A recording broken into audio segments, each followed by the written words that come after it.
Clarion Books and Harper Audio present Maya and the Return of the Godlings by Rena Barron, performed by Sunila Nankani. To the future storytellers, never give up. This book is dedicated to you and to my family. 1. Guardian in Training. Training to be a guardian was hard.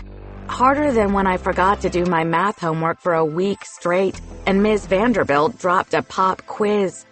Harder than when I had to dust the house from top to bottom and clean the basement. Even harder than corn dog day in the school cafeteria when I had to pick off the mushy cornbread.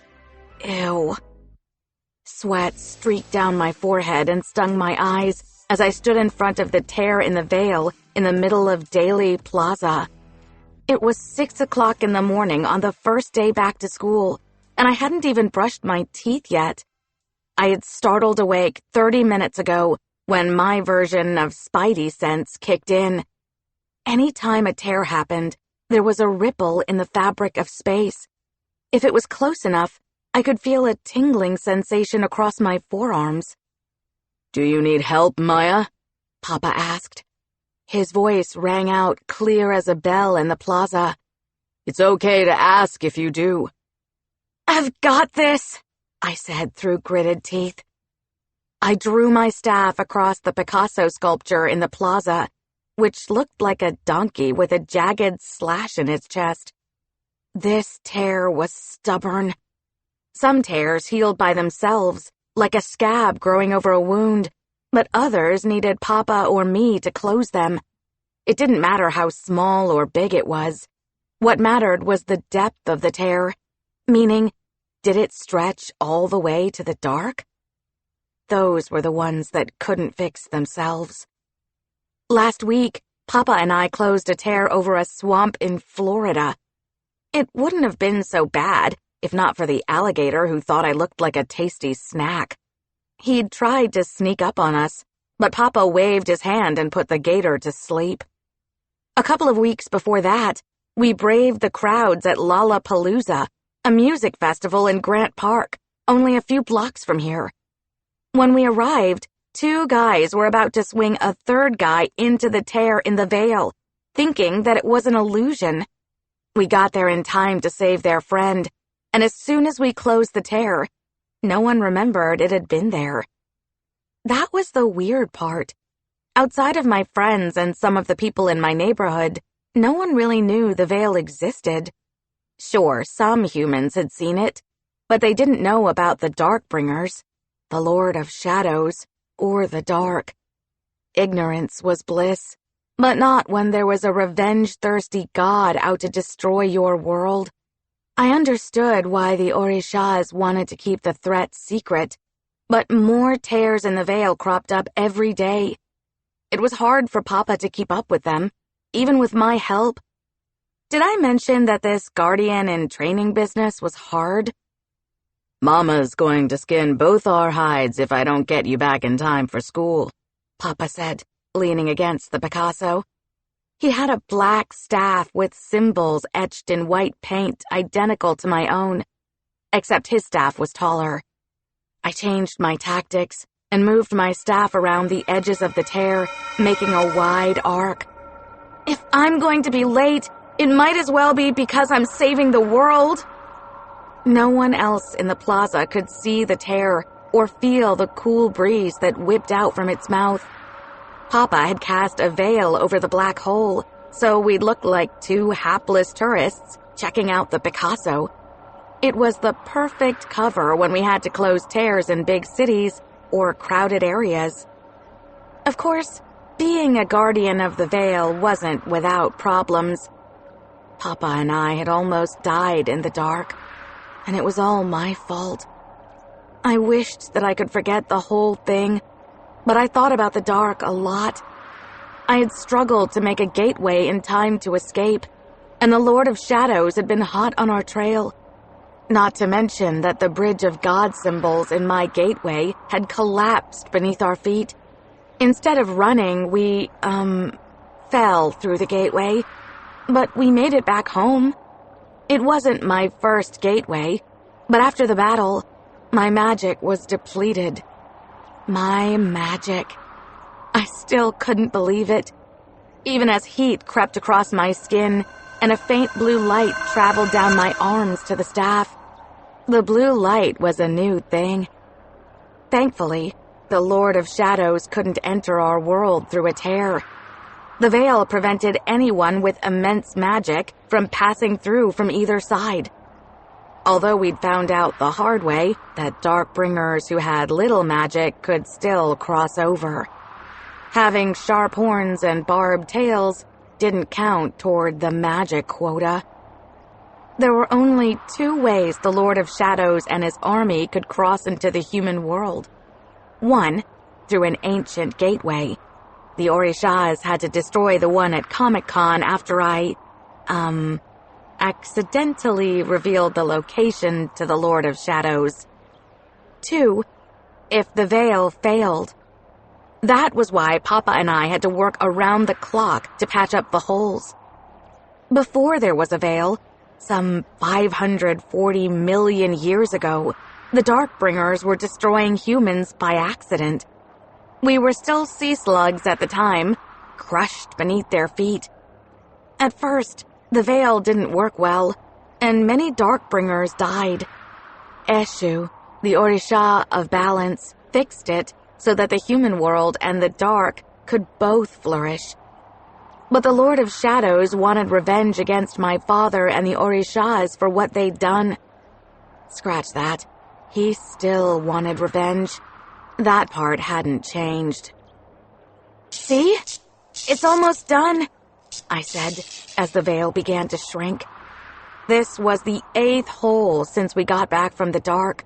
A month of training, and I still took forever and a day to close a tear, when Papa could do it in seconds.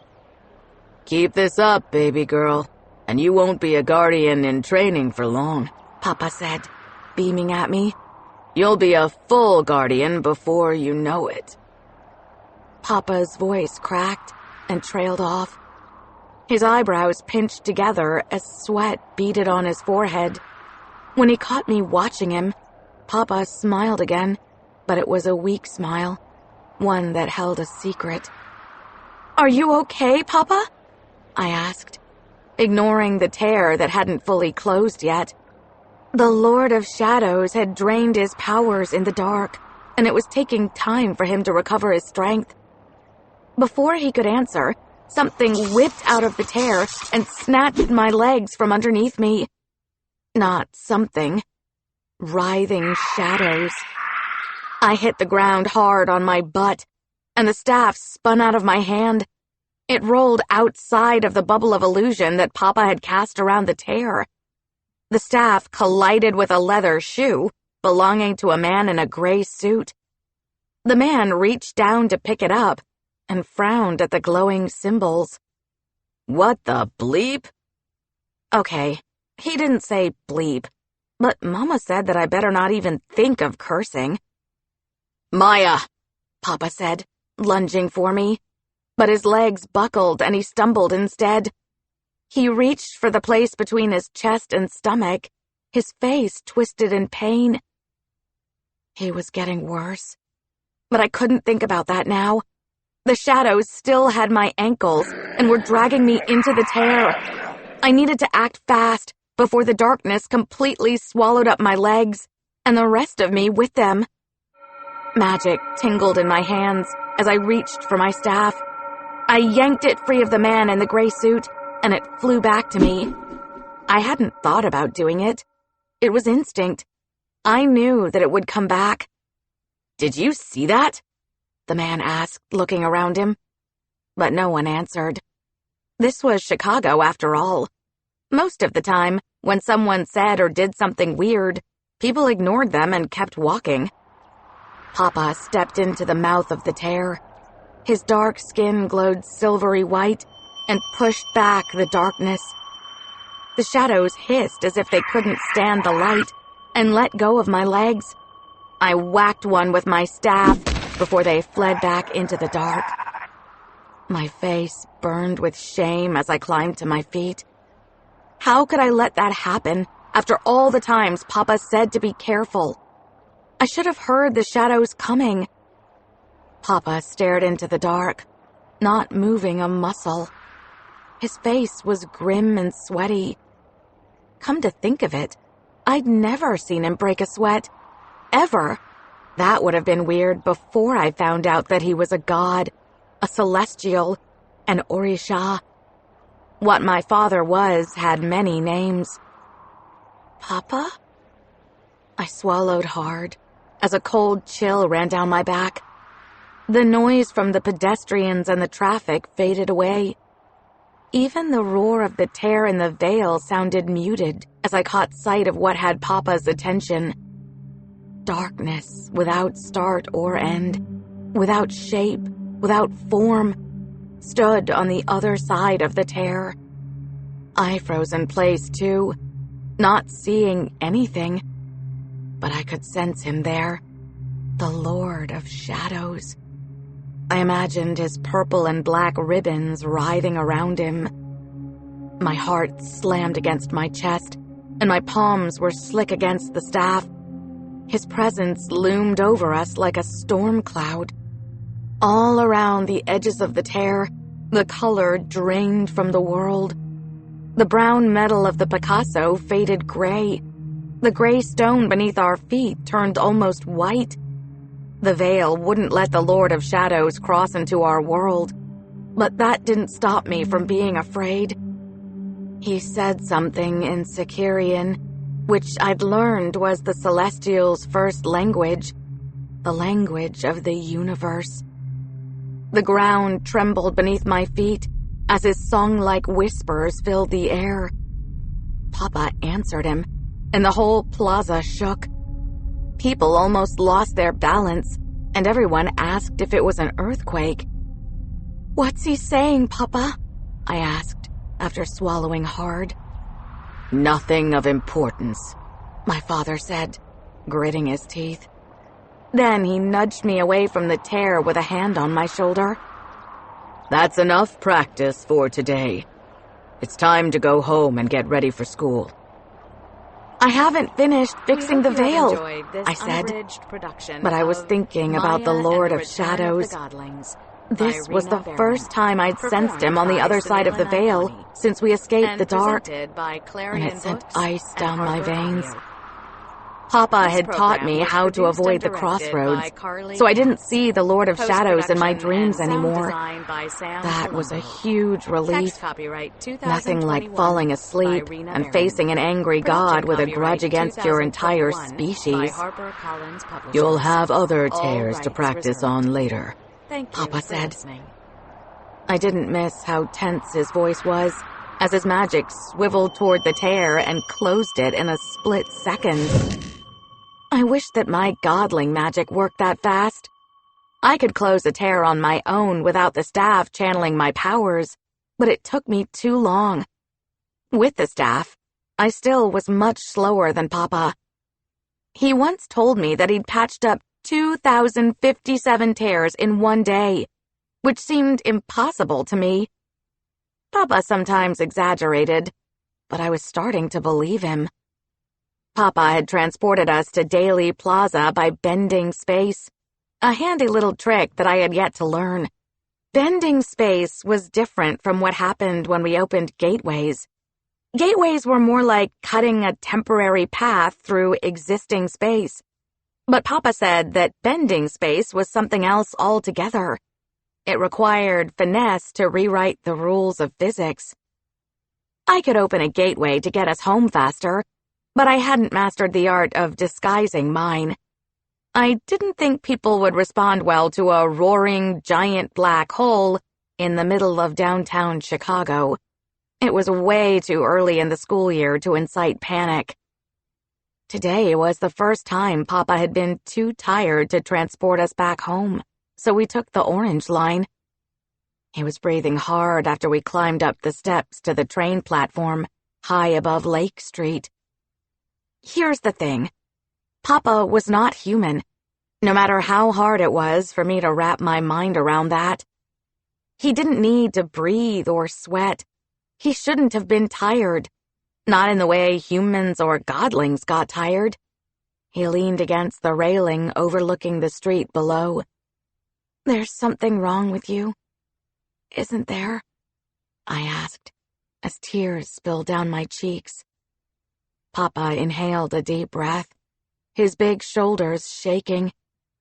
He didn't have to say anything. I saw the answer written on his face. 2. No more secrets, except one. By the time the train circled the loop on the elevated tracks downtown, Papa had started to feel better. He gave me a big smile as he stood up and stretched his back. I stood up too, resting my staff on my sneaker instead of the sticky floor. Like always, the train smelled worse than an old dirty shoe. Papa stepped close to the sliding double doors. We still had plenty of stops before we got to Ashland Avenue. Then we'd have to take a bus home. I could feel the static in the air as his magic spread like a fine mist around us. He was bending space on the train in the middle of rush hour. I nodded my approval. Breaking the rules of physics was much faster than taking a train. But I wished that I could do it for him so he could rest. Real talk? Papa did not come to play. Almost everyone on our car was looking at their phones, but no one would notice us. Here was the thing about magic. Most people wouldn't see it, even if it smacked them right on the forehead. The key word being most. Some humans could perceive magic, so we still had to be careful. I found out at the beginning of summer that you couldn't even catch it on camera. "The next stop is Roosevelt," the train's recorded voice announced. "Doors open on the left at Roosevelt." The space in front of us shifted. It was subtle at first, like a cool breeze against our faces, but everything looked the same. When Papa was trapped in the dark, the Lord of Shadows had stopped him from connecting to the veil to return home. He could fight to keep himself alive there, but he couldn't open a gateway or create a portal.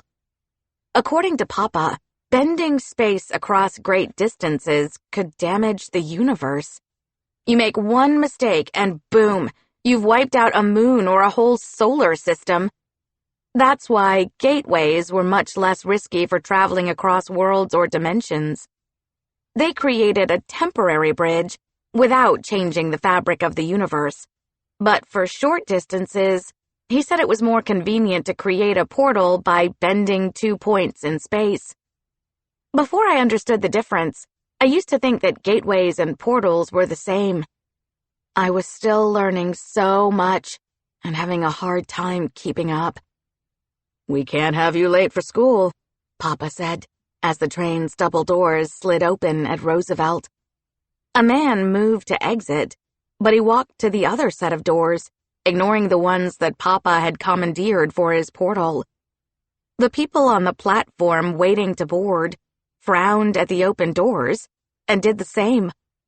This was wacky. To everyone else, the doors were out of service.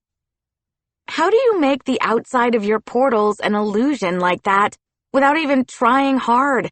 I asked. When we passed through the doors, the train and platform faded away. I had to blink a few times to wrap my head around it. Here was the other difference between gateways and portals. When Papa or I built a gateway, it always had God symbols to connect two places together.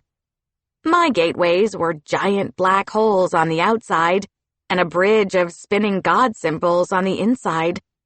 Papa's gateways looked different every single time. He made a gateway once that reminded me of one of those moving walkways at the airport. Another time, we floated across an ocean on hoverboards shimmering with God symbols. Portals might have been faster than gateways, but they were also far less fun. When Papa bent space to create a portal, there was no bridge and no travel time. "How do you know that I wasn't trying hard?" Papa asked, as we stepped from the train platform onto the sidewalk on Ashland Avenue. I jolted forward from the force of the portal, which felt a little like being stuffed into a giant slingshot and propelled through space. The trip had taken a few seconds. "You make it look so easy," I said, as a woman startled next to us. She clutched her purse tighter and rushed away, glancing over her shoulder the whole time. From the way the woman ran off in terror, I had an idea of what she was thinking. She saw a black guy with long locks and likely thought he was going to snatch her purse. I shook my head and rolled my eyes. It wasn't like I hadn't heard my neighbor LJ complain about it all the time. Anime-loving, master gamer LJ. He was tall, black, and what my mama called stocky. Never been in trouble a day in his life, according to her. People would switch sidewalks to avoid him. If they were walking a dog, they'd make sure to put it between them and him. Mama said that a lot of people judged others based on stereotypes portrayed in the media. "Think of it this way," she'd said. "If you always see rabbits on TV eating carrots, then you'll think that all rabbits eat is carrots. Imagine when the stereotype is more harmful and the damage it could do." "You should know by now, Maya, that things aren't always what they appear," Papa said, distracting my thoughts. "It takes great effort to bend space in two exact points to reach the desired destination. It took me a millennium to learn how to do it without causing an undesirable outcome." Papa frowned as he squeezed his staff. He had a pained look in his eyes, like he was thinking about the past. "We can't afford to make mistakes. Not like the one I made with the Darkbringers. Not a day goes by that I don't regret it." I couldn't imagine what it would mean for me to make a mistake that big. For now, I wasn't messing around with bending space. "Why didn't you take us straight home?" I said, quirking an eyebrow. "Earlier you asked if something was wrong with me," Papa said. He leaned his weight on his staff as we walked down the sidewalk toward the corner store. "I told you before, no more secrets between us, so I thought we should make a quick stop. We still have a little time before school starts." Papa let out a frustrated breath. "Truth is, baby girl, I don't know what's wrong with me, but Eshu might. He's got a unique ability to suss out ailments." Eshu, the Orisha of balance, sat on a red plastic crate in front of the corner store, playing his harmonica. He blew out a Down on Your Luck tune. You know the kind. A song that made you want to turn out your pockets to show the bully demanding your lunch money how broke you were.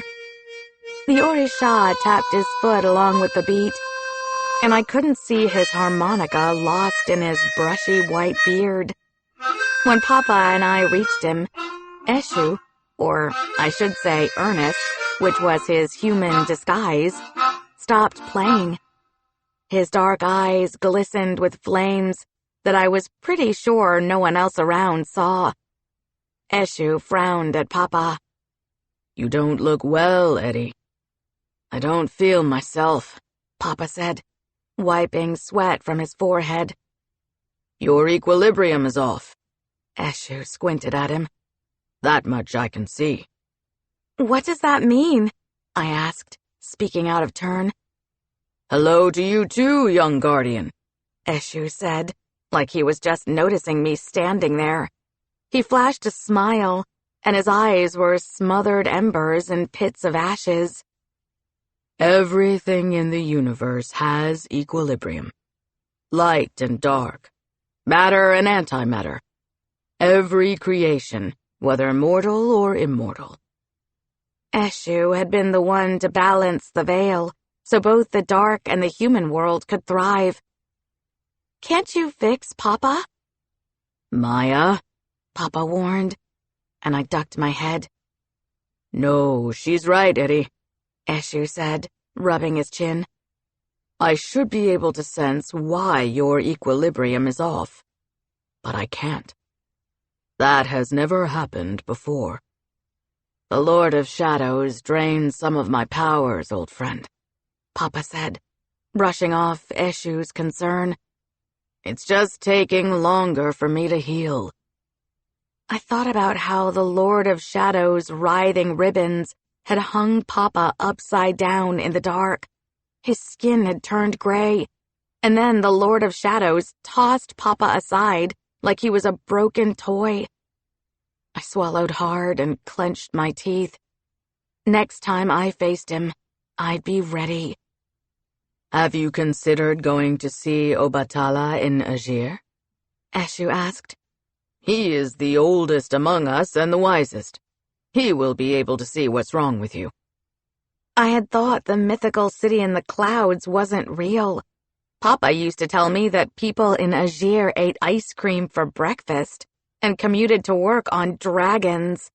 That Obatala, the Orisha who helped create the Darkbringers, lived there was a shock too. How could he be up there while the veil was failing here? I have, Papa mumbled. And there's still the matter of the veil, Eshu said, almost apologetically. I bit my tongue. If I were better at closing the tears on my own, Papa wouldn't have to work so hard. He could rest and get his full strength back. I can't figure out how the Lord of Shadows is causing the tears, Papa said. For now, we're lucky he still can't cross into the human world, but the veil won't last much longer if he keeps damaging it. Papa pitched his voice low and grumbled under his breath.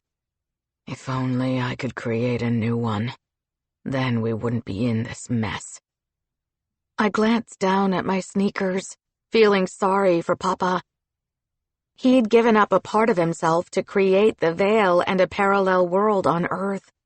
It wasn't something you could do every day, or even twice in an endless lifetime.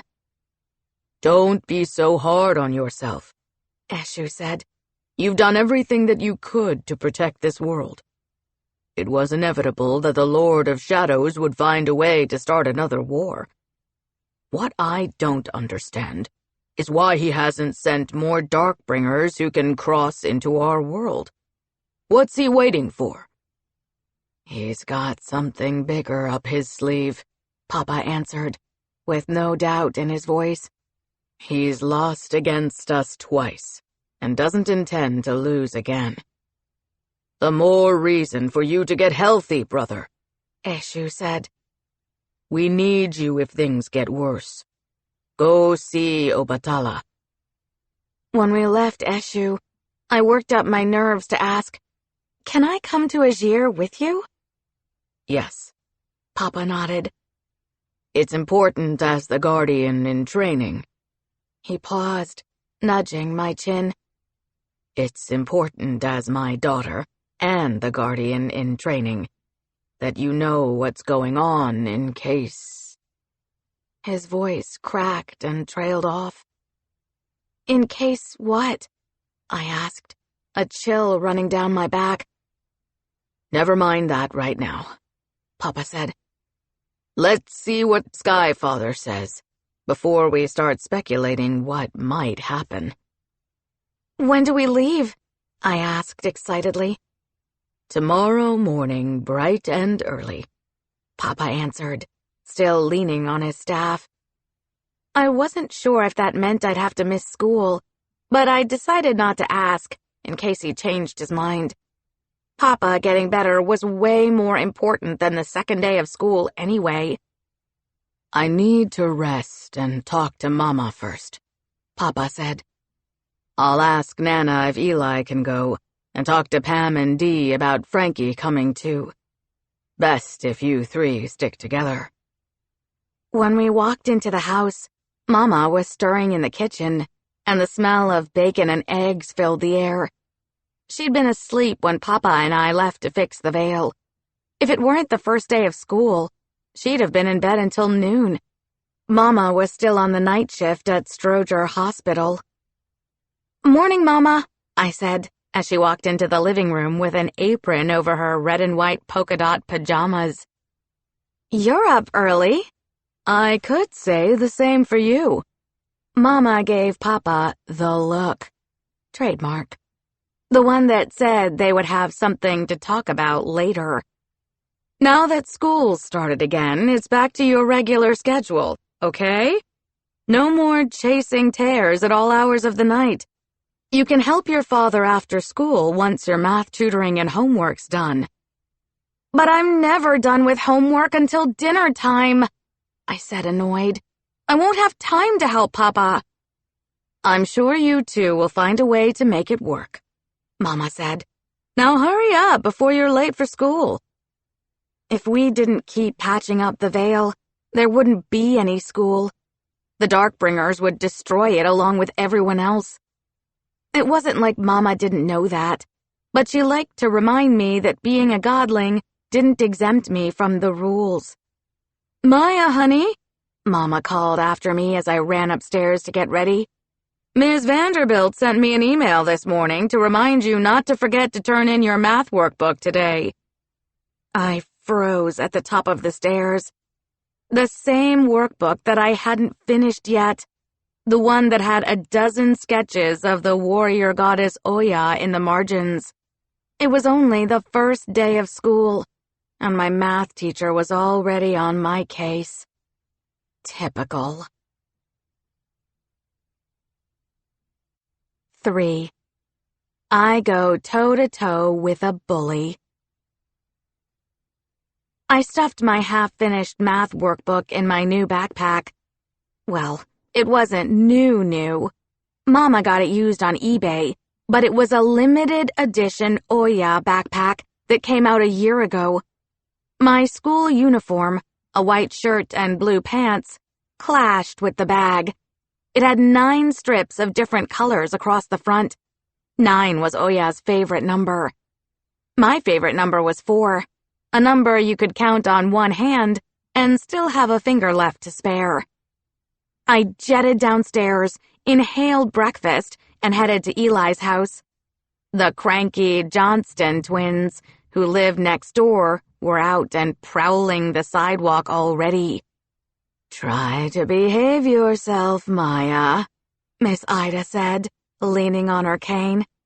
She didn't need it. It was a cover to make people think she and her sister were 2 innocent old ladies. They were old, way over the 2,000-year mark, but they were also Godlings like me. Miss Ida had saved me from writhing shadows one night. Miss Lucille had rescued Frankie, Eli, and me from a group of Darkbringers in the park. Both had kicked Darkbringer butt when the Lord of Shadows sent his cronies to rough up our neighborhood. "Yes, ma'am," I replied, giving her a winning smile. "You too."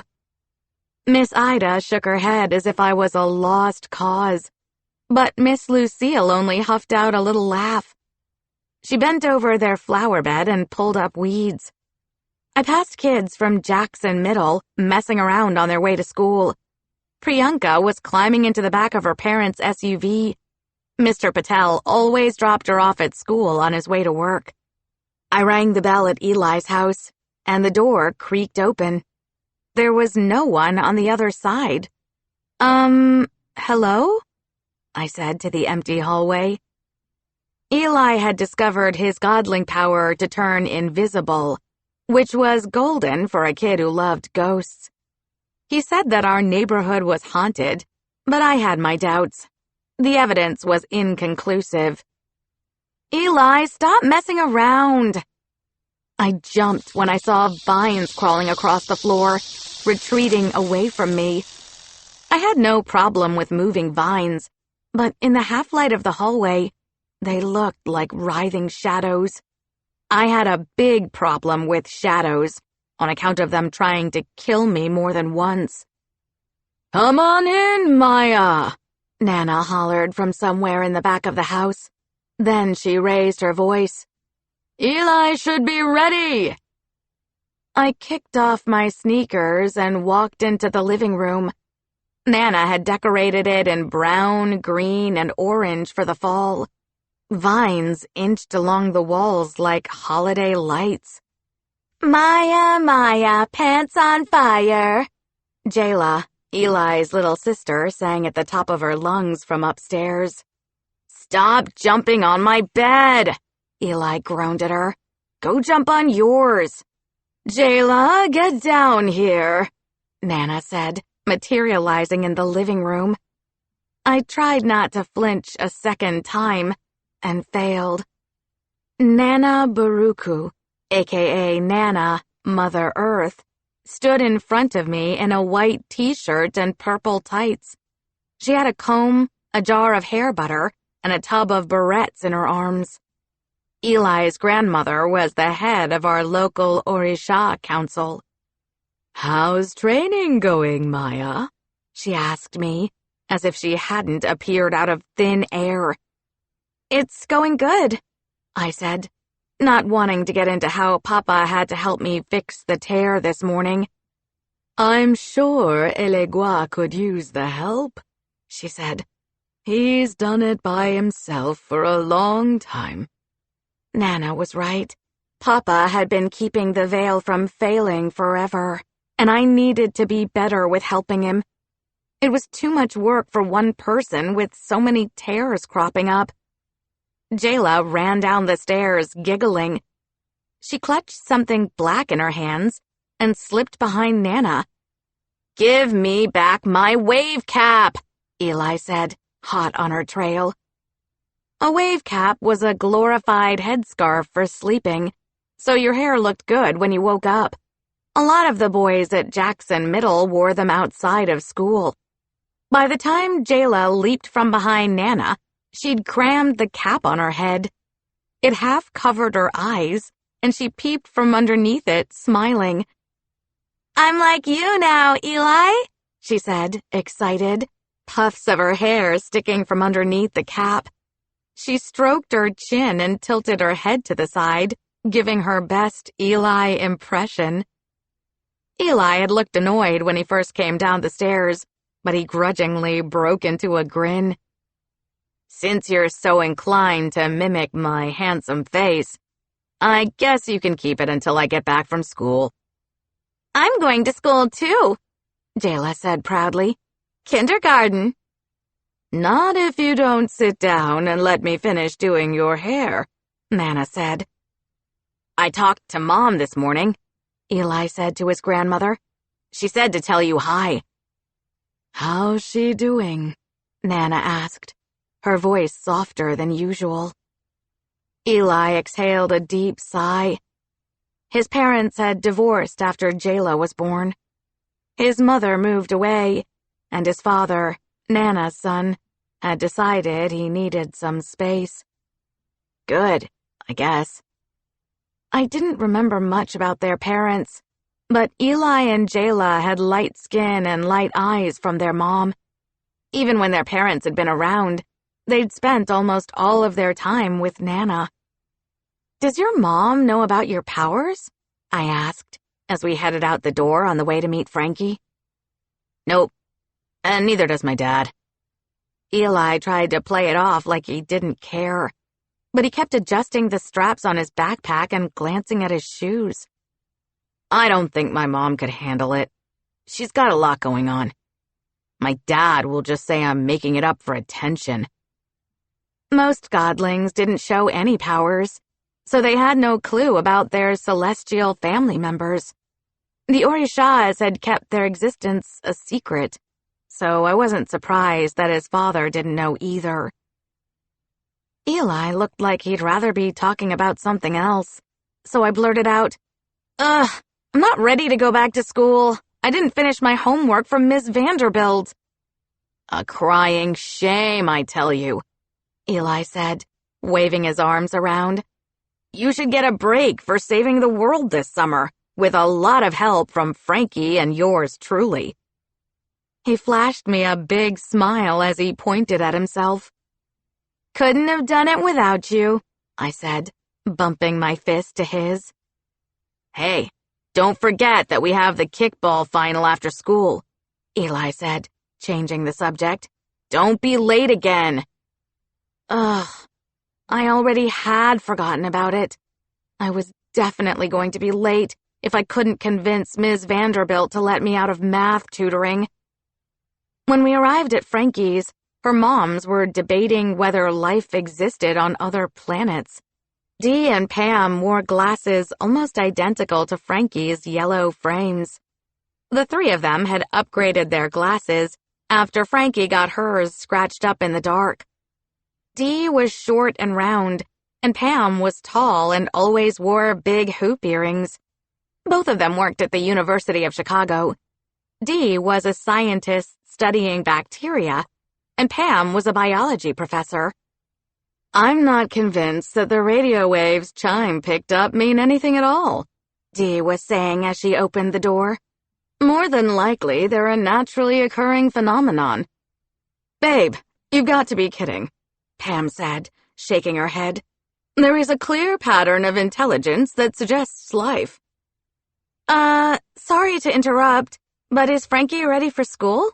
I asked, looking between the two. Pam was shoving books and a laptop into her leather messenger bag. Morning, Maya and Eli, Dee said, slipping into her white lab coat. Frankie's been up for hours, studying the properties of force fields in her room. Electromagnetic fields, Pam corrected her in her teacher's know-it-all voice. She thinks that force field sounds too science fiction. Have you considered that all the science rules go out the window in the face of magic? Eli asked, butting into their conversation. Both Dee and Pam cocked their heads at Eli, like he was proof that aliens did exist. They might have accepted gods and magic, but it didn't replace science in their eyes. Oh, you've got jokes early this morning, Dee said, laughing. Good one. Eli and I climbed up to the second floor to get Frankie. She was bending over a table, scribbling down notes. Ready to go? I asked, pausing at her open bedroom door. Almost, Frankie said, not looking up. Come in. Eli pushed into the room first and let out a long whistle. It's nerd heaven up in here. Entering Frankie's room was like walking into a laboratory. She had 2 desks, one with her laptop and one with her latest experiment. A box of beakers and test tubes sat in a corner by the door near a pile of notepads she used to log her findings. But it wasn't all science stuff. Posters of her favorite bands were plastered on the walls, and she had a drool-worthy Lego collection. Frankie stood in front of the desk with 5 jars of different sizes on it. 3 of the jars were empty, but 2 of them sizzled with what looked like lightning. I've been making electromagnetic fields all weekend. They seem to fluctuate in and out at random intervals before losing stability. You can keep them going without physical contact? I said, picking up one of the jars. That's a new trick. The lightning bounced off the glass like a ping-pong ball, sending a shockwave up my hand. I put the jar down fast, afraid that it might shatter. It was like the magic was desperate to free itself. Yes, but it takes a lot of concentration, Frankie said, biting her lip. At least she was making progress. I wasn't any better at closing tears without my staff after weeks of practicing with Papa.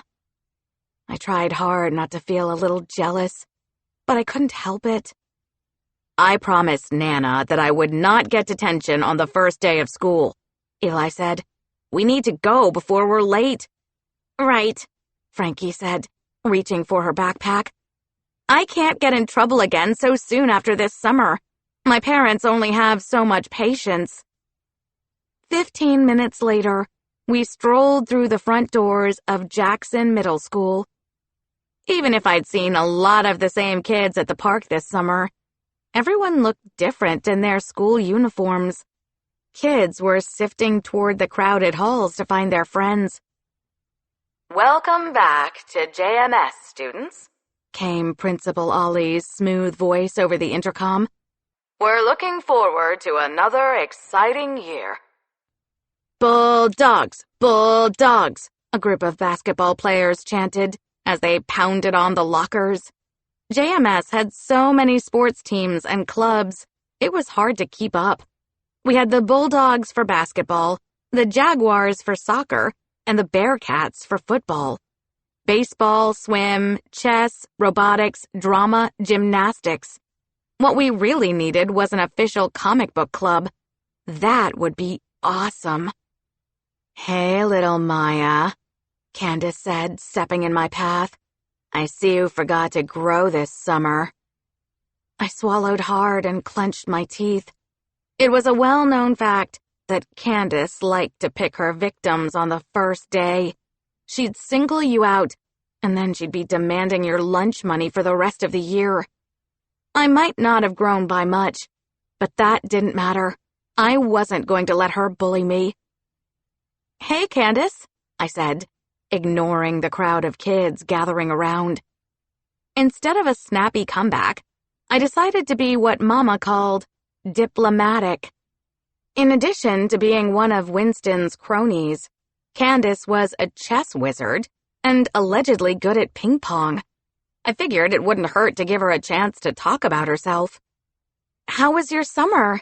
Win any chess tournaments?" Every kid nearby cringed, and the hallway fell silent. The fluorescent lights crackled over our heads. Zap, zap, zap. They might as well have been calling for a fight with the way today was playing out. I looked to Frankie and Eli, who both shrugged, not getting it either. "Are you making fun of me?" Candace asked, her bottom lip trembling. I was close enough to see that her eyes had gotten all glossy. "What happened?" someone whispered behind me. "Didn't you hear?" someone answered. "A kid from the West Side beat Candace in 3 games straight. She ain't the chess queen no more." Of course I would pick the exact wrong thing to ask. No," I said, scrambling for something else to say. "How's ping pong?" "Are you serious?" Candace growled. Then she pitched her voice so everyone else could hear. "I sprained my wrist playing, and that's why I lost the chess tournament."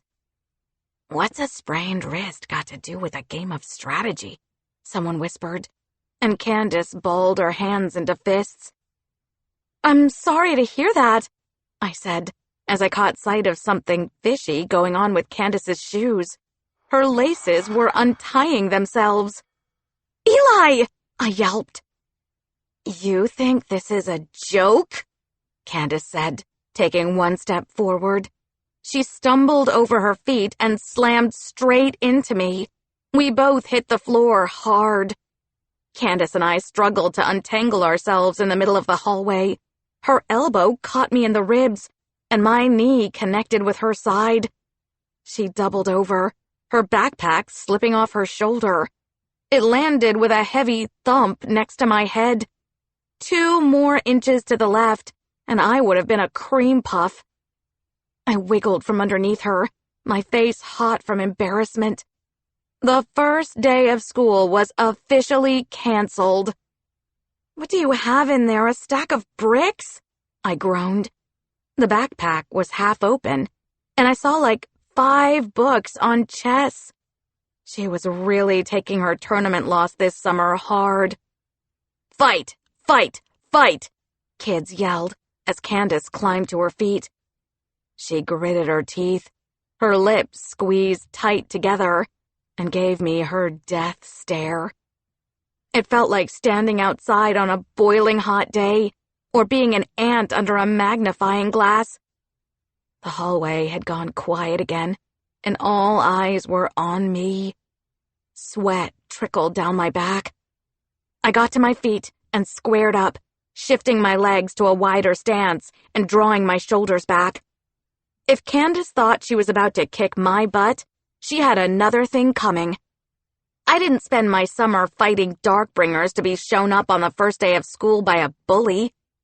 Candace held out her hand, and Dion James, a kid with thick glasses, clambered forward to pick up her backpack. He shoved it into her arms with a little grin, and I could have sworn Candace blushed. "You're mighty clumsy, Maya," she said, her voice thundering in my ears. "I don't like clumsy people." I caught a glimpse of Eli, who'd reappeared in the crowd next to Frankie. He mouthed a silent, "Sorry." The first homeroom bell rang, and to my surprise, Candace looked more relieved than me. Her big shoulders heaved up and down as she rolled her eyes. The death stare faded from her face, like it had all been an act. There was something different about her, but I couldn't put my finger on it. "Saved by the bell," she said, turning on her heels. "That didn't go at all how I expected," Eli said as the crowd broke up. "You know if you bully Candace, that makes you as bad as her, right?" I groaned. Eli shrugged. "She deserves to fall on her face every once in a while, on account of how awful she is to everyone else." "You're missing the point, Eli," I said, annoyed with him. Frankie glanced around the hallway, oblivious to our conversation. "Have you noticed that kids are acting strange?" I thought about how the Darkbringers had pretended to be some of our classmates earlier this summer. They'd been acting strange, too, before they showed their real faces. "Strange how?" I asked. "Like a little strange or a lot strange?" Frankie pointed to a boy staring up at the ceiling as he walked. He kept bumping into other kids, who shoved him out of their way, but he didn't seem to notice. "Why is everyone yelling?" asked a kid who had their hands shoved over their ears. That was a weird thing to say, because the kids who were usually the loudest in the hallway were extra quiet. Another kid was clutching his backpack, like he thought someone would steal it. "Get to homeroom, Ms. Abiola, Ms. Williams, and Mr. Flores," said our history teacher, Mr. Chang. He stood next to his classroom as the last of the students filed inside. "You don't want to start the school year on the wrong foot." "As opposed to the right or left foot," Eli said under his breath before we parted ways. Frankie was right, though. People were acting strange. I had a theory, but I didn't want to speculate, not until we saw more. 4. There goes the neighborhood. The rest of the school day passed by in a blur. We attended a welcome assembly mid-morning and got our schedules. Every year, the 7th and 8th grade classes went on a joint field trip at the end of the first week. Principal Ali announced that this year we'd be going to the Field Museum. After the last bell rang, I dreaded going to Ms. Vanderbilt with my half-finished workbook. I peeped my head in her classroom. She was in the middle of laying out quizzes on empty desks for tomorrow. A new kid I recognized from social studies sat in the front row, doodling. Her pencil scratched across her paper in long, furious strokes. Hello, I said. Ms. Vanderbilt had her usual red fro pulled back into a bushy ponytail. She glanced up and smiled. "Maya, have you met our transfer student, Gail Galanis, from upstate New York? She's going to be joining us for tutoring this year." "Hi?" I said, not knowing why it came out as a question. Gail yawned and slouched in her desk. "Hey." "Nice work," Ms. Vanderbilt said, glancing over at Gail's paper. "You handle those pre-algebra questions like a pro." I did a double take, staring at the drawing. Gail had arranged her answers together to create an unmistakable portrait of herself. Talk about retro selfies. But also, she was really good. My Oya sketches looked amateur compared to her work. "Ms. Vanderbilt?" I asked, biting my lip. "Would it be okay to skip tutoring today?" My math teacher shook her head, like I'd asked her to stop the earth from spinning. "Skipping the first day of tutoring isn't a good start to the year, Maya. But if you must, so be it. Turn in your homework assignment and I'll begin reviewing your answers." "That's the other thing," I said, ducking my head. Ms. Vanderbilt pursed her lips, her eyes narrowing. "I need a few more days to finish it. I had a busy summer." Ms. Vanderbilt sighed. "What could have possibly kept you from finishing your workbook for the entire summer?" She'd said it like summer was 12 years and a day long. Saving the world?" I almost said, but thought better of it. Ms. Vanderbilt wasn't an Orisha or a Godling, so she didn't know anything about the dark or the Lord of Shadows.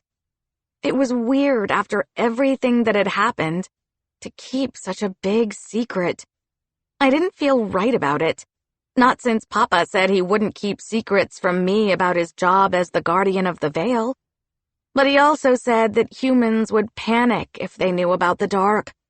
Gail Galanis tilted her head to the side, like she was waiting for me to answer Ms. Vanderbilt's question. I took her in for the first time.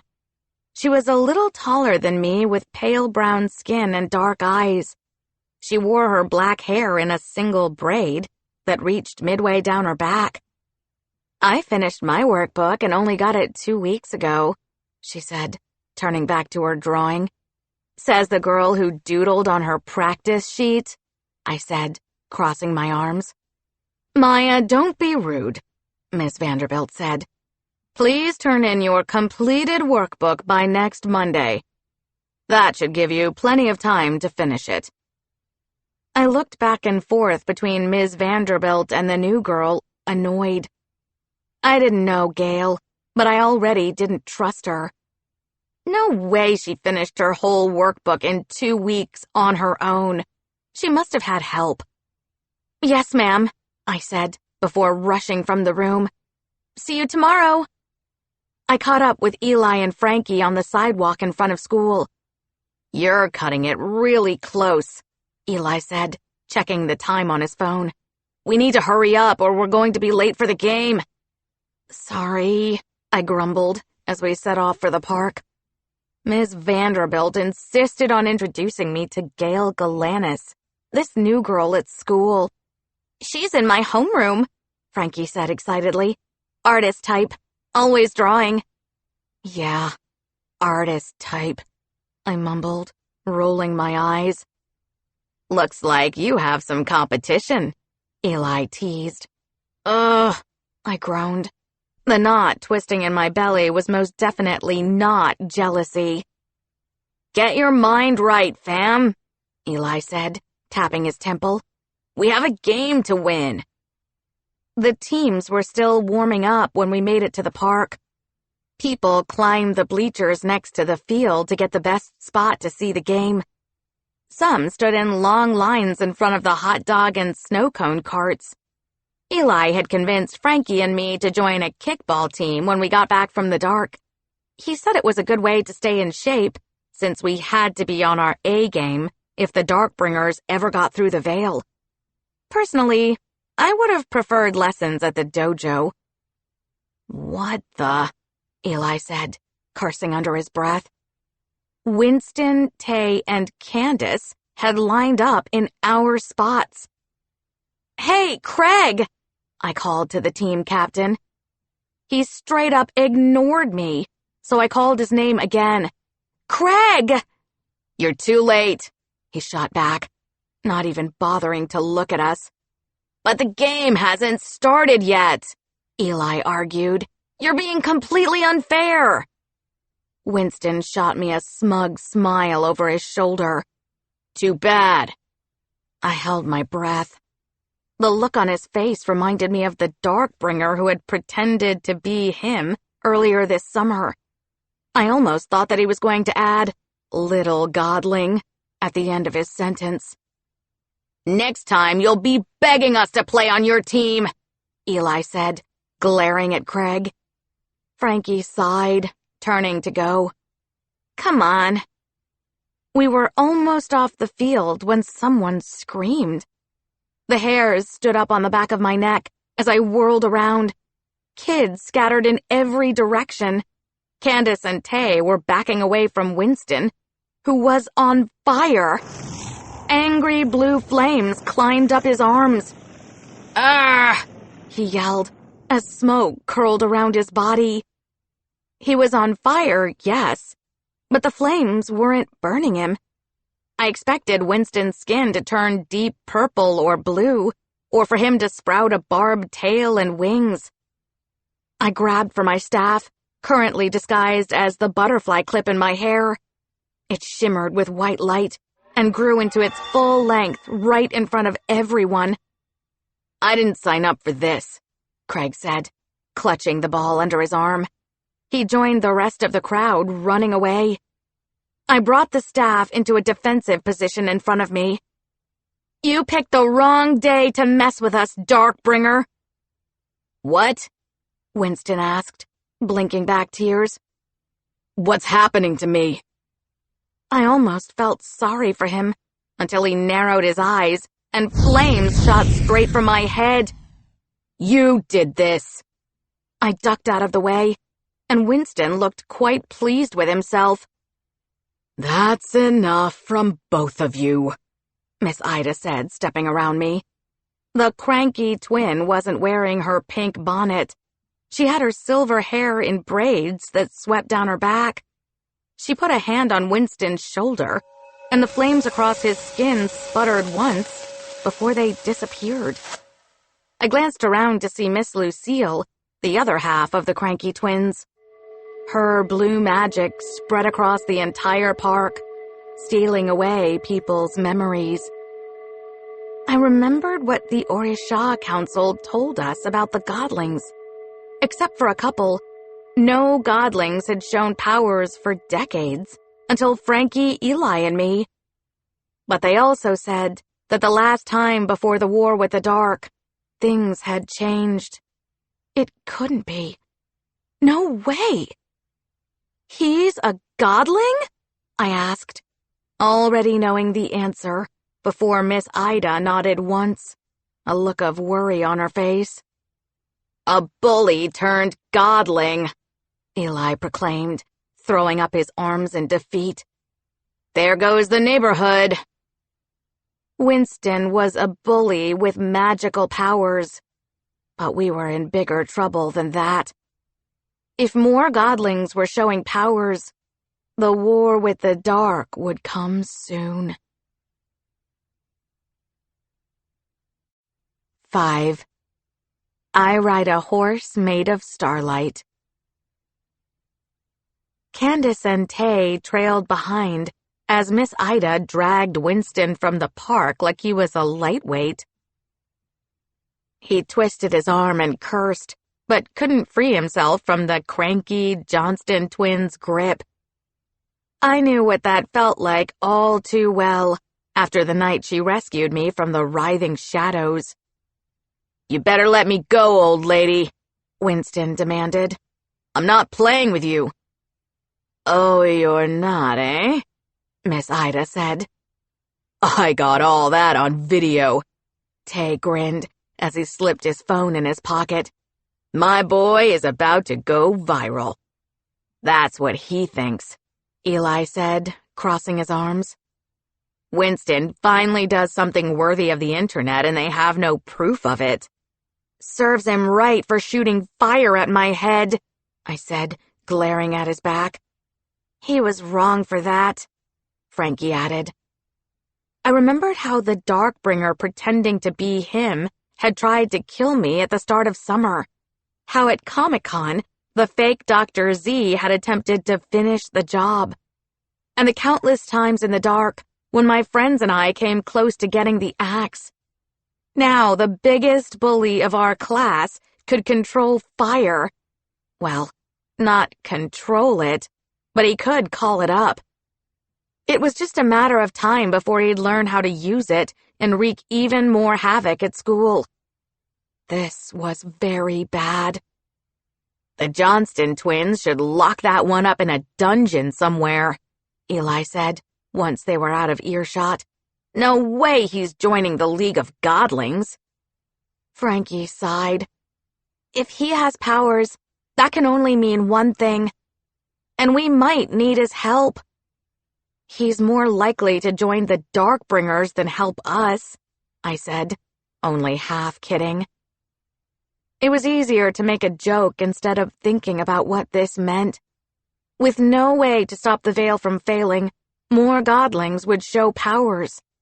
The Orisha Council had told us that many Godlings had died in the last war against the dark. I didn't want to see that happen to anyone, not even Winston. Within minutes, everything was back to normal in the park, as if a kid hadn't just caught on fire. I glanced down at my feet, biting my lip. Papa's sick, I said, finally getting it off my chest.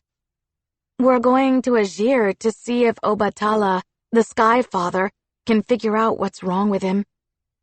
Is it even possible for a Celestial to be sick? Eli asked. Immortals aren't invincible, Frankie said, her voice low as she fiddled with her bracelet. The sunlight sparkled against the beads as she twisted them around her wrist. Remember what Miss Lucille said about the Lord of Shadows absorbing the Celestials? And my mom died.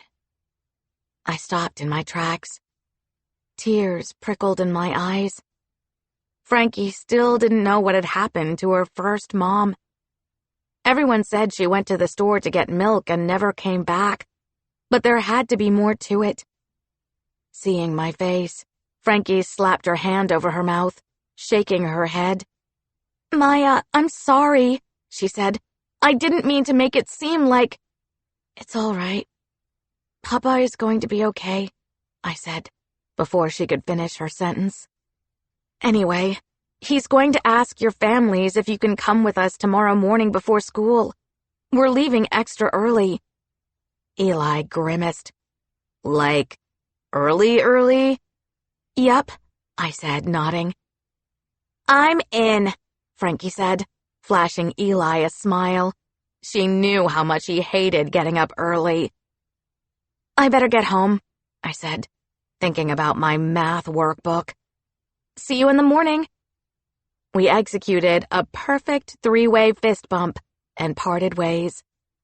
When I got home, Mama was next to Papa on the couch with her stethoscope pressed to his heart.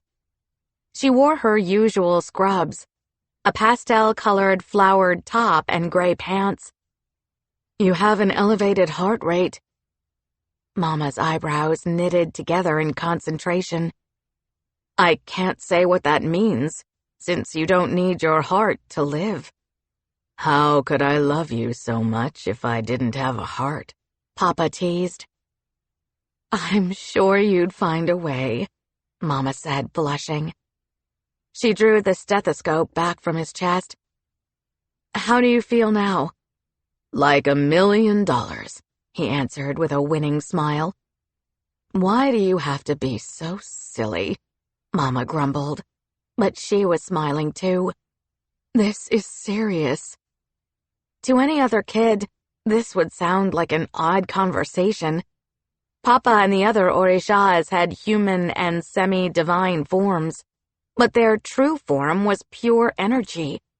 That meant that he shouldn't be able to have a racing heartbeat or any physical ailments. Maya, Mama said, still looking at Papa. Make sure your father gets plenty of bed rest while I'm at work. No more patching up holes in the veil tonight. I will, Mama, I said, and I meant it. If we had another tear, I'd fix it myself, no matter how long it took. Dinner's on the stove, Mama said, coming to her feet. I inhaled, taking in a whiff of tomato sauce and garlic and onion. Spaghetti. My stomach growled. Papa always made breakfast when he was home, and Mama made dinner. Things almost felt like they were normal again. "How was your first day back at school, baby girl?" Papa asked. I grimaced as I plopped down on the recliner. Okay, I guess. I sucked in a deep breath. Oh, Winston Turner burst into flames at the park. "Another Godling?" Mama said, her eyes meeting Papa's. They both looked worried. Papa glanced down at his hands. "It's happening across the world in every sanctuary. More Godlings showing powers." Mama rubbed her forehead. I'll call Destiny on my way to work. She isn't going to take the news about her son well, especially coming from Ida or Lucille. Are you coming with us to Azir tomorrow? I asked Mama. Then I realized I didn't know how that would work. Could she come, Papa? Even if she's not a Godling? "If she wants," Papa said with a twinkle in his eyes. "But humans can only enter Azir with the Celestial or Godling to guide them." Mama shook her head as the grandfather clock struck 5. It was time for her to leave for her shift at the hospital. Oh no, I can't get past the idea that the city is built on clouds. That doesn't help my fear of heights. She grabbed her purse from the table and kissed me on the forehead. See that she doesn't eat too much ice cream, Eddie. "Cross my heart," Papa said, with a sly grin. The next morning, Frankie and Eli showed up on our doorstep at 7 o'clock sharp. Eli pulled off his wave cap and stuffed it into his backpack. He had indents across his forehead from wearing it. Frankie wore her retro green high-top sneakers to match her t-shirt, which read, "Think like a proton and stay positive."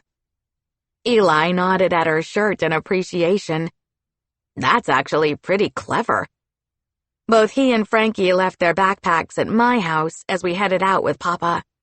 I worried about what could happen while we were away in Azir.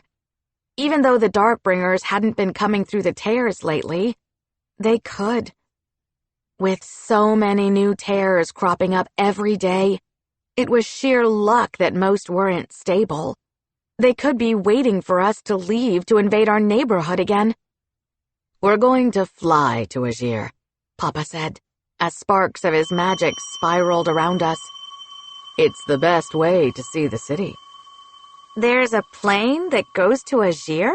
Frankie asked, frowning. "Not exactly," Papa said. His magic started to take shape. First, a cluster of sparks here, and another there. Then lines of light connected the sparks like a constellation of stars. Eli gasped as the magic settled into 4 winged horses. They stood side by side, their heads buried in the cranky twins' tulips, which they ate in big gulps. I don't think Miss Ida and Miss Lucille are going to be happy about that. I imagined the look on their faces when they discovered their tulips had become horse food. "I'll make it up to them," Papa said, as he grabbed the reins of the star horse closest to him. "You first, Maya," he said. "Show your friends how it's done." I bit my lip. My only experience with horseback riding was the time we went to the Wisconsin State Fair. I got to ride one with a trainer standing on the side, guiding the horse in a slow circle.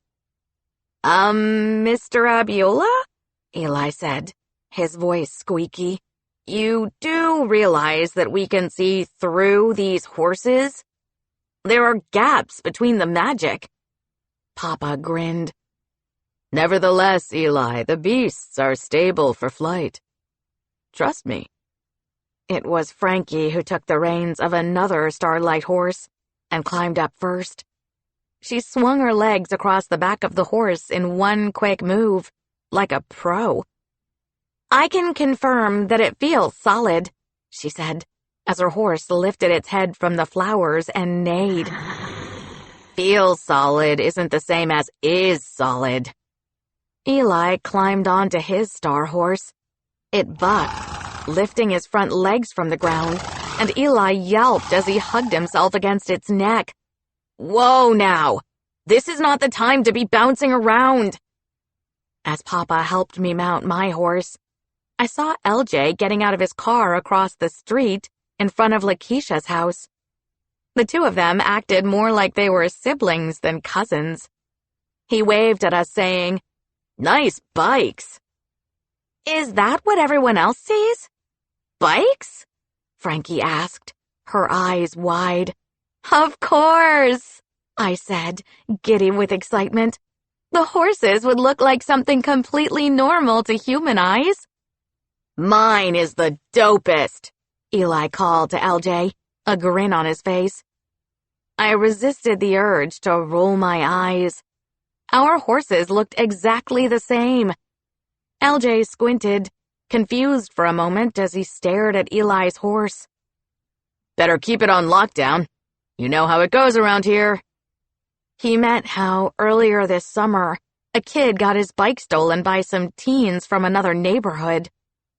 When LJ headed up to his cousin's house, Papa said, "Follow my lead." He nudged his horse first, and it charged down the sidewalk. The horse leaped as its wings spread wide and took flight, soaring up and up. My heart was beating fast as I nudged my horse too, harder than I intended.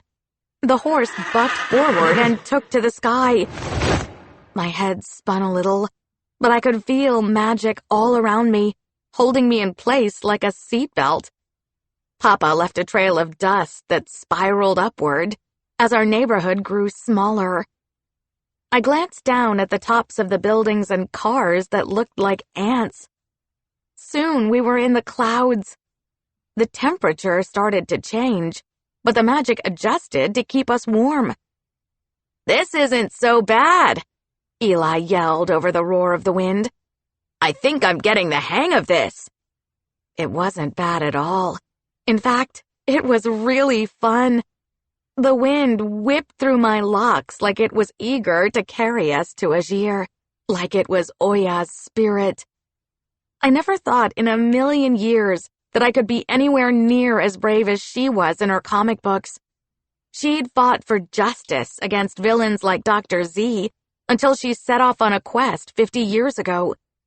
Papa said that it wasn't unusual for Celestials to go on quests for centuries at a time. I wonder what it would be like to travel across the universe, fighting crime with the warrior goddess. Not that I would ever say that to Eli and Frankie. Hands down, they always had my back, and I wouldn't trade our friendship for anything. Soon we were so high that we couldn't see the ground anymore. The star horses pumped their wings hard as Azir finally came into view. The city sat on a cloud that spanned for miles among the stars. Whoa, I whispered, stunned by the beauty of the city. Papa slowed down his horse until we all four lined up to look at Azir from afar. Sunlight danced off the buildings made of silver and gold and glass. The whole city glowed. It was something out of a dream.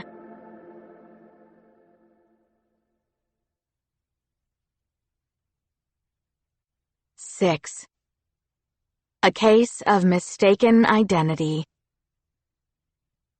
Azir sat on a cluster of clouds so thin around the edges that you could see straight through them. Smaller clouds surrounded the city like islands in an ocean. In science class, we learned that clouds this high up were made of tiny particles of ice. These clouds had to be pure magic, or else there was no way they could support thousands of buildings. A palace straight out of a fairy tale stood in the center of everything. It had a dozen domed rooftops, arranged in a semicircle that shimmered in the sun. Was that where Obatala lived? Miss Lucille had said that he was one of the first Celestials, along with Oduduwa, so he must be pretty important. I hoped he could figure out what was wrong with Papa. "Are you three coming, or are you good with staring at the city from here?" Papa asked as he nudged his horse. It surged forward, star wings flapping in the breeze. "Oh, we're coming," I said, as we set off after him again. I couldn't believe that this was happening. If someone had told me Azir was real 4 months ago, I would have said, quit playing. Even though I was anxious for Obatala to help Papa, I was also excited about visiting the city for the first time. We descended toward an empty courtyard, where a man stood waving 2 white flags. My horse neighed and changed directions. The other horses did the same, and soon we tapped down on the ground. Eli hugged his horse around the neck. "Thanks for not dropping me." The horse huffed in annoyance. The Azirian standing in front of us could almost have passed for human. He had pale skin and shaggy silvery hair, although the scales on his forehead and his neck were a dead giveaway.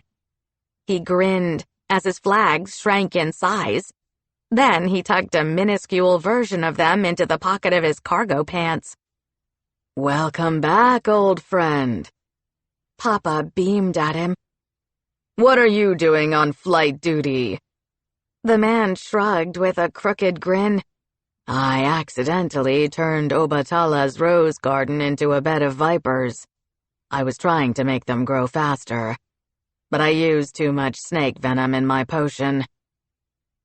Gavet, this is my baby girl, Maya." Papa introduced me. "And her friends, Frankie and Eli." "I'm not a baby, Papa," I said under my breath. Gavet propped his hands on his hips and looked at me with wide-eyed surprise. "Has it been so long that you have another child?" A chill shot down my back. His words reminded me that Papa had a family before Mama. He had another wife and 3 children, Kimala, Zhenyu, and Eleni. The Lord of Shadows didn't care that they were just kids. He killed them to hurt Papa, and he would do it again if he had the chance. Eleni had been only a year older than me, and Zhenyu had been a little kid. My brain hurt, trying to keep all the problems straight in my head. The Veil, the Lord of Shadows, and now Papa not feeling well. "I wish that I could say that I'm here for a social visit," Papa said after a deep sigh. "I need to see Obatala." Gavet squeezed the handle of one of the flags sticking out of his pocket, like it was a nervous tick. "We heard the news about the Veil. How bad is it?" I bit my lip before I said something that would get me in trouble. It wasn't like the Azirians were in any danger from the dark up here. They were safe. Well, scratch that. They were safe for now. The Lord of Shadows didn't strike me as the type to destroy Earth and be satisfied. He'd want revenge against all Orishas, including the ones who lived on Azir. Papa cleared his throat. "If I recall, it's almost time for the Autumn Festival," he said, changing the subject. I got the feeling that he didn't want to say more about his reason for coming to Gavet. "The merchants must be starting to decorate the markets by now." "You kids are in for a treat," Gavet said. How could both of them be so calm when all I wanted was to run to Obatala's palace? "I'll walk with you a bit. I'm due for a break." Gavet fell into step beside Papa. They talked about football and a popular ice skating competition on the rings of Saturn. Eli glanced over his shoulders back at the star horses. Sparks of light lifted from their backs, scattering in the air like a tornado of dust bunnies. Soon the horses disappeared. There go our rides home. That guy looks exactly like Gavet. Frankie squinted at a man standing on the field. He was waving his flag to direct a person flying on a giant hawk to land. He wore the same cargo pants and had the same shaggy silver hair. Maybe his twin? I suggested. But somehow I knew that wasn't true either. I looked around the field, and another Gavette was kneeling in a bed of roses. A third one was painting a mural of a cityscape on a fence. "I see you've spotted my other selves," the Gavette with Papa called from behind us. "It's a handy trick, eh?" "How many can you make?" Eli asked excitedly. Gavette shrugged as we passed underneath a stone archway that led out of the courtyard. "Never tried more than a dozen or so. Didn't see the need to have more." We walked alongside rows of rainbow tulips that would have put the cranky twins' flowers to shame. When a breeze swept through them, the air smelled like sugar and cinnamon and vanilla. I sucked in a deep breath, and Eli's stomach groaned. We passed by houses with paisley rooftops in every combination of colors imaginable: orange and brown, yellow and purple, red and green, pink, gray, and black. The Azirians were tall and lanky, short and plump, and every shape and size. Some had skin as smooth as marble, or scales and gills like Gavette. Tails swept along the ground, wings tucked against backs. Long tentacles wiggled among feet like a motorcycle dipping in and out of traffic. Papa had once told me that some of the Azirians were human, and I had a lot of questions about that. How are humans here if they aren't supposed to know about magic? I asked. "You're inquisitive, little one," said Gavette, laughing. "I see you're your father's daughter. She's got her mama's sharp tongue and smarts," Papa said, and my chest swelled with pride. "To answer your question, Maya, the humans here all have the gift to see magic. It's a rare ability, but not unheard of. That's why we must always disguise our work with fixing the veil back home. Never can be too careful." Eli wrinkled his nose at a pair of El Locos who darted across our path. "Please tell me that those guys are vegetarians." "Not quite," Gavette said. "But they've been weaned off human flesh." "Until they get a craving," Eli said under his breath. While we browsed the tables in the market, Papa got sidetracked by friends who hadn't seen him in centuries. Orange silk stretched from rooftop to rooftop, spreading out into a canopy across one street. It was so sheer that sunlight shimmered through it, casting the pavement in dancing stars. Groups of people walked by us eating anything from palm-sized three-tiered cakes slathered in buttercream to wiggling black jelly beans to salad on a stick. "Okay, this place must be heaven," Eli said, rubbing his belly. "I want to eat everything in sight." While he was craning his neck to eye everyone's food, I was drooling over the whiff of waffle cone filling my nose with pure joy. "Zala, is that you?" asked a man who had stopped in our path. He eyed Frankie in disbelief. "I'd heard that you'd—" His voice cracked like he was choking up. Then he shook his head. He looked human on first appearance, with golden brown skin and dark eyes. He wore his hair in short twists that stuck up everywhere, and a thick beard covered his cheeks. He reminded me of Wolverine from the X-Men. "Sorry, my mistake," he said, backing away. "I thought you were someone else." The man whirled around to leave, and I almost jumped out of my skin. On the back of his head was another face covered in gray fur and brown spots. Dark eyes stared at us above a long black snout and sharp yellow teeth. Eli whistled as he grabbed my shoulder. That's a were-hyena? Dang! I'm not a were-hyena, boy, snarled the man.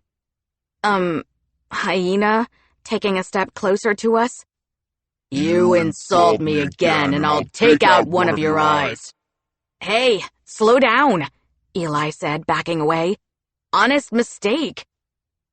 You're a Kishi, I said, speaking up. Papa told me stories about the Kishis. They had 2 faces, one human and one hyena. In his stories, they were always tricksters who literally had 2 faces. I had thought that he'd made that part up, like how sometimes people were two-faced, meaning you couldn't trust them with your secrets.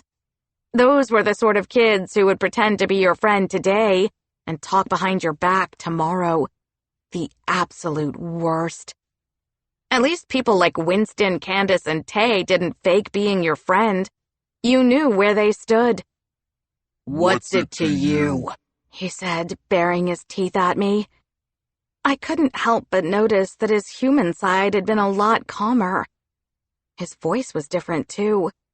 The hyena had a rough, grating voice, like nails against a chalkboard. Did you know my Orisha mother? Frankie asked, getting over her shock in record time.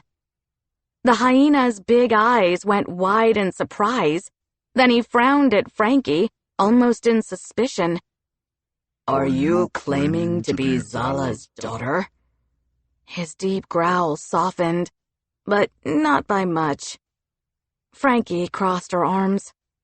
That's what I just said. People moved around us, uneasy, as we stood facing the Kishi. Papa and Gavette had gotten swallowed up by the crowd somewhere up ahead. The Kishi's black lips stretched back, revealing his very large, very sharp teeth. He looked like he'd eat us if he thought he could get away with it. I fingered the silver coin in my pocket.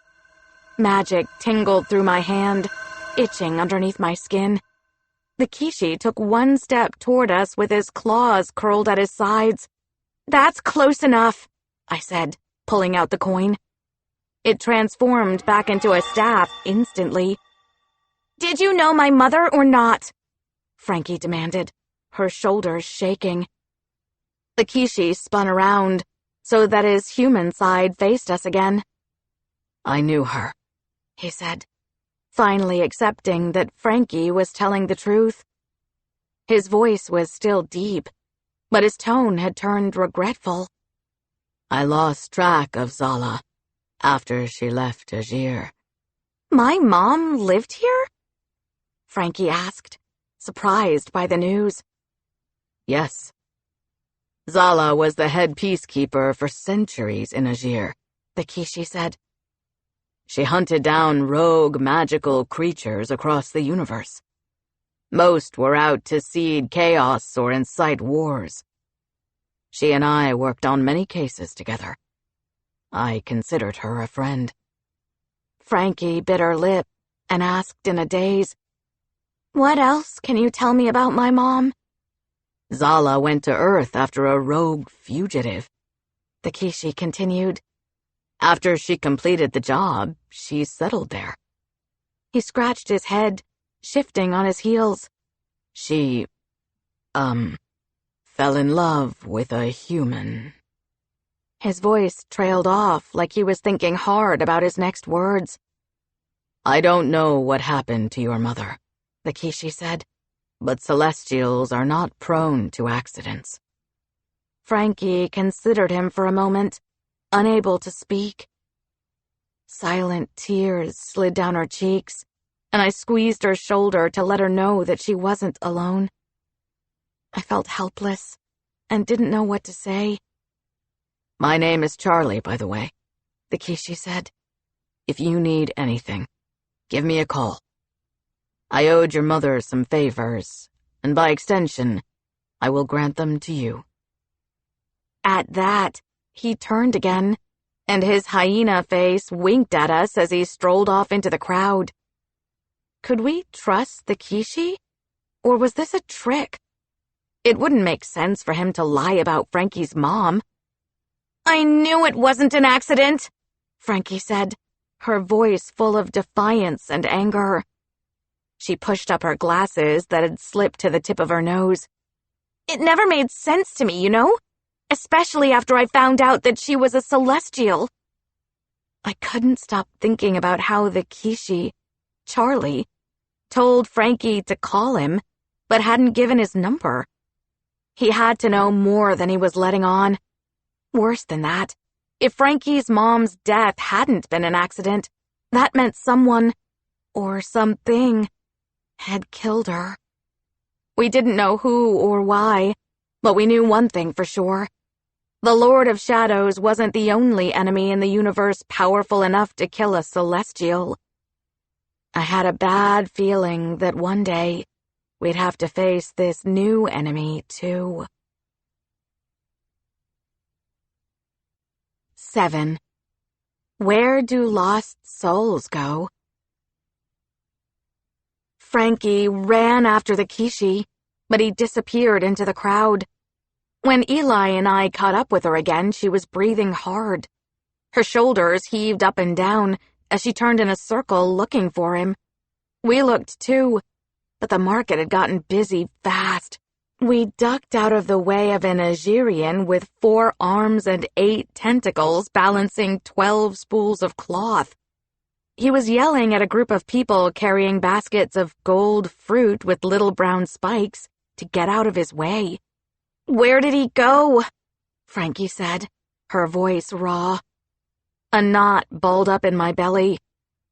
Charlie said that Zala's death hadn't been an accident.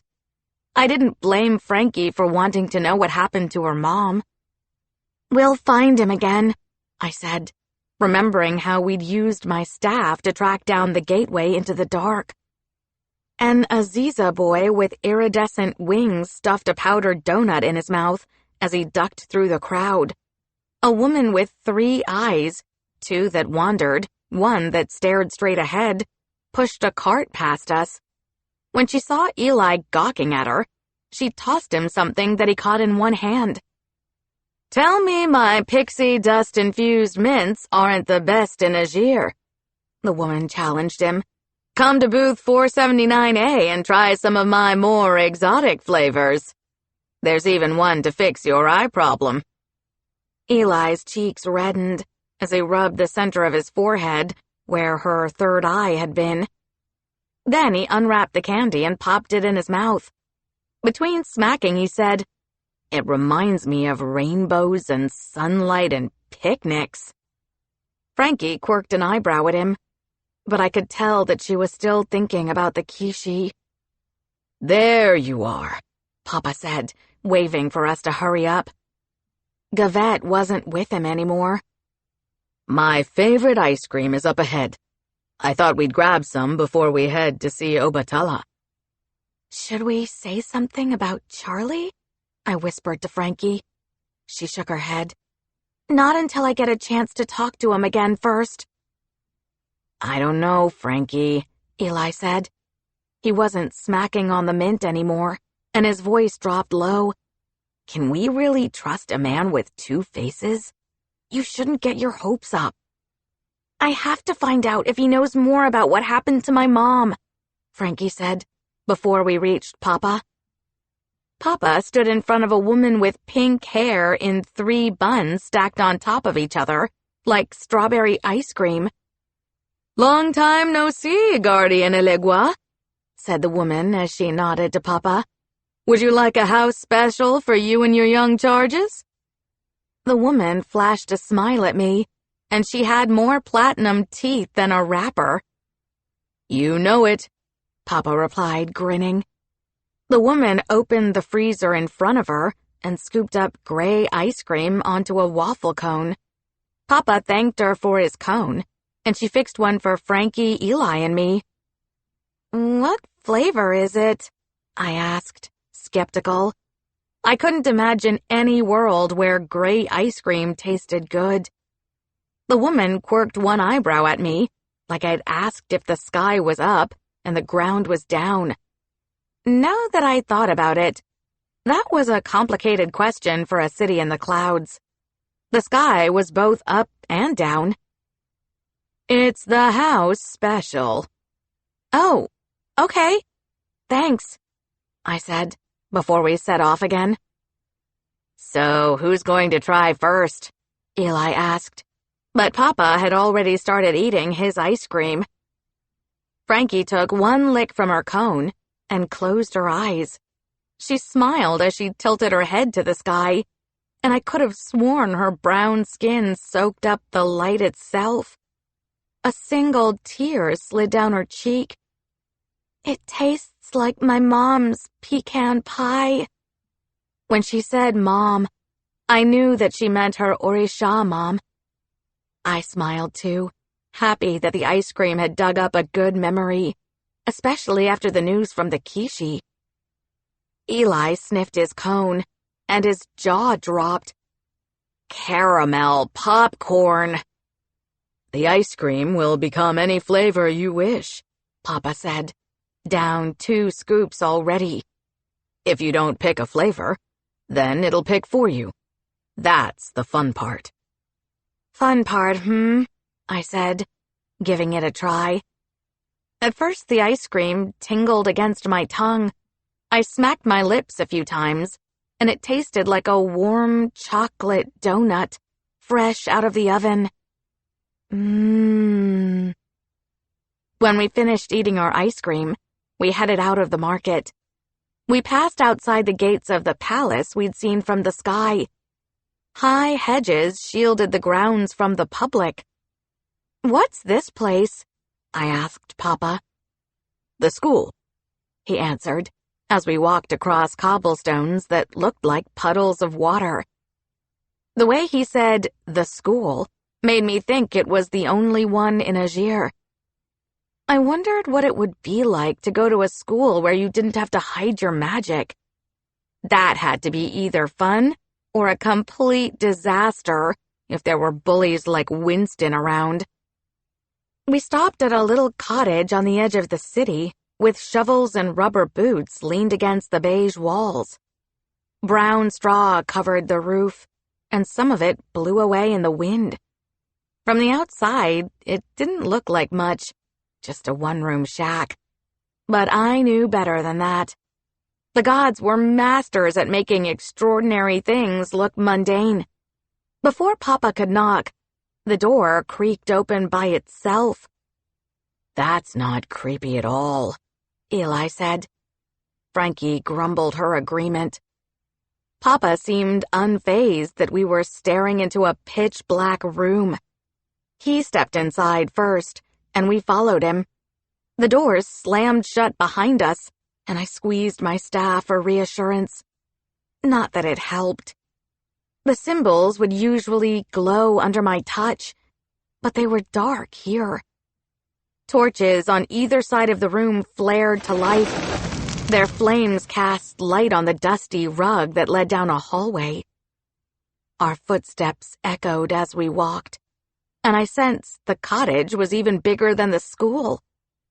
"This place is weird," Eli said, louder than he should have, considering that Obatala had to be nearby. "Skyfather has always been eccentric," Papa said. Eccentric was a nice way of putting it. Obatala and Oduduwa made the Darkbringers. Maybe if they hadn't, the Lord of Shadows would have never crawled from behind his planet.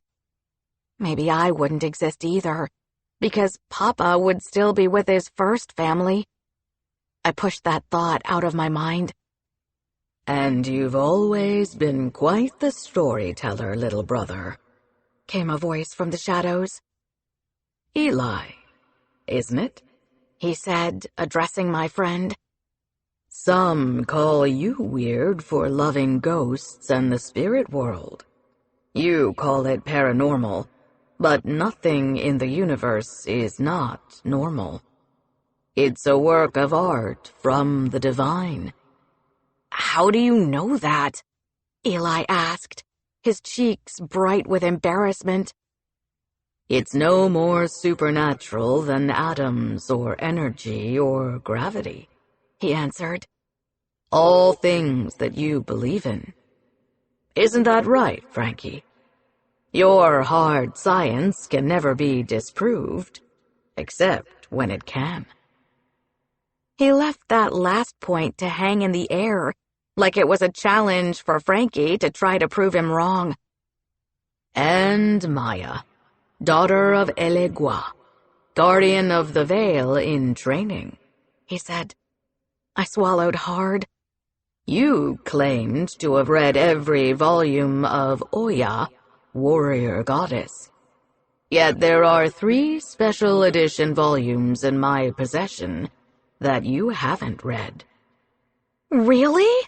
I said, almost forgetting the fact that this god knew way too much about us for my comfort. So you can, read minds or something? Something like that, he answered as he swept out of the shadows. He was an older man in a white flowing robe with a trimmed beard, nothing like Eshu's brushy white one. He was much shorter than Papa, but not frail looking for his age, with brown skin that shimmered with light. Miss Lucille had said that he'd been one of the universe's first children. That made him close to 14 billion years old. It is good to see you again, Obatala, Papa said, bowing his head to the god, who returned the gesture with a big smile. I'm happy that you have come to visit, little brother, he answered, and to meet Maya, Frankie, and Eli finally. There's been much talk about their antics on Earth. Antics, Eli grumbled under his breath. We're heroes. I wish that I'd come under better circumstances, Papa said. Obatala clasped his hands behind his back and walked alongside the torches.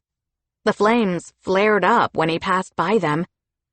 It's no news to you by now that the Veil is failing, Papa said. I poured much of myself into its creation, and as much as I've tried, I can't make a new one. The Veil is an extension of you, Elegua, Obatala said, still pacing. It has always been like a book on loan from a library that would eventually have to be returned. Okay, that was a weird analogy, but I got what he was saying. When Papa made the Veil, his magic split the earth into 2 halves, the human world and the dark, and that part of himself would have to return one day. But that is not why the Veil is failing. No, Obatala said, rubbing his chin. The Lord of Shadows has found a way to tap into its energy and drain it, Papa explained. The same way that he killed so many of our kind. Obatala stopped pacing, and then suddenly, in the span of a breath, he was standing in front of Papa. I had assumed his white hair and beard were from old age, but he looked younger than Papa. He had ice-white eyes that made me think he could, in fact, read my mind. If he could, then he'd know that his eyes really freaked me out. Are you always so squeamish, young guardian? Obatala asked me. I forced myself to look into his crystal eyes that formed a complex pattern. No, Skyfather, I said, using the name that my father had. Good to know, Obatala said, smiling. Since your future is not for the faint of heart. You can see into the future, too? Eli interjected. Frankie nudged him in the side. When Obatala raised an eyebrow, Eli added, Let me guess. Something like that. Instead of answering, Obatala turned to my father again. There is something wrong with you, brother. I sensed it the moment you reached Azir. He frowned. I haven't been myself since I got back from the dark, Papa explained. Eshu says that my balance is off, but he cannot see why. Obatala's eyes began to glow, and the light from them filled the entire room. Out of reflex, I buried my face in the crook of my arm. The light was warm against my skin, but it also seemed to go straight through me. I felt weightless, almost like I could float away. When the light finally faded, I stumbled a bit. Frankie and Eli looked dazed and confused from it too. Well, Eli looked confused and like he was itching to crack a joke, but he only rocked on his heels. Obatala's eyes were wide with shock and fear. "A part of you is missing, little brother." "What do you mean, missing?" I interrupted him. Papa gave me one sharp look, and I bit my tongue. "To put it in terms that you'll understand, young guardian, his soul is gone," Obatala said. My heart thundered against my chest. That couldn't be possible. Could it? Papa's face crumpled like balled-up paper, and his dark eyes looked hollow. "When we were escaping the dark, one of the Lord of Shadows' ribbons punched through my chest," he said, his voice low. "At the time I felt a sharp pain, but I didn't think much of it." "But can't Papa make a new soul?" I said, unable to keep quiet.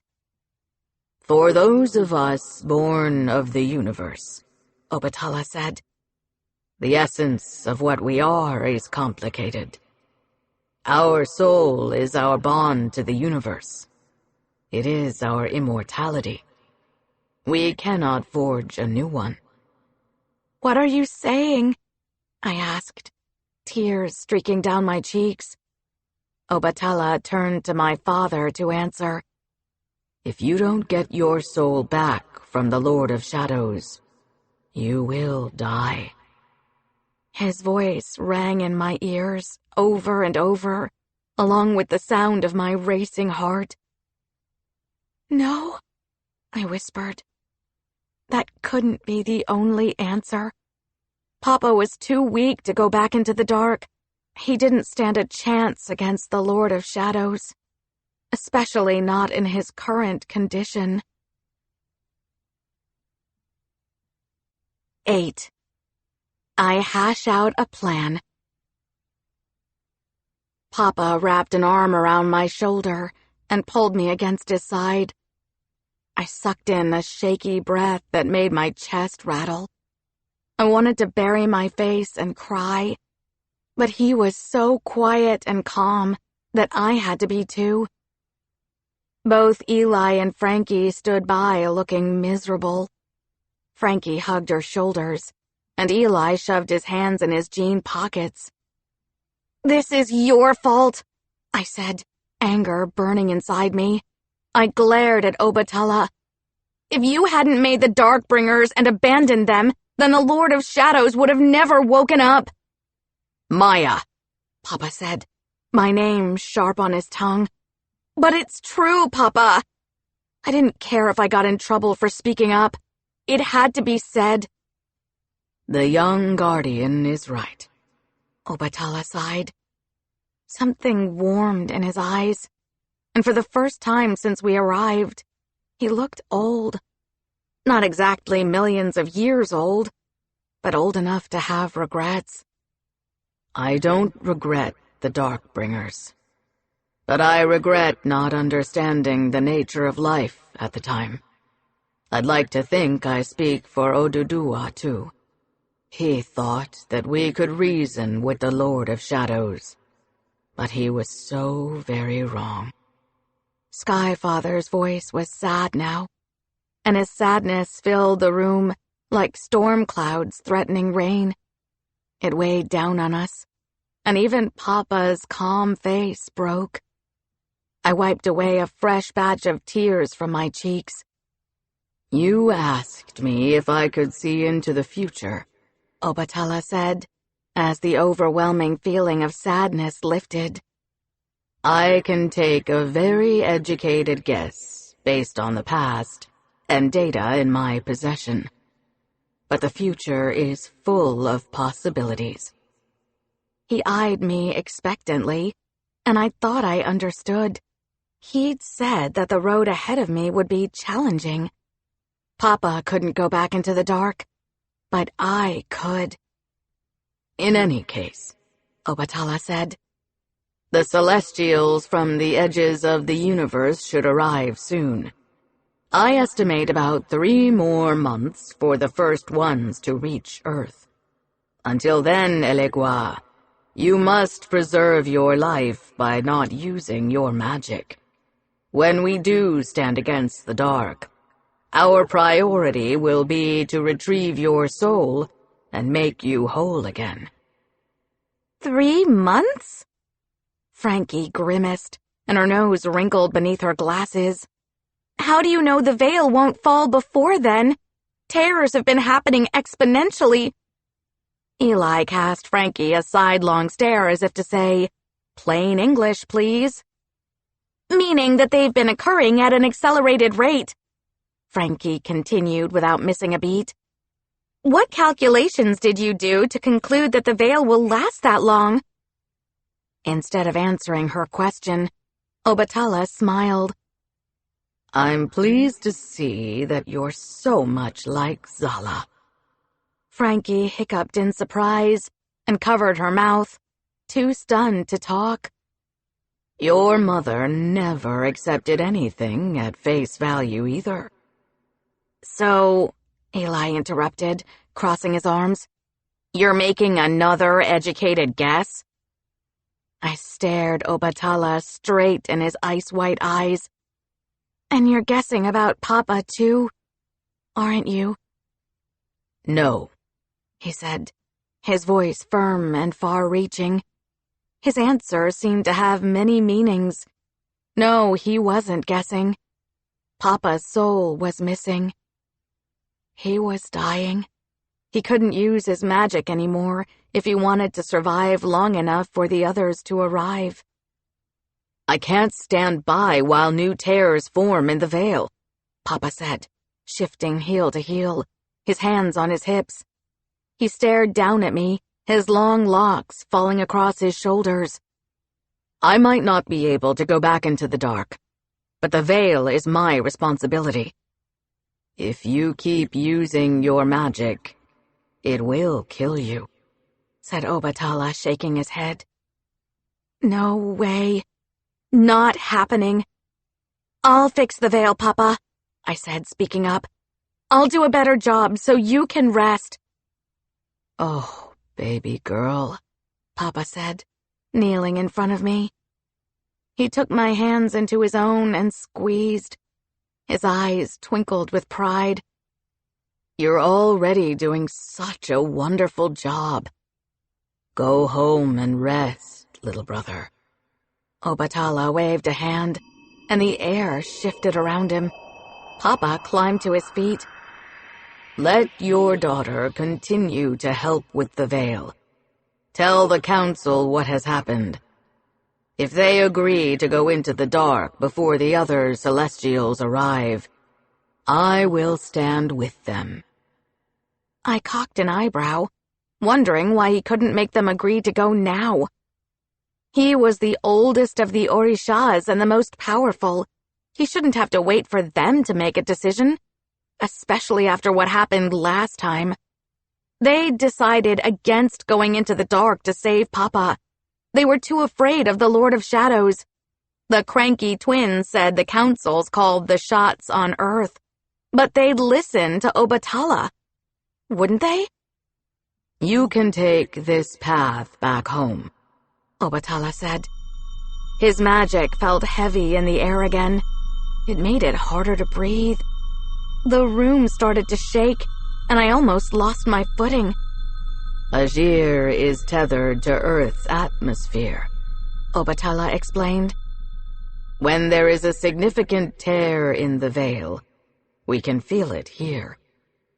Eventually, if the veil falls, the Lord of Shadows will come for us, too. My cheeks warmed at the news.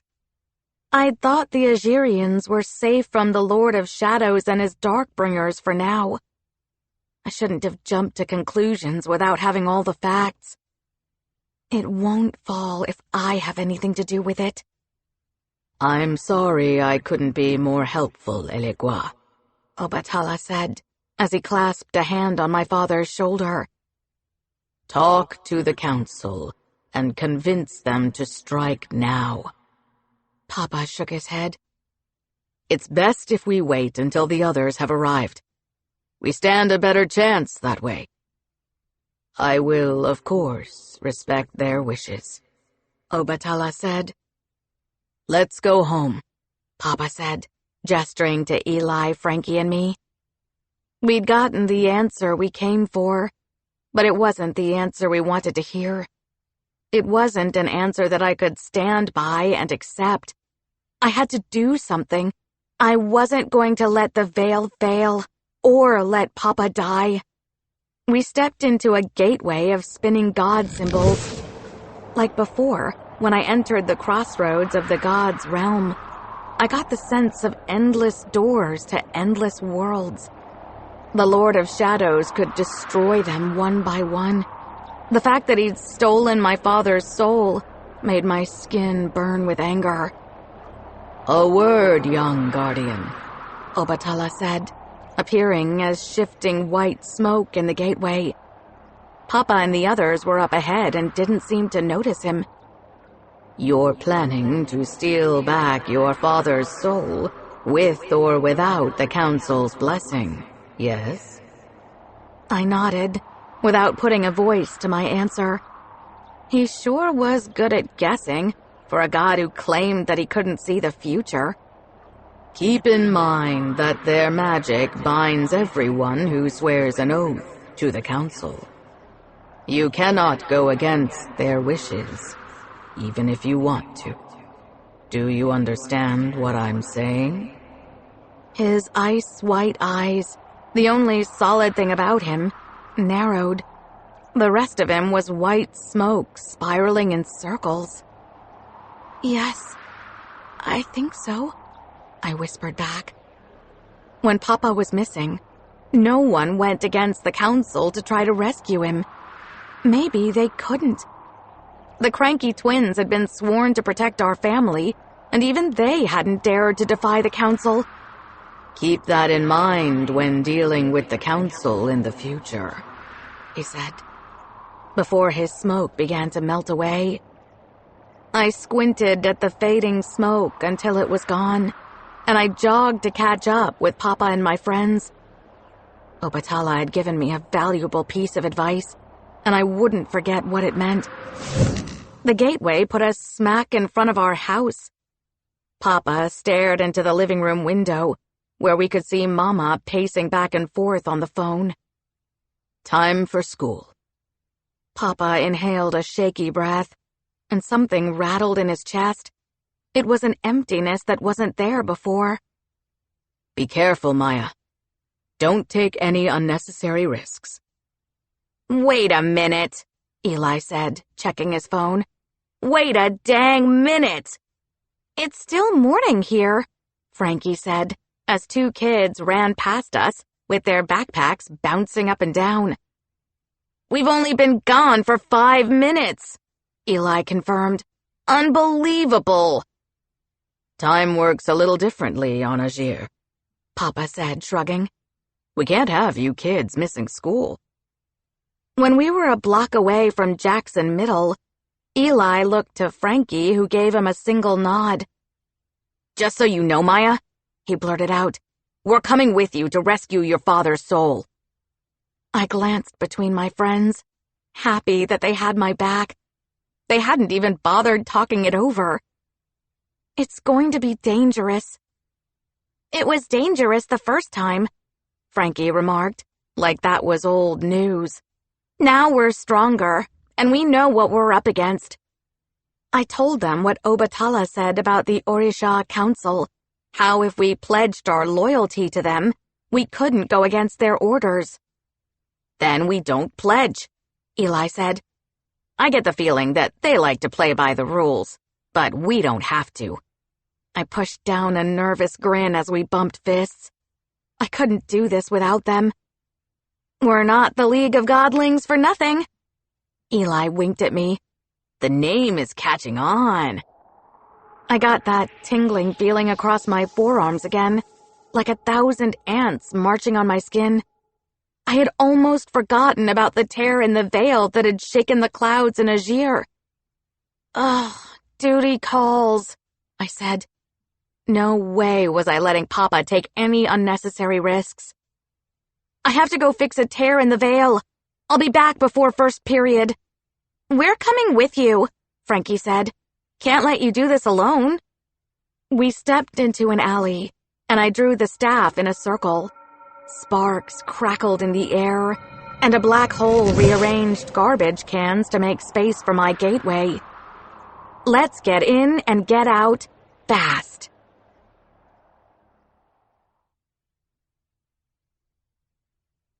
Nine. Rules are meant to be broken. After repairing the veil in California, I opened a gateway 2 blocks from school. We popped out behind the broken-down van in the vacant lot between 2 old buildings. The gateway closed within moments. At least I had gotten better at that over this summer. The trick was to start collapsing the other side as soon as we'd passed through it. I only wished that I could close a tear in the veil that fast. My staff shrank into a silver ring covered in god symbols, and I slipped it on my finger. Do you know what the staff will become before it changes? Frankie asked. Not really, I shrugged. It's a bit like the ice cream on Azir. I let my magic shape it. That's cool, Eli said as we crossed the lot. Check this out. He held up his hand in front of his face. His fingers shimmered until his whole arm disappeared. I've mastered making only parts of me invisible. Frankie laughed. Who knows when we'll need a disembodied body part to scare away our enemies?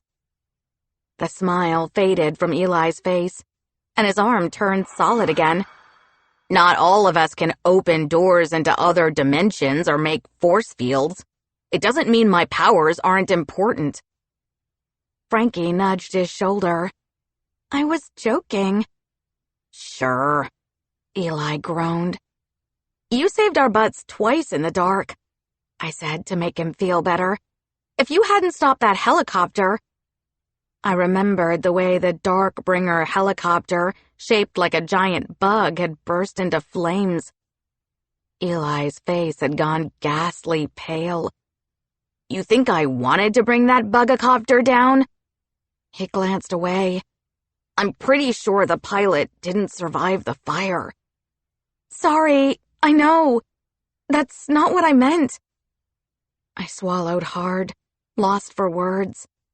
We had to fight a lot of Darkbringers to rescue my father, but the crash had been devastating.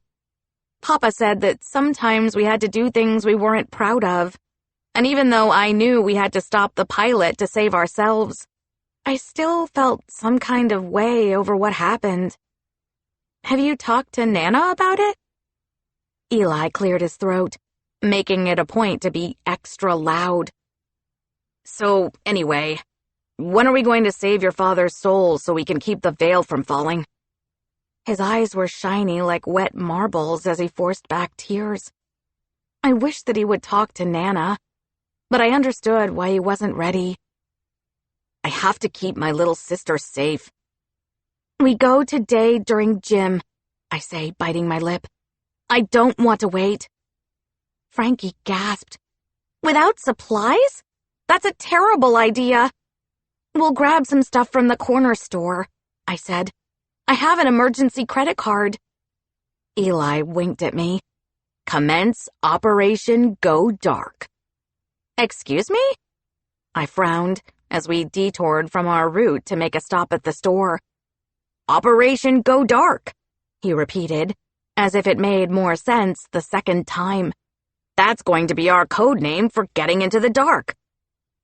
All through the walk to the store and on the way to school, Eli talked about the code names the Davis brothers used on ghost sightings, so I zoned out.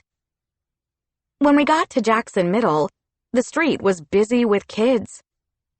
Ogun, the god of war, was back in his usual disguise as our school crossing guard, Zane. He stood nearly 7 feet tall, with a clean-shaven head and a neatly trimmed goatee. He wore all green and combat boots. Even his dog, General, looked like a normal bloodhound, which meant that he was still twice my size. "Oh, if it isn't Maya and her band of fools." Winston elbowed me in the side on the steps outside of the main building. "You're lucky that old lady saved you at the park." Blood rushed to my head, and I leaped at him, but a hand clamped down on my shoulder. "Get to homeroom, Miss Abiola," Principal Ollie said. Then they lowered their voice. "You need to set an example for the new Godlings." "He started it," I said, but Winston had slipped back into the crowd. A couple of kids pushing each other caught Principal Ollie's attention. "I see you two are itching for a week of detention." "Remember the plan," I told Frankie and Eli as the first bell rang. I jetted off to my class down the hall and ran straight into a girl juggling a stack of books. She stumbled forward and tripped over her own feet. I tried to help her, but an identical girl stepped up and caught her arm. Twins. They had to be transfer students, since I'd never seen them before. "Sorry," I said, as one of the twins glared at me. The girls were tall, with golden eyes and brown skin. They both wore their hair in braids pulled back into a ponytail. "Nice move, Abiola," Gail Galana said, flashing a temporary tattoo of a bear that covered her forearm. It would be my luck to have several classes with her. "I see you're breaking dress code," I said, staring at her tattoo. "Rules are meant to be broken," she said in a sing-song voice. Gail was trying too hard to act cool, and it showed. I was not looking forward to spending the whole year in after-school tutoring with her. Aside from the incident with the twins, first and second periods flew by fast. I hurried back into the hall at the bell to catch up with Frankie and Eli. People leaned against lockers and chatted with their friends. Most of the new incoming 6th graders looked lost and confused. I was pushing my way through the crowd when I noticed several things at once. Eve Grayson, one of the popular kids, was crying next to the water fountain. "They grew on her face in first period," someone exclaimed. When I looked closer, I saw the problem. Eve had red, blistering pimples all over her cheeks and forehead. Farther down the hall, a boy I'd seen only a few days ago at the park stood 2 feet taller.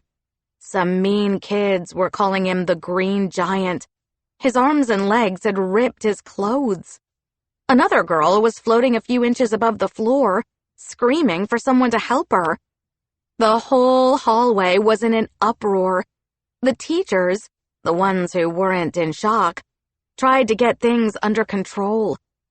Tisha Thomas stepped in my path. "What is the dark?" She hadn't talked to me since last year, when she made fun of my stories about Papa.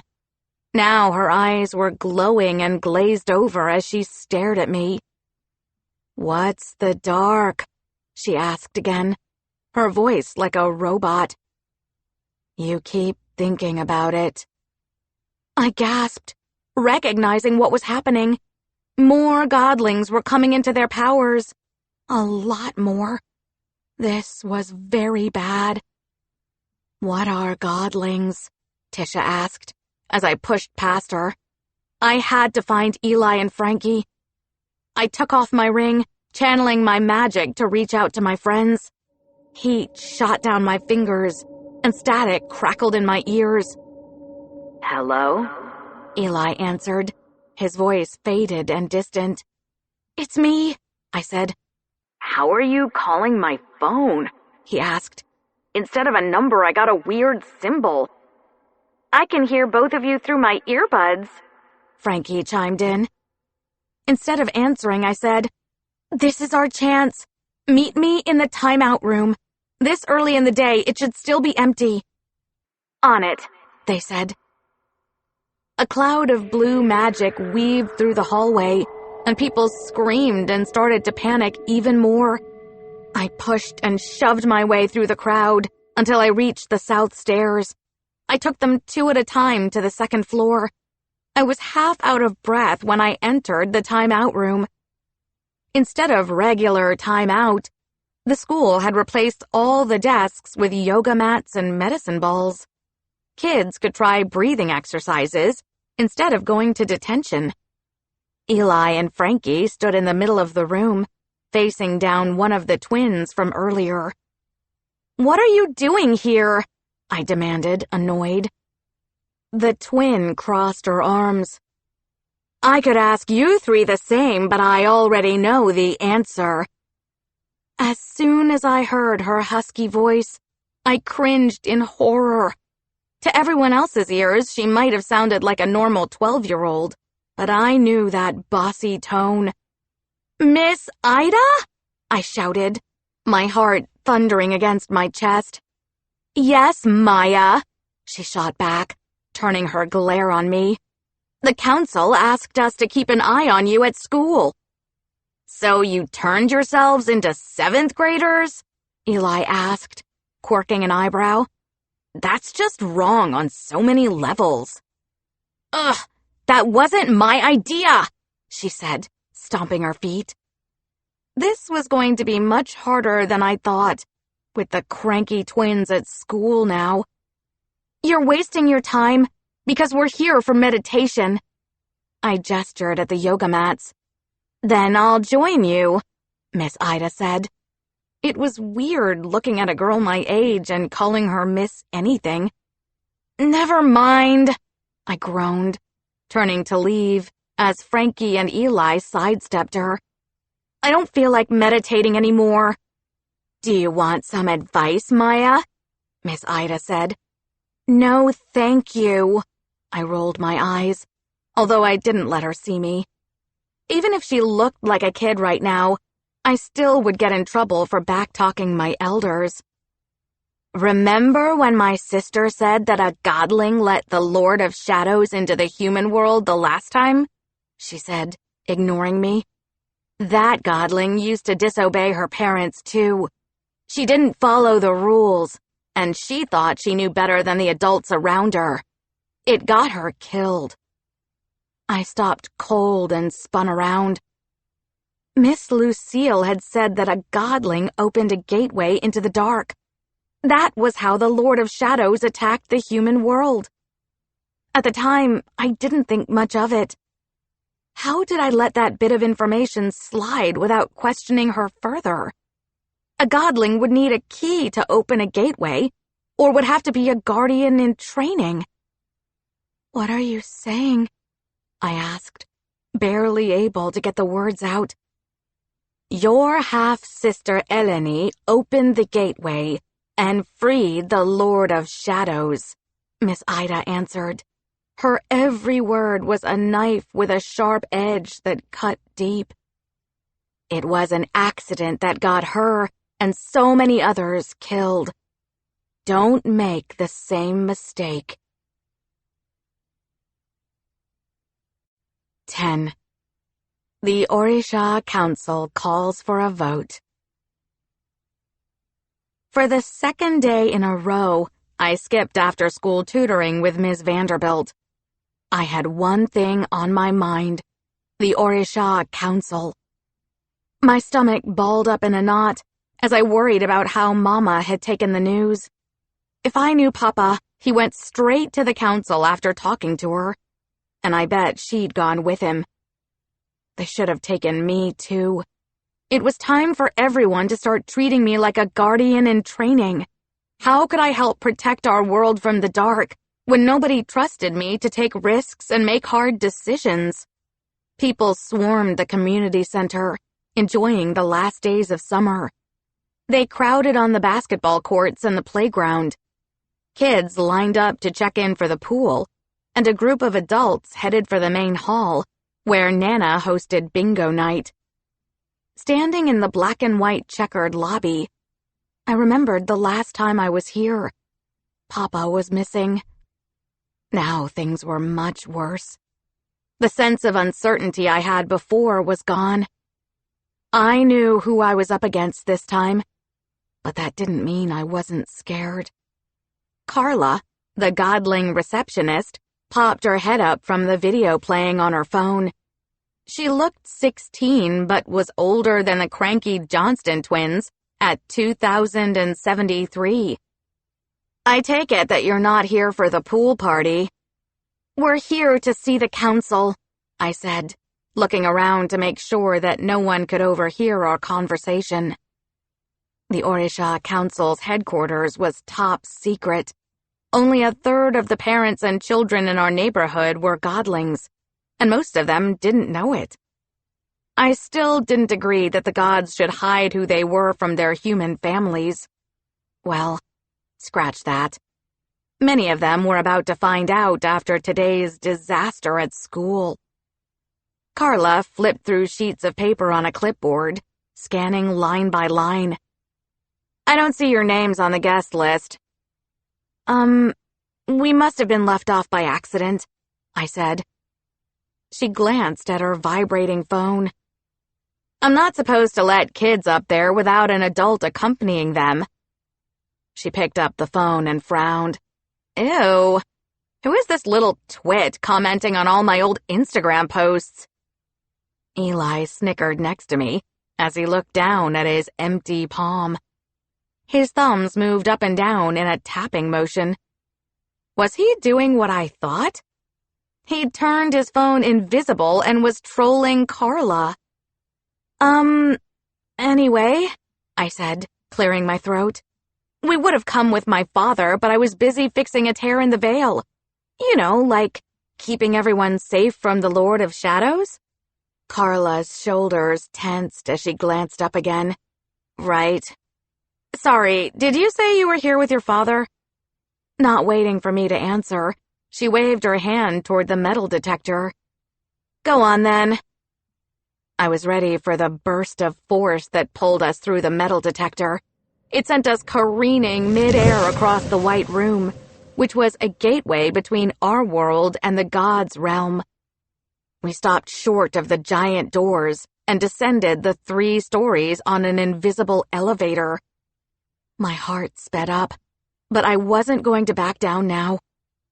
We stepped through the doors into the gods' realm. It was like before, a place carved in outer space, with no walls, no borders, except the endless stars. The Orisha Council sat on their thrones, looming in the chamber, larger than life. I would never get used to how majestic they appeared in their semi-divine states. What a surprise that the 3 of you showed up without being summoned, Nana Buruku said. Eli waved at his grandmother, his cheeks red. Hi, Nana. Nana was Mother Earth, and vines wriggled up the sides and back of her throne. Her white hair was braided in a ring around her head, and her skin glowed with light. To her left sat Shango, aka Mr. Jenkins, Frankie's favorite science teacher. Lightning crackled above his throne. No surprise that he was the Orisha of thunder and lightning. Next to him sat Eshu, with his bushy white beard. A fire burned at the center of his eyes, rimmed by blue ice. Among the Orishas, he represented balance. Next to him was Ogun, aka Zane, our crossing guard at school, the god of metal and war, and his 6-eyed dog, General. Both wore matching metal tags that seemed to absorb the light from the stars. Ogun's face was unreadable as he stroked General's back like he was deep in thought. To the far right was Oshun, the Orisha of beauty, aka Miss May, who owned the salon on 47th Street. Today she wore a gold dress that looked like it had stars woven into the fabric. Her makeup, like always, was flawless. Her throne was gold with peacock feathers fanned across the back that cast off the perfect light for a selfie. Orishas, godlings, and humans alike filled the bleachers across from the council. Their voices buzzed in the chamber as they argued with each other. From the sound of it, some of the human parents were pretty upset with their Orisha family members. Mama and Papa sat on the bottom row, quiet. She smiled at me with sad eyes, and I wiped away a fresh batch of tears. Frankie's moms, Dee and Pam, sat next to them. Jayla played with the other small children on a floating jungle gym off to the side. Winston, who was sitting with his mom, rolled his eyes when he saw us. I wasn't exactly happy to see him either. Miss Lucille and Miss Ida had returned to their old selves and stood near the council. I recognized so many faces. Principal Ollie, Tay, Candace, Tisha Thomas, Eve Grayson. Some older godlings in their 20s and 30s were here too. The clerk from the corner store, the ice cream truck driver, a cashier from the grocery store, the librarian. So the council summoned everyone except us? I asked, biting back my annoyance. I voted against excluding you, Shango said, a fierce look in his eyes. But some people on the council outvoted me. He cut his eyes at Nana. These children have gone through enough, Oshun interrupted, batting her long lashes. They have already risked their lives to save the world once. We cannot ask more of them. Truly, Oshun, said the god of war. If they had listened to this council the first time, we'd be at war already. We owe them our thanks and gratitude. The room had fallen quiet, and all eyes were on Frankie, Eli, and me. I ducked my head, feeling a little self-conscious. People usually didn't pay much attention to us. It didn't help that Eli couldn't have a conversation without bringing up ghosts. Frankie always had to prove that she was the smartest person in the room, and I'd been called teacher's pet for years because of after-school tutoring. Eshu raised a hand to calm the bickering on the council. They're here now, so let the young guardian and her friends listen to what we have to say, along with everyone else. Winston faked a cough. Guardian of what? Giant turds. Hush, boy, his mom said. Now isn't the time for your smart mouth. Winston slumped his back against the bleachers behind him, looking plenty embarrassed. I pursed my lips to hold back a smile. Served him right for always being so awful. Well, then, sit. Nana waved to the bleachers, her worried eyes darting to Eli's face. Eshu is right. We moved closer to our parents and found seats. I took in the Celestials again, studying each of their faces and body language. Shango kept staring daggers at Nana, but she ignored him. Ogun and Oshun glared at each other, their eyes brimming with anger. Even though the two weren't speaking, I had a feeling they were arguing with each other inside their minds. Eshu was the only one who looked more tired than angry. He massaged his temples. I'd settled down to listen to what the council had to say when little stars flooded my vision. The chamber seemed to tilt without warning. For a brief, terrifying moment, I thought I would slip off the bleachers and fall into space. It took me a few seconds to realize what was happening. I leaned against Mama and squeezed my eyes shut. A dizzy spell? Mama asked, hugging an arm around me. Her sweet perfume stirred as she held me steady. I nodded, sinking into a familiar place of warmth and security. But it didn't feel quite the same, not while knowing the fragile nature of the veil and the enemies beyond it. Godlings, by now you know the truth about who we are, Nana said, addressing the crowd. Her voice had turned soft, and her eyes shone with sadness. "We hoped that you would live long, peaceful lives, never to know the suffering and wars of our past." Nana's words jumbled in my head and echoed in my ears. I clenched my teeth, trying hard to concentrate. Mama squeezed me closer to her side, and I let the dizziness run its course. Nana recapped the events over the summer and told the new Godlings about the Lord of Shadows and the Dark. "What does any of this have to do with Winston?" his mom asked, interrupting Nana. "Or any of these children? The Veil and this Lord of Shadows are your problem." Several people mumbled in agreement. "Destiny.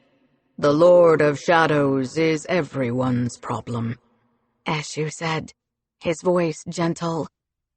"It will take all our efforts to defeat him again." "Wait a minute," Destiny snapped.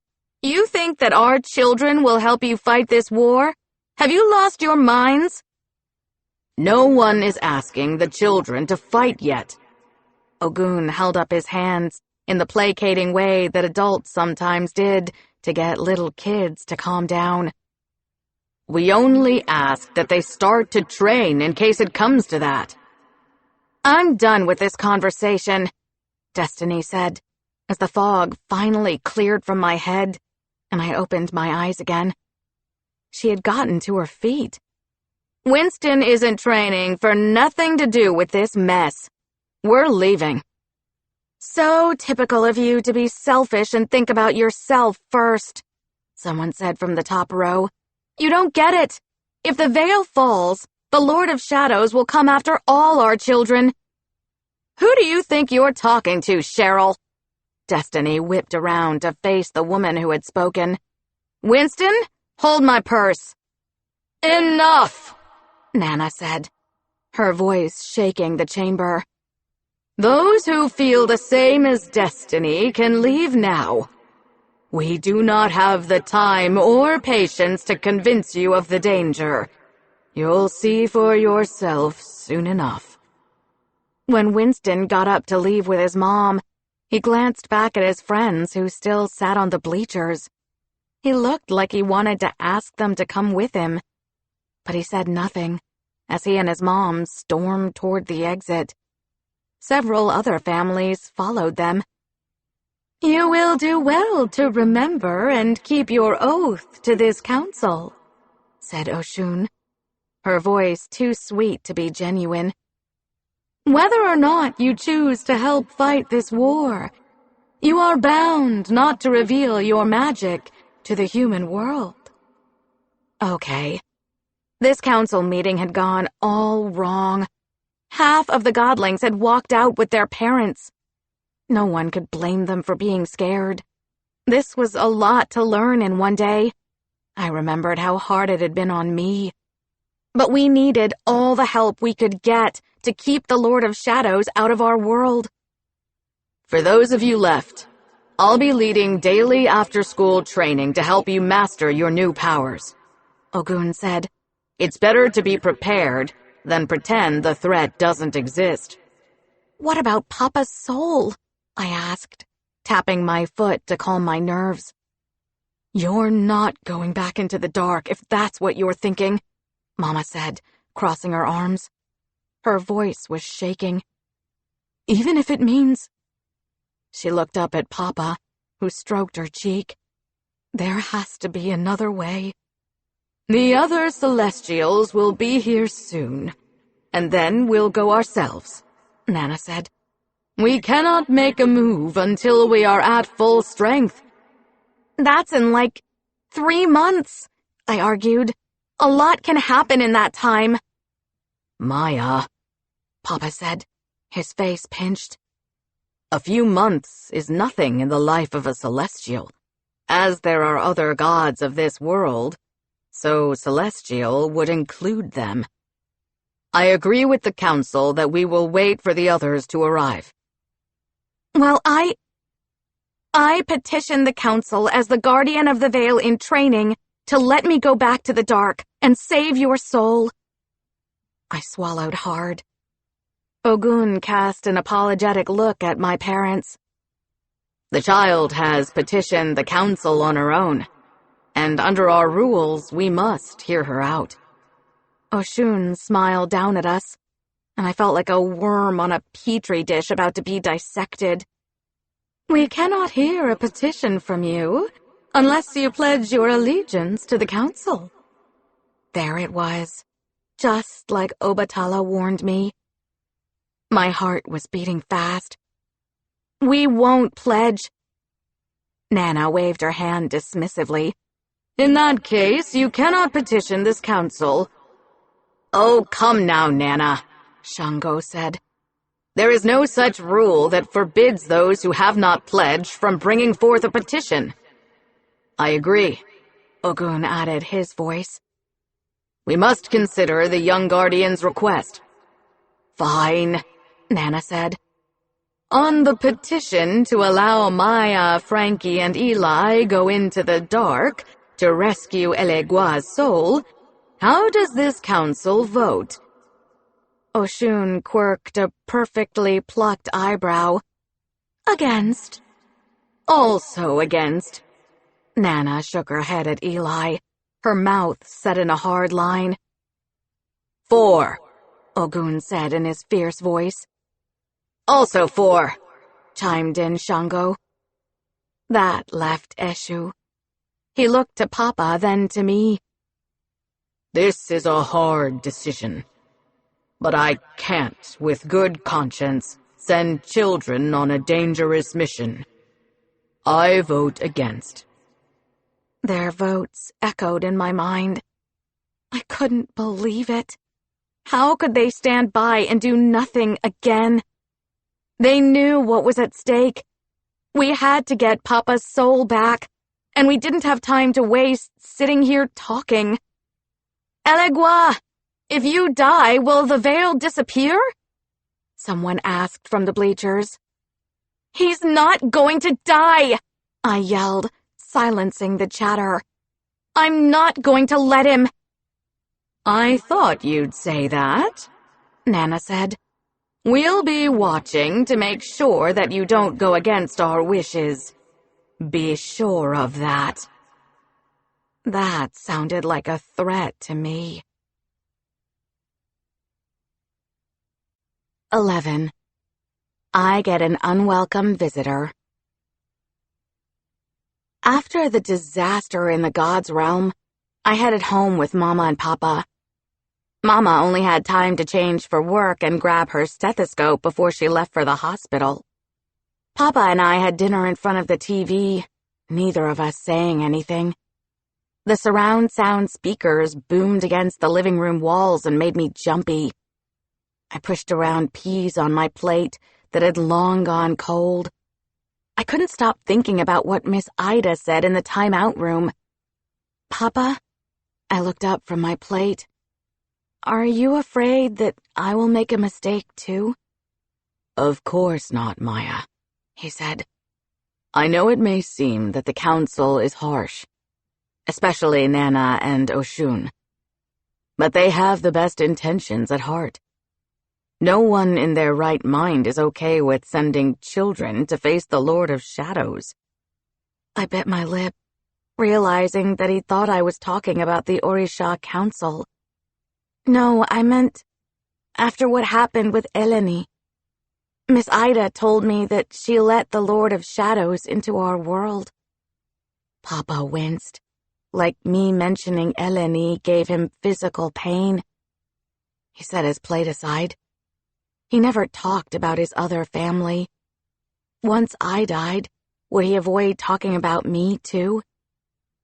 It hurt to think that he'd have another family after Mama and I were long gone. You never talk about her or the others. Maya, he said, his voice cracking like eggshells. His shoulders hunched over as he inhaled a sharp breath. Not one day goes by that I don't think about them. Sometimes the pain is bearable, and sometimes it's sharp as a knife. No parent should ever have to lose their children. Papa picked up the remote and turned off the TV. The steady ticking of the grandfather clock filled the room. Tick-tock, tick-tock. It seemed to be counting down to some unknowable future. Could I save my father's soul? Could we stop the Veil from failing? Could we prevent a war? "Tell me about them, Papa," I said, imagining what it would be like to have siblings. I thought about Eli and Jayla, how he adored her, and she adored him. Papa smiled as I put my plate down and tucked my legs underneath me. I met Lutanga on the edge of an Aziza settlement near a river. She was fetching water for her village, and I'd just finished fixing a tear in the veil. "Tears happened even back then?" I asked. 1,000 years ago? A few here and there. Papa shrugged. Nothing like what we started to see after the Second War. Papa continued his story. I hadn't expected her to talk to me. The Aziza are wary of outsiders, even us Celestials, but Lutanga was curious. Fast forward a few years, we got married against the wishes of her family. They said that I would cause her nothing but trouble. Papa's voice trailed off, and he took a long time to work his way up to talking again. Kimala was our oldest, he said, skipping ahead. She was the spitting image of her mother, with a singing voice that would put Mariah Carey to shame. Papa laughed at that, and I laughed too. It was good to see him smiling again. Eleni was a year older than you, and the only one of the three who inherited my connection with the Veil. Zhenyu was my little one. He was only 4 years old when it happened. I can still remember his infectious laughter. How did the Lord of Shadows trick Eleni? A shiver climbed up my back as I thought about the first time the Lord of Shadows appeared to me on the crossroads. He'd sucked the color out of our neighborhood, turning everything ash gray. Was it through the crossroads? Yes, Papa said, his voice hoarse. I learned much too late that he'd been pretending to be her friend, visiting her in what she thought were dreams. Papa blew out a shaky breath. She was training to be a guardian of the Veil, too. She was smart, Maya, like you. But he disguised himself. He pretended to be in trouble so she would help him. How could she believe that creep? I asked, shaking my head. He didn't strike me as someone who could even pretend not to be shady. Maya, the Lord of Shadows is full of tricks, Papa said. If he were so easy to stop, we wouldn't be in our current situation. He is much too powerful and clever. Never underestimate him. I won't, Papa, I promised. But I worried that I already had. The Lord of Shadows always seemed to be 2 steps ahead of us. Later that night, when I was getting ready for bed, I thought about everything Papa told me. His eyes had lit up when he talked about Eleni, Kimala, and Zhenyu, and I wished that I could have known them. I didn't blame Eleni for what happened with the Lord of Shadows. Imagine someone abusing their power and authority to do something so horrible. That was what the Lord of Shadows had done when he tricked her. I had to find a way to outsmart him. It took me a long time to fall asleep, and when I finally did, I slipped into a dream.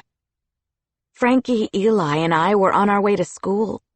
It was a sunny day, and the birds chirped in the trees. Some of the players from the Jaguars dribbled a soccer ball down the middle of the street. "Think of all the benefits of cloning," Eli said, excited. I could pull pranks at school and send my clone to detention in my place. They could take my semester exams and volunteer for bingo night sometimes. What if one of your clones decides that he wants to replace you? Frankie asked. No one would ever know the difference. It's a risk I'm willing to take to get out of chores, Eli said, shrugging. We passed the abandoned house on 49th Street. It sat far off the sidewalk behind a rusty fence and tall grass. The fence squeaked in the wind, and a sign against the door covered in vines read, "Welcome." The word was hard to make out under the grime and chipped paint. Frankie and Eli kept walking, but I stopped in front of the house, feeling a cold breeze biting my skin. A long creaking sound filled the air as the door slowly opened. It was completely pitch black inside, like the bottom of a deep pool that never got any sunlight. The darkness poured out of the door, seeping across the porch. It inched along the ground, drawing closer to the sidewalk. As I watched it ooze toward us, I could sense that something had changed in the dream. The darkness stopped at the fence. I'm dreaming. Not on the crossroads, I said, not entirely convinced. Was I dreaming? It's a door, Frankie said, beside me again, her voice monotone. We can see that, genius, Eli said on my other side. Maya, a voice hissed in the wind. It came from the house. I could feel the Lord of Shadows on the other side of the door, watching me from the endless darkness. It wasn't a dream version of him either. It was the real thing. You can't be in my dreams, I said, as the air around me warmed and my staff appeared out of thin air. I took one step forward, and the glow from the staff pushed back the darkness. It curled in on itself, retreating toward the house. Maya, don't, Eli said, grabbing my arm. He wants to trick you into going back to the crossroads. A knocking sound came from the old house, like wood splintering and falling in great heaps onto the floor. He's at the door, said Frankie, her voice a whisper. Don't answer. I was starting to think that my friends were parts of my subconscious mind, here to help me connect the dots. Eli represented the practical side of my brain, straight to the point. Frankie was the metaphorical side, warning me through invoking imagery. That was the exact opposite of how Eli and Frankie were in real life, which was another clue that this was a dream. The house was a path to the crossroads, and the Lord of Shadows had tapped it. Don't be afraid, little one, came his withering voice. I'll make your death quick if you free me. I countered his grim offer with one of my own. Send my father's soul back through one of the tears, and I'll spare your life. Are you sure? The Lord of Shadows let out a laugh that cut right through me. After tonight, he won't need his soul anymore. My blood boiled with anger. I was sick of his threats. I banged the staff against the fence, which sent a stream of light that pushed the darkness back into the house. The door slammed shut. He was gone, and the link that he'd connected to my dream broken. Maya, Eli said, shaking my arm. What? I snapped as I turned to him. His eyes were wide as he stared at something behind me. The veil. I bolted up in bed, heart racing, my pajamas soaked in sweat. I fumbled to flip on the lamp on the table and knocked down my stack of comic books. The veil, I gasped as my senses kicked into action. My arms tingled as my magic picked up on the tear almost immediately. It was massive, bigger than any of the tears before. It was a gaping hole between our world and the dark. "Papa!" I said to the empty room. But as soon as I called his name, I knew that he was gone already. The Lord of Shadows' last words taunted me. After tonight, he won't need his soul anymore. Papa was in trouble. 12. Operation Go Dark. I hopped out of bed and changed into jeans and a t-shirt in record time.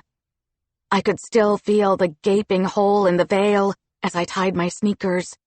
My hands trembled so badly that my laces ended up in 2 messy knots. This was our chance.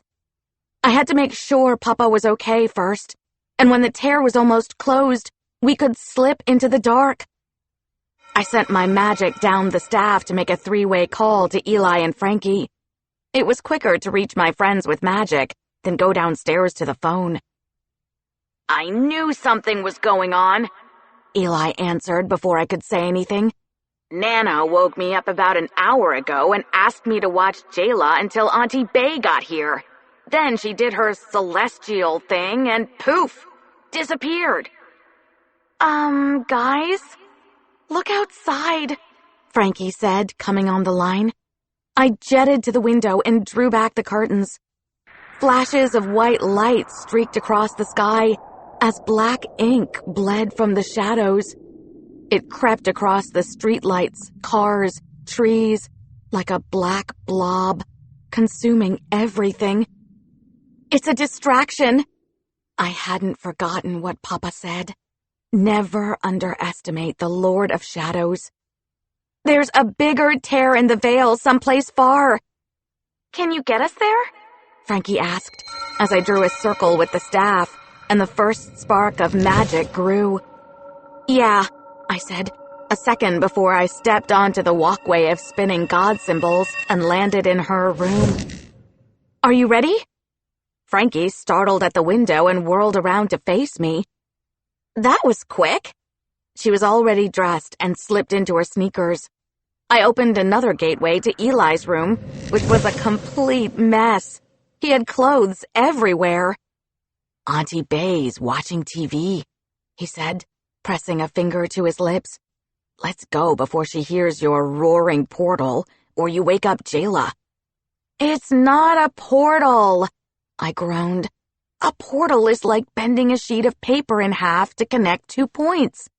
I'm building a bridge that'll allow us to travel at the speed of light. That's a gateway." "Oh, okay," Eli said, squinting at me like the difference didn't matter. He couldn't have been more wrong. I'd seen Papa make countless portals this summer, and they were much faster than building a gateway when traveling greater distances. "Eli? I know you're not up there playing music, boy," his aunt called from downstairs. "Go to bed." He cringed, then yelled back, "Sorry, Auntie. I'll turn it off." God symbols shimmered in golden light inside my head as I adjusted the gateway to seek out the tear in the veil. I was still so much slower than Papa at it. This new tear was far, much farther than the one in California. The farther apart 2 points, the harder to build a connection. That was why opening a gateway into the dark took the most time and concentration. I shuffled the god symbols around to build a new walkway. When I finished, the wind shifted from cool to warm. It smelled salty. We ran through the gateway, our legs pumping hard. We were breathing fast, but not out of breath. Thousands of god symbols spun around us. Stars, moons, animals, plants, geometric shapes, and symbols that defied logic. "All those kickball games this summer paid off," Eli said, practically patting himself on the back for suggesting that we start playing. "This is like a walk in the park." I was about to agree with him But we took one step out of the other end of the gateway and dropped. "Oh, crap!" I screamed, tumbling in a heap of orange and blue everything with no ground in sight. A flock of seagulls squawked as we busted up their formation. Wings slapped me across the face and I spat out feathers. I'd opened the gateway over an ocean. Well, that explained the smell. The staff ripped from my hand and sprouted wings. I almost got my hopes up, but then it flew away and left us in the dust. "Hey, come back!" I reached for the god symbols again, snatching them out of thin air with my thoughts. They spun around us like disco lights, pulsing, and slowed down our fall. "I've got this!" Frankie hollered over the roaring wind. She stretched her arms toward the ocean and let out a blast of energy. Waves sprayed everywhere. In a split second, a crystal blossomed on the surface. We hit the barrier hard. It knocked the wind out of me, but it held. Eli sat up, rubbing his head. "Is that what it's like to skydive without a parachute?" I climbed to my feet with my attention to the sky. High above the ocean, a few yards away, shadows poured out from a tear in the veil. A white light teetered below the hole in the shape of a man. Papa! He glowed bright, and his light stretched out far and wide, pushing back the shadows. Farther down, Ogun sat astride a mega-sized general who roared, all 6 of his eyes glowing. Shango wielded his double axes, chopping up the writhing shadows that slipped past Papa. "Is it me? Or is the hole getting bigger?" Frankie said, pointing up. It had grown in a matter of moments. More shadows crawled along the edges of the tear. Some shot out for Papa and pierced through his celestial form. He faltered, falling back. Shango and Ogun surged forward, cutting and slicing their way to him. "Papa, no!" I screamed. He should have been safe at home, resting. I reached for my staff, until I remembered that it flew away. I balled my hands into fists. I had to help Papa. Magic flared inside me. It buzzed in my ears like it was itching to burst free. Something fluttered across my vision, and I gasped as a pair of wings with a harness flew right into my chest. I stumbled back as I caught hold of them. Up close, I saw the same god symbols from my staff. Among the symbols were a sun, a leopard with raised paws, and a river. I am the guardian of the veil. I fumbled with the straps that got tangled in my clumsy hands. "Help me!" "On it," Frankie said, as she and Eli both sprang to action.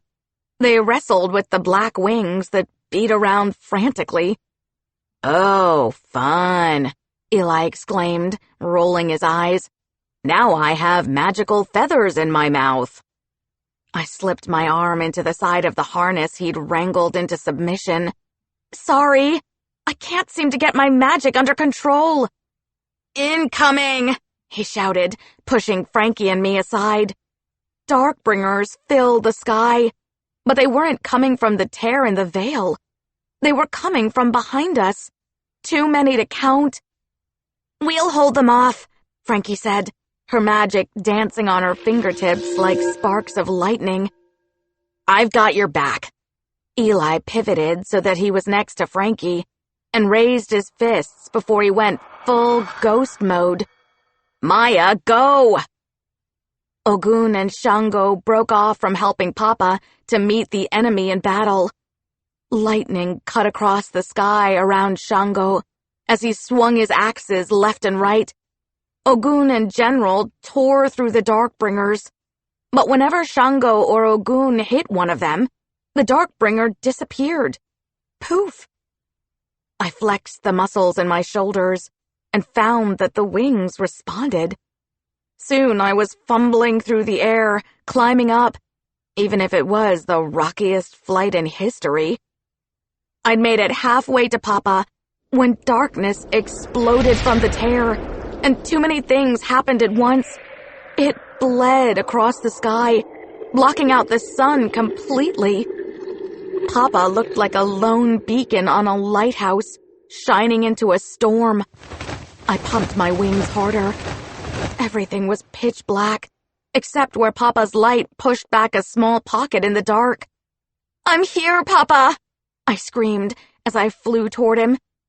Wading through the dark felt like I was neck-deep in icy mud. "Am I glad to hear your voice, baby girl," Papa grumbled. He sounded like he was being crushed under the shadows. "Help me push them back. Use your inner light, like you did with the Lord of Shadows." Ice crystals crawled across my hands and up my arms, and they burned like nothing I'd ever felt before. When I reached Papa, he shifted his shape to his human form, but his light still poured out. His skin was ashy gray, and I looked down at myself, too. My hands and arms were the same. The Lord of Shadows was draining the brilliant colors from our world, and us. I concentrated on the energy building inside me. The color came back into my skin, and the ice crystals melted. The heavy feeling of walking through mud went away. Patches of blue sky broke through the darkness. "Give me your hand, baby girl," Papa said, grimacing. His locks blew behind him in the wind, and even they had turned gray. He looked so tired. "We'll give one big push together to close the tear." I squared my shoulders as I took his ice-cold hand. This was my chance to prove that I could be a good guardian of the Veil. "On the count of 3, Papa said. 1, 2, 3. I let go of the energy that had built inside me. Light poured out of my chest, my eyes, even my fingertips. Our combined magic hit the tear, striking against the darkness. "It's working!" I cheered as the writhing shadows hissed and drew back. The hole started to shrink.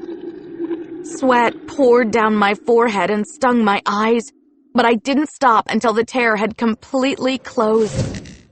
"We'd done it! Papa and me!" I squeezed his hand, but it had gone slack. I turned to see his grim face.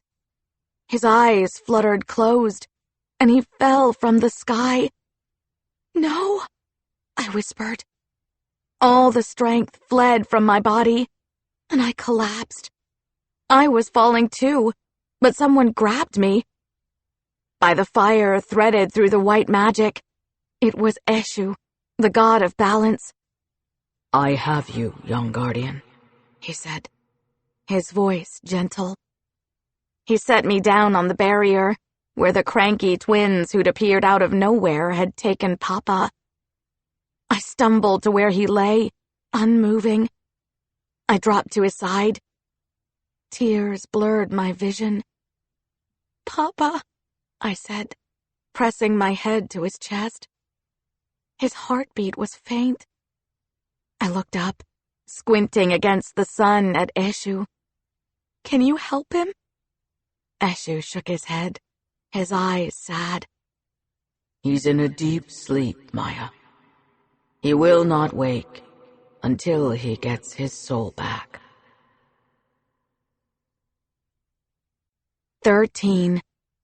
The Great Escape. "We'll take him home," Miss Lucille said, as she knelt on one side of Papa. Miss Ida sat on the other side. Blue ribbons of light wrapped him in a blanket and lifted him from the ground. I clung to him until Eshu pulled me away. I swiped angrily at the tears stinging my eyes. I couldn't stand that Miss Lucille was so calm, like everything would blow over and be okay. Nothing was okay. Papa was in a coma. Eshu hadn't outright said it, but that was what he meant. "Why can't we take him through a gateway?" I asked. "It'll be fast." "Faster, yes," Eshu said. "but less safe." "I can make a safe gateway," I argued, annoyed that he didn't trust me to get Papa back. "It's not your abilities that are of concern," Eshu explained. "Your father is very sick right now. We need to be extra careful with him." I couldn't stop crying and shaking.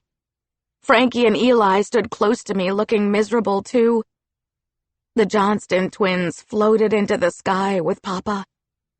The light from the setting sun shifted around them until they disappeared. "Maya," Eshu said in his tempered voice, "I won't lie to you. Elegua is very weak, but he's still fighting, or else he wouldn't be able to keep his human form." I glared at him, anger burning through my chest. "This wouldn't have happened if you'd voted for us to go into the dark. You're supposed to be his friend." Eshu flinched, like my words had been a punch to the gut. "I've known your father my entire life. We fought wars together, saw the rise and fall of civilizations." The fire in Eshu's eyes changed from bright red to a cool blue. "You and your mother are everything to him. You cannot know what it was like when he lost Lutanga and their children. He doesn't want to lose you too." I turned my back to Eshu before I said something that would get me in trouble. It was easy for the Orisha Council to make calls on our lives from their celestial thrones. Meanwhile, the whole world was falling apart. "I agree with the young guardian," Ogun said. "As do I," Shango added. Eshu glanced up at the god of war and the god of lightning. "Yet you are bound by the council rules, the same as I." Ogun and Shango had a Darkbringer chained between the two of them, floating in the air. He was short, at least half the Celestial's height, with pale blue skin and white wings that fanned out behind him. His long black hair fell in waves across his shoulders. He wrenched his arms, straining against the glowing celestial chains, but to no avail. I glanced around, confused. I had seen dozens of Darkbringers. Did the others get away? "There were never any others," Ogun said. "This one can create illusions." The Darkbringer laughed, and it sounded like glass shattering. "Enjoy the little time you have left." "We know what happened eons ago," Eli yelled with his hands cupped around his mouth. "We're sorry that people died, but that wasn't our fault. Everything was fine until you started coming to our world looking for a fight." "How arrogant of you to think that everything was fine," the Darkbringer spat. Ogun raised his hand, and a small white blob slapped the Darkbringer across his mouth. "You'll have plenty of time to talk when we interrogate you later." Shango and Ogun hauled off their prisoner, leaving Frankie, Eli, Eshu, and me standing in the middle of the ocean. A flock of seagulls flew overhead, and a whale breached the water. It was almost as if the animals knew the danger had passed, for now. "I thought powerful Darkbringers couldn't get through the veil?" Frankie asked, crossing her arms. Eshu didn't answer, which was an answer in itself. I turned my attention to the veil, letting my magic sense it. He got through the tear because the veil had completely failed here. I glanced up at the sky. There was no barrier at all for a little while. "So, we're doomed?" Eli said, rocking on his heels. "No, not yet." Eshu cleared his throat. "Our young guardian has strengthened the veil with her magic for now. but it won't last forever. "We're not giving up," I said to Eli. "I'll protect the veil as long as Papa is sick." I wasn't completely honest in front of Eshu, but Eli nodded, and I knew he got what I was saying. Operation Go Dark was still a go.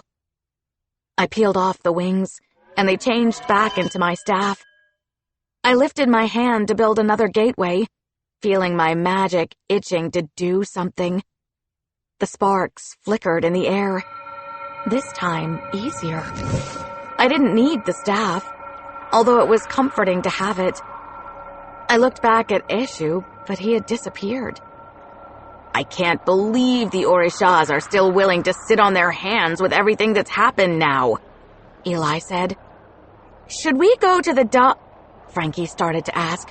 "I know it's time to go to school," I said, making sure to sound extra annoyed. It wasn't safe to discuss our plans out in the open like this. "We don't have to talk about that right now, do we?" Frankie winked at me. "Oh, well, everyone knows how much I love school." Eli rolled his eyes. Even I had to admit that she was horrible at pretending. Once we stepped into the bridge of spinning god symbols, I closed the gateway behind us. "We'll go during the field trip," I said, now that I was sure no one could overhear our plan. "I saw the permission slip. We're going to the field museum," Frankie said. "It'll be the perfect place to sneak off into the dark."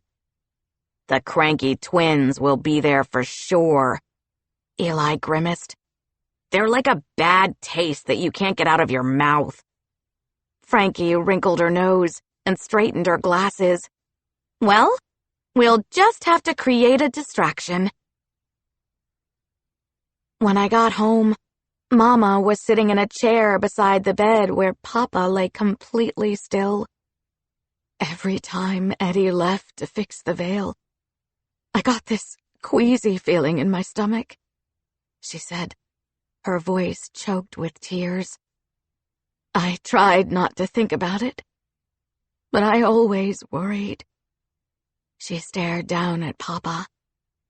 I never could get over that he was responsible for something as vast as the veil, with no one else to help him. Papa was still in his human form, but his skin glowed with white light.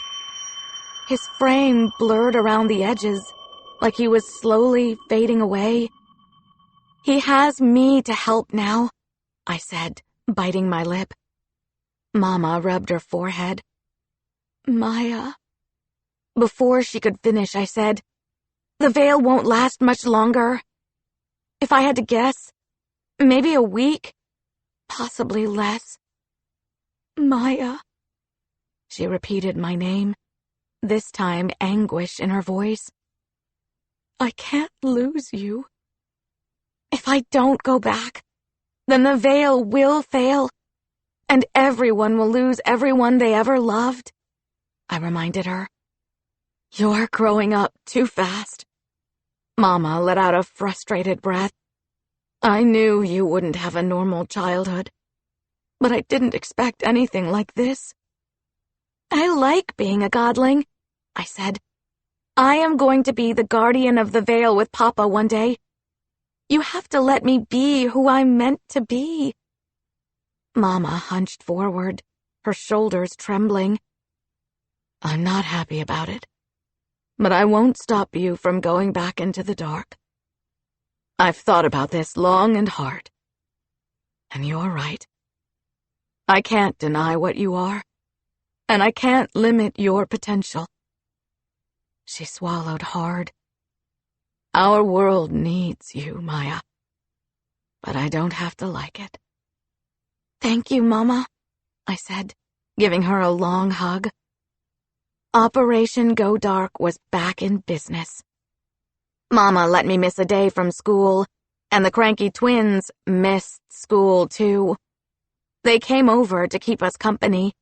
They even brought food, mac and cheese, baked chicken, and potato salad, so Mama wouldn't have to cook. The next morning, I met up with Eli and Frankie and we boarded the buses to take our class to the field museum. The Johnston twins, pretending to be 7th graders again, sat right behind us. "There's a big chunk of plastic poking me in the back," Miss Ida complained in a squeaky voice. "Someone ought to do something about these horrible seats." "What was that, Miss Johnston?" Principal Ollie said, looking up from their iPad at the front of the bus. "Nothing but the big pimple growing on the center of her forehead," Winston said from across the aisle. He, Tay, and Candace snickered. "The joys of being 12 going on 13, Miss Lucille said, sounding less cranky than usual.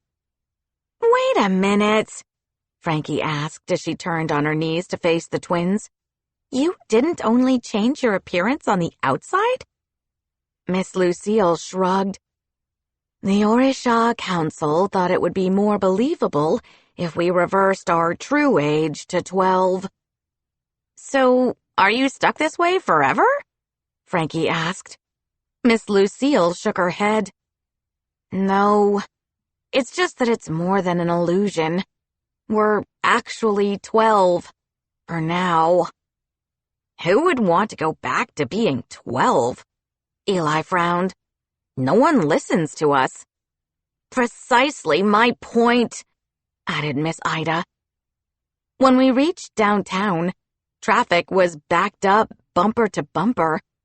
Several yellow school buses had already parked on the street beside the field museum. It looked like Jackson Middle wasn't the only school on a trip. That was going to work in our favor. "Stay together," Principal Ollie said, standing in front of the exit. Kids were anxious to get off and pushing each other to be first in line. "We're going to have a picnic on the grass for lunch." "I'm allergic to boredom," Tay shouted. Principal Ollie narrowed their eyes. "I have a list of allergies for our student body. I didn't see boredom listed by your name, but nice try, Mr. Curtis." "So what's the plan?" Eli whispered to me. "I'm going to bring Sue back from the dead," I said, winking at him. "Who's Sue?" Eli cocked his head to the side. "Also, if anyone's bringing someone back from the dead, it should be me. I have a special connection to the paranormal. Obatala said so." "Sue is a dinosaur," I said, shaking my head. "You are so weird," Eli replied. "Weird, but really clever," Frankie countered, giving Eli a smug smile. "You just wish you'd thought of it first." "Well, if it doesn't work, you can always frankify people with your general nerdiness," Eli suggested as we climbed from the bus. Most of the tour would have been exciting if I hadn't had more important things on my mind. We walked through the exhibits with a guide explaining everything in meticulous detail. We saw fossils, meteorites, gems, and precious stones. Finally, we got to the dinosaurs, and Sue stood like a giant in the middle of it all. Sweat trickled down my forehead as I glanced around the exhibit. People snapped pictures and crowded around the dinosaur. She was nothing but bones, of course, but that made my plan even better. What I was about to do was risky and likely would get me expelled from school, but I didn't see any other way. "And here is our most popular exhibit," the guide was saying. "Sue is one of the largest tyrannosaurs ever found. She was named after the explorer Sue Hendrickson, who discovered her." People clamored to get a good spot to take pictures with the dinosaur. I wasn't sure that I needed the coin in my pocket to amplify my magic, but I squeezed it anyway. Nothing happened. The coin felt slick against my sweaty palm. This had to work. Papa was running out of time. After a while, one of Sue's massive leg bones moved. It was a small tremble at first, Besides Frankie, who gasped, and Eli, who looked stunned, no one else noticed. That was until more bones rattled, like Sue was waking from a deep sleep. The kids closest to the dinosaurs stumbled back, pointing and shrieking. People thought they were joking, until Sue shook her leg loose from the wire holding her together. Then she opened her mouth and let out a great roar.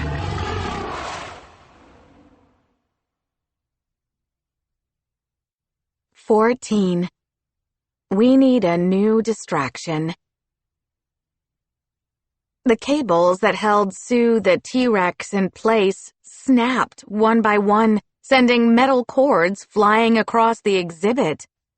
One cable crashed into a brachiosaurus. Its bones shattered and rained down on the crowd. Another cable headed straight for a group of people hiding behind a map of the museum. It shredded everything in its path. Frankie threw up her hands and sent waves of energy that wrinkled space.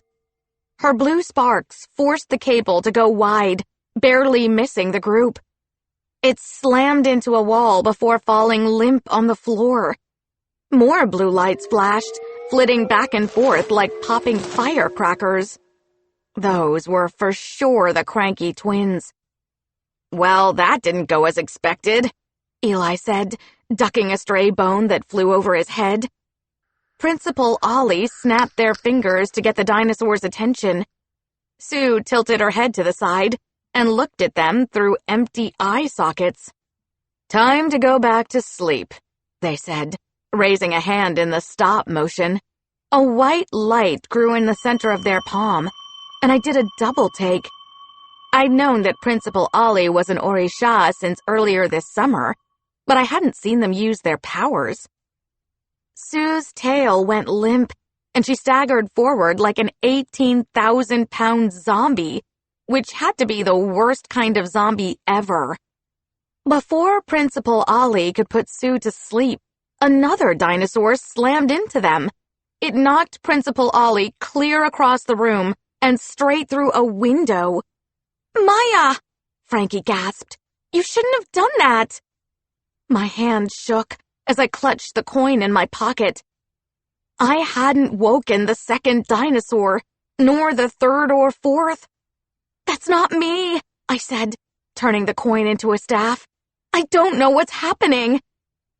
"Maybe another godling coming into their powers?" Eli suggested. "That or your magic is out of control yet again."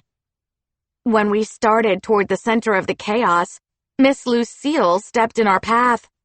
"Stay here," she said, taking up a position in front of us. She raised her hand and deflected dozens of raining bones. "Ollie and my sister will handle this." "Miss Lucille, I know this is bad timing, but I have to ask you something." Eli dodged another bone. "Why are some godlings' powers stronger than others? Like, I can only do the invisible thing." "What?"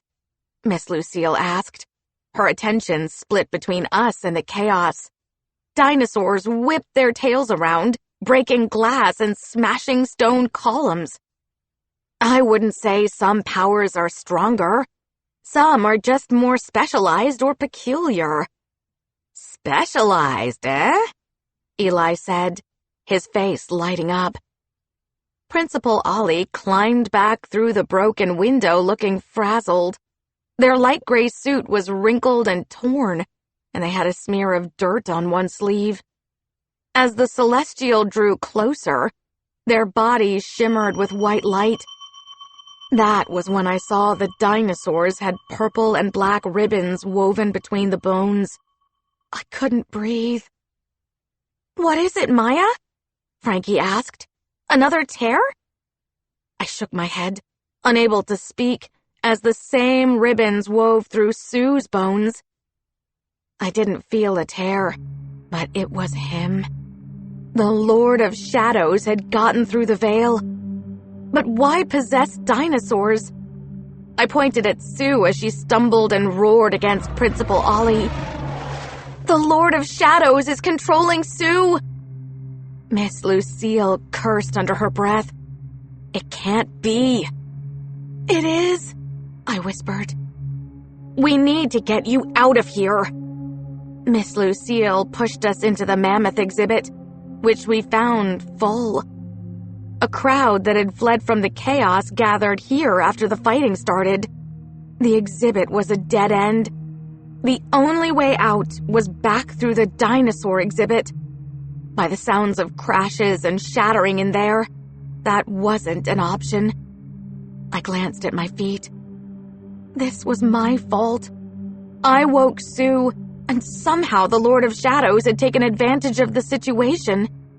He was here, but not really here. I couldn't explain how that was possible. It was like when he created a connection from the crossroads to my dreams. Shouldn't you be helping the others?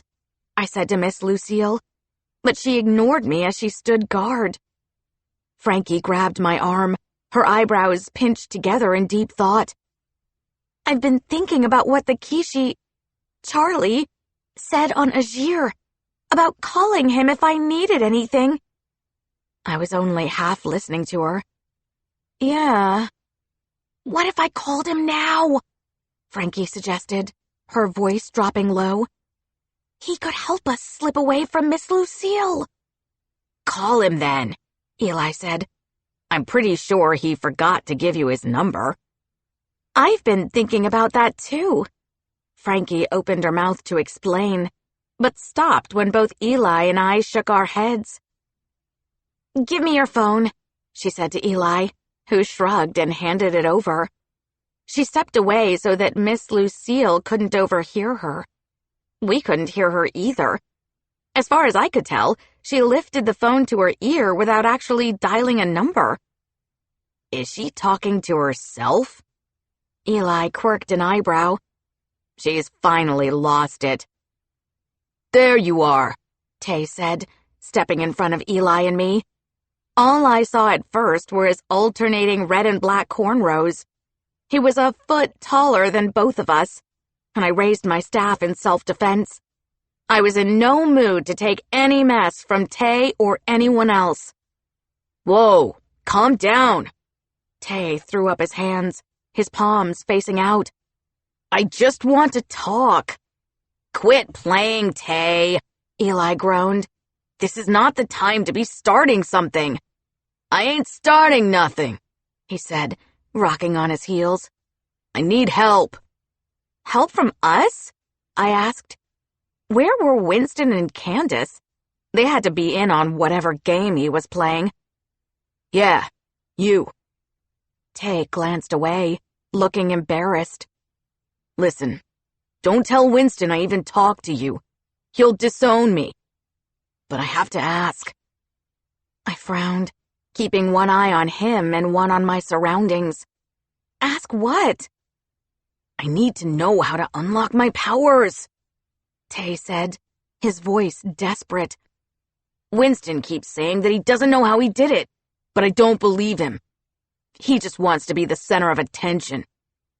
I didn't think the day would ever come that Winston and I would be on the same side of anything. He's telling the truth, I explained. The first time we showed powers, it was really random. We didn't call it. Wait, but there has to be some way. Tay narrowed his eyes. You're holding something back. We have to go, Eli said as we sidestepped Tay. We really didn't have time for this conversation. Less than a minute passed, and Frankie walked back over to join us and handed Eli his phone.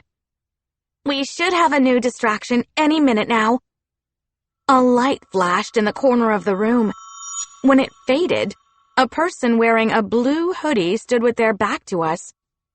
I only caught a quick glimpse of his face as the crowd swallowed him up. I was about to dismiss the man when a scream rang out in the exhibit. Then several screams, all coming from that direction. People rushed away from the man in the navy hoodie. For God's sake! Miss Lucille whirled around to face the commotion. Now what? I'm going to eat you all, came a loud growl. One by one. I got a glimpse of a tuft of brown hair, a snout, and very sharp teeth headed straight for us. It was Charlie.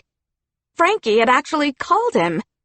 He did the big bad wolf thing, huffing and puffing, even though he was half hyena, not wolf. But it worked. Is that a Kishi? Eli latched onto Miss Lucille's arm like he was scared out of his mind. Don't they eat people? Calm down, boy, Miss Lucille said in her high-pitched little kid's voice. Kishi don't usually eat humans, but I'll take care of this either way. They're not supposed to show their hyena face to mortals. Miss Lucille stormed off after the Kishi, but stopped after only taking a step.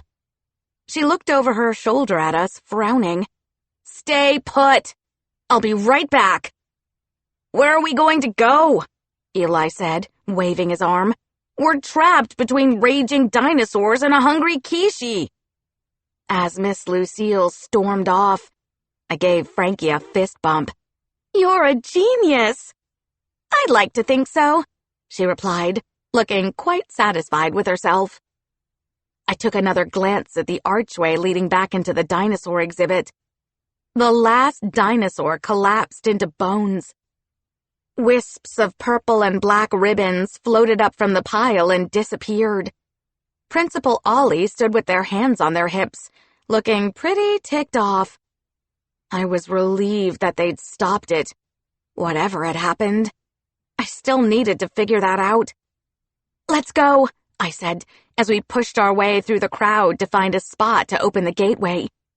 We ducked behind a mammoth where some people were hiding. Eli turned his head invisible, and they knocked each other over to get out of our way. That was mean, Frankie said. Says the girl who called a hungry Kishi to scare a bunch of kids. Eli shot back. This godling is really mad, Charlie said, his human face popping around the mammoth. Miss Lucille streaked across the room in her blue light form and tackled him. They crashed into a cardboard display sign that read, "Don't feed the mammoths." Whatever you're planning, you better do it now, he said, as Miss Lucille's magic wrapped around his chest, pinning him to the floor. I wish I had more time to ask you about my mom, Frankie shouted to the Kishi. Let's make a deal, he yelled back. If you make it through this, give me another call. Deal, Frankie agreed, as Charlie wiggled free of Miss Lucille's grasp. Near a wall at the back of the exhibit, I pulled the coin from my pocket. It transformed back into a staff as if it knew my plan, which it probably did. I drew a wide arc in front of the wall. My hands warmed as the magic pooled on my fingertips, but my focus kept slipping, like a fog had settled in my head that made my thoughts fuzzy. It wasn't like this before when I had concentrated on opening a gateway near Papa. Something pushed me away. Well, not something. It had to be the Lord of Shadows. My magic was bouncing off some sort of ward that worked against me. The spark sputtered and flickered out. Any time now would be good, Eli grumbled behind me. I'm trying, I said through gritted teeth. I can't open a gateway near my father's soul. The Lord of Shadows is blocking me. Just open a gateway anywhere, Eli said. I can't open it just anywhere, I yelled back. That could be thousands of miles away, or another continent, or... I groaned. I was wasting time trying to explain something that didn't make sense. I couldn't open a gateway close to my father's soul, so I had to think of another place fast. My mind raced as sweat glided down my forehead. If we couldn't go to my father's soul, then we'd go to a place that could tell us where to find it. I changed my focus, and the sparks grew into a walkway of spinning god symbols. "It's ready," I said. "Maya, don't!" I heard Miss Lucille say as we plunged into darkness.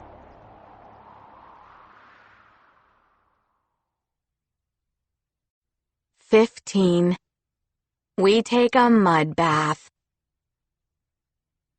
The gateway spat us out beside a swamp in the middle of the night. My head spun as I took one step and bumped into Eli, who crashed into Frankie. I lost my balance and fell face first in the mud. I groaned. It tasted like 10-day-old gym shorts. Not that I was proud to know that. Eli hit the ground too. Frankie somehow managed to stay upright. "Maya, this may be your worst landing yet," Eli said, spitting out mud. "Ugh," I said, my head still spinning.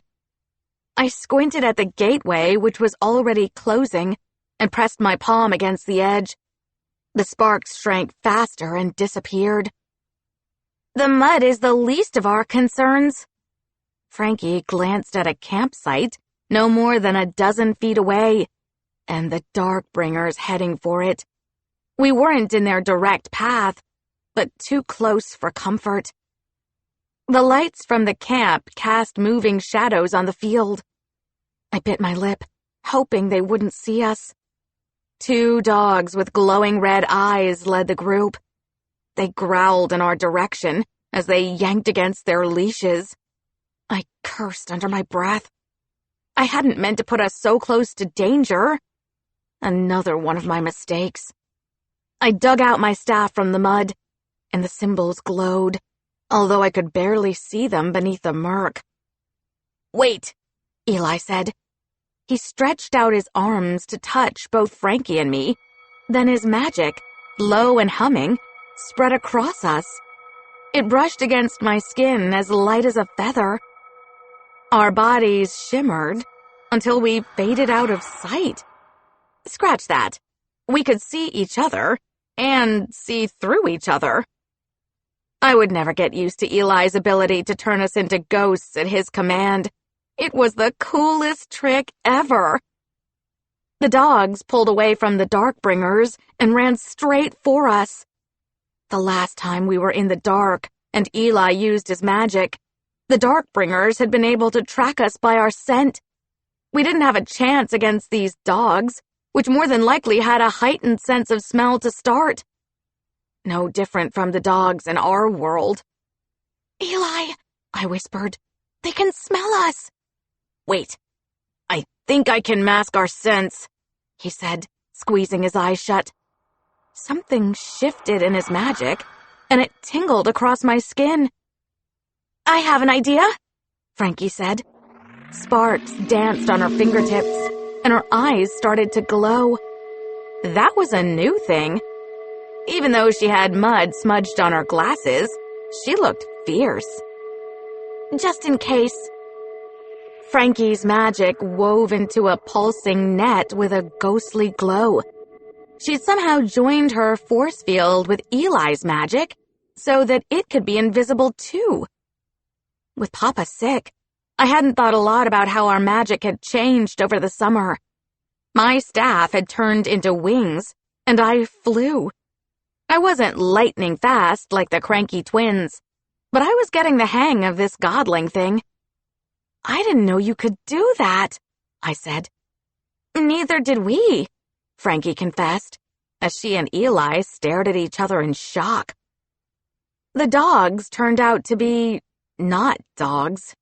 Instead of fur, green scales covered their bodies, and they had a row of sharp spikes across their backs. What was it with the dark and its deadly animals?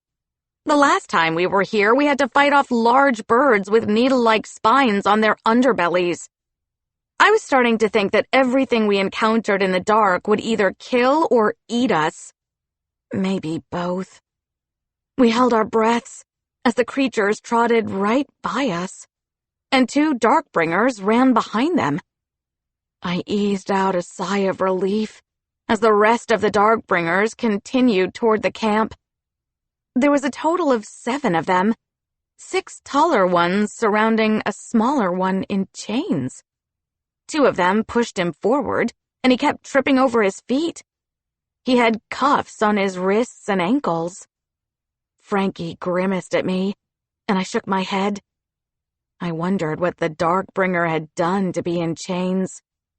I remembered how Commander Newlin killed one of her soldiers for going against her orders. Another Darkbringer said that she'd sawed off someone's horns for giving her stink eye. It seemed like it didn't take much for a Darkbringer to find themselves in a lot of trouble. I didn't get why any of them would serve the Lord of Shadows if this was how he treated them. "You know what we do to deserters?" snarled one of the Darkbringers, shoving the prisoner in his back again. He tripped over his chains and hit the ground. They were in the light now, and I could see the prisoner's chest heaving up and down. His head hung between his shoulders, and his hair fell in clumps, covering his face. He was so small compared to the soldiers around him. "You're going to the stocks. It'll be hard labor for the rest of your life, boy." He couldn't have been more than our age, 12 or 13 at most.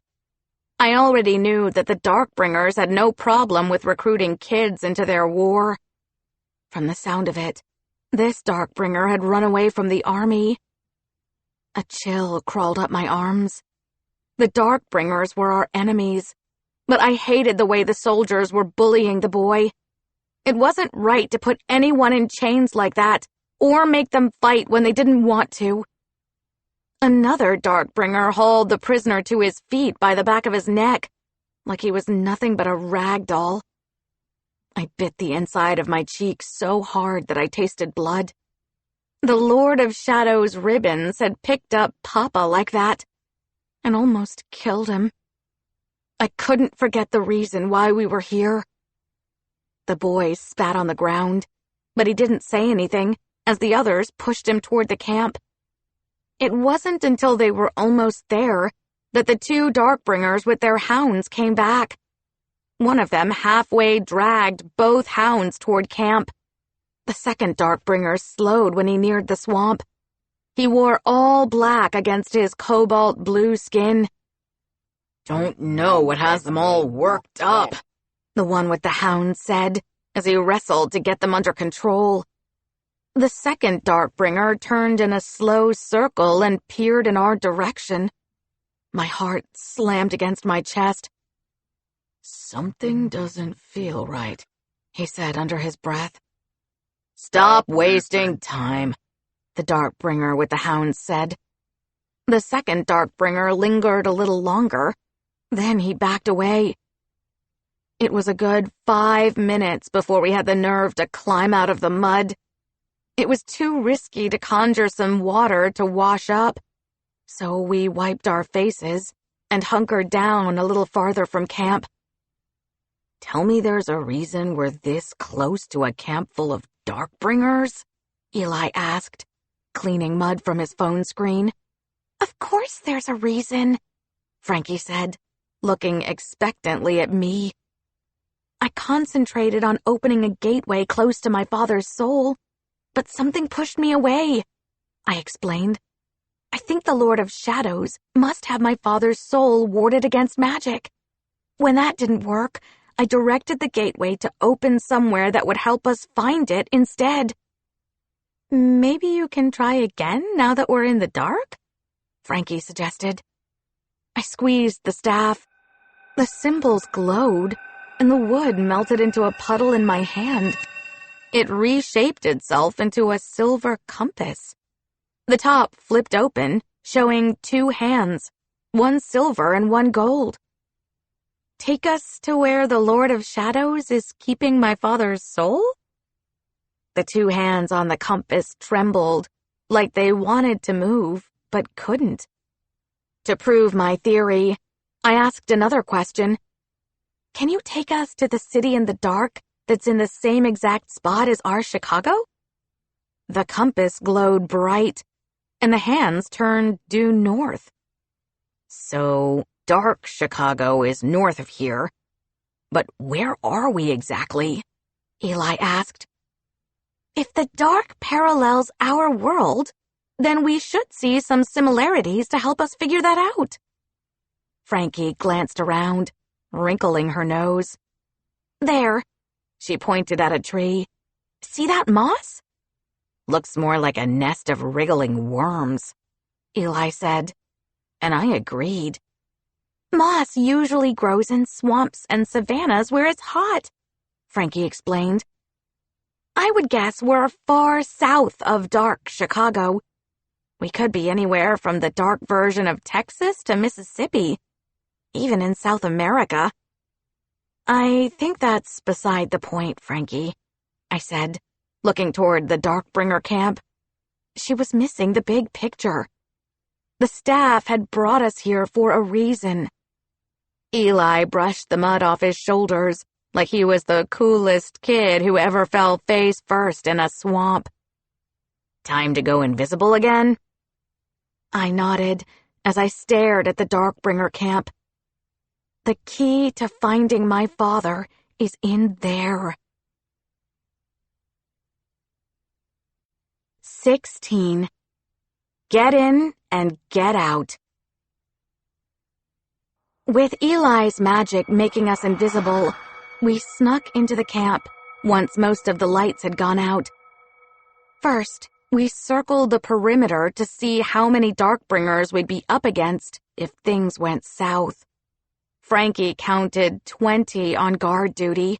I spotted another 75 or so Darkbringers inside the camp, but it was hard to keep track. They weren't exactly lining up to let me count them. I wondered why the Darkbringers were out here in the first place. They were alert, but they didn't seem particularly nervous about an attack. They had to be guarding the camp for a reason. The hairs stood up on my forearms. There was something wrong about this whole thing. The Lord of Shadows had known the last times we entered the dark. So where were he and crony Commander Newland now? I supposed he was too busy ripping tears into the veil and figuring out how to send his ribbons to the human world. The camp quieted down once the Darkbringers climbed into their tents for the night. What's that?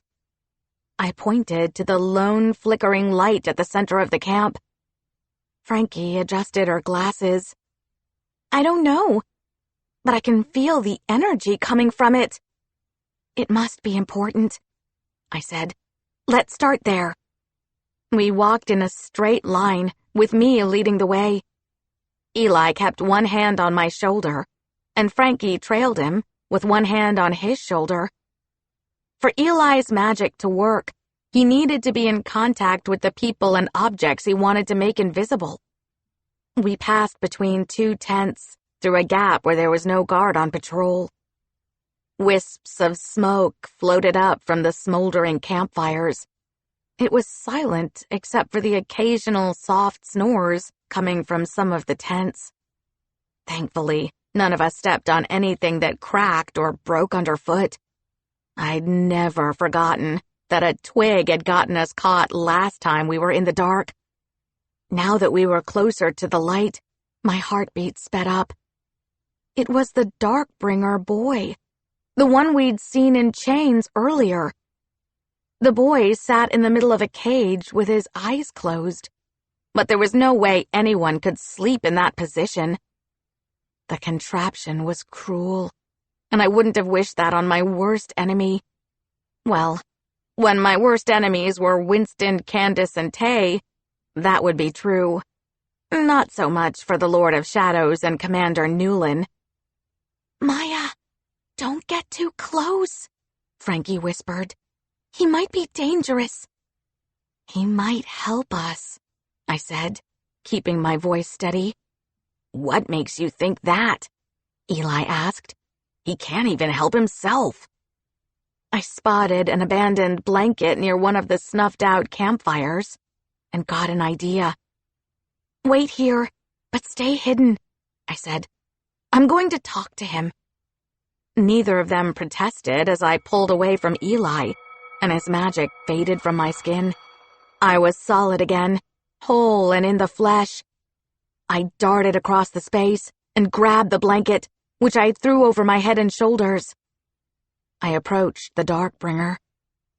Magic burned through the air as electricity crackled between the bars in the cage. He sat with his knees tucked against his chest, his wings tight against his back, and his face buried in his elbow.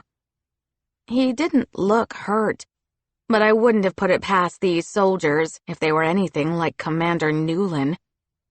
I glanced around to make sure no one had headed in our direction and whispered, "I can get you out." The boy didn't raise his head or open his eyes. He didn't move an inch. I got a distinct feeling that he was ignoring me. "Hey, are you awake?" I asked. The boy fanned his hand like he was shooing away an annoying bug.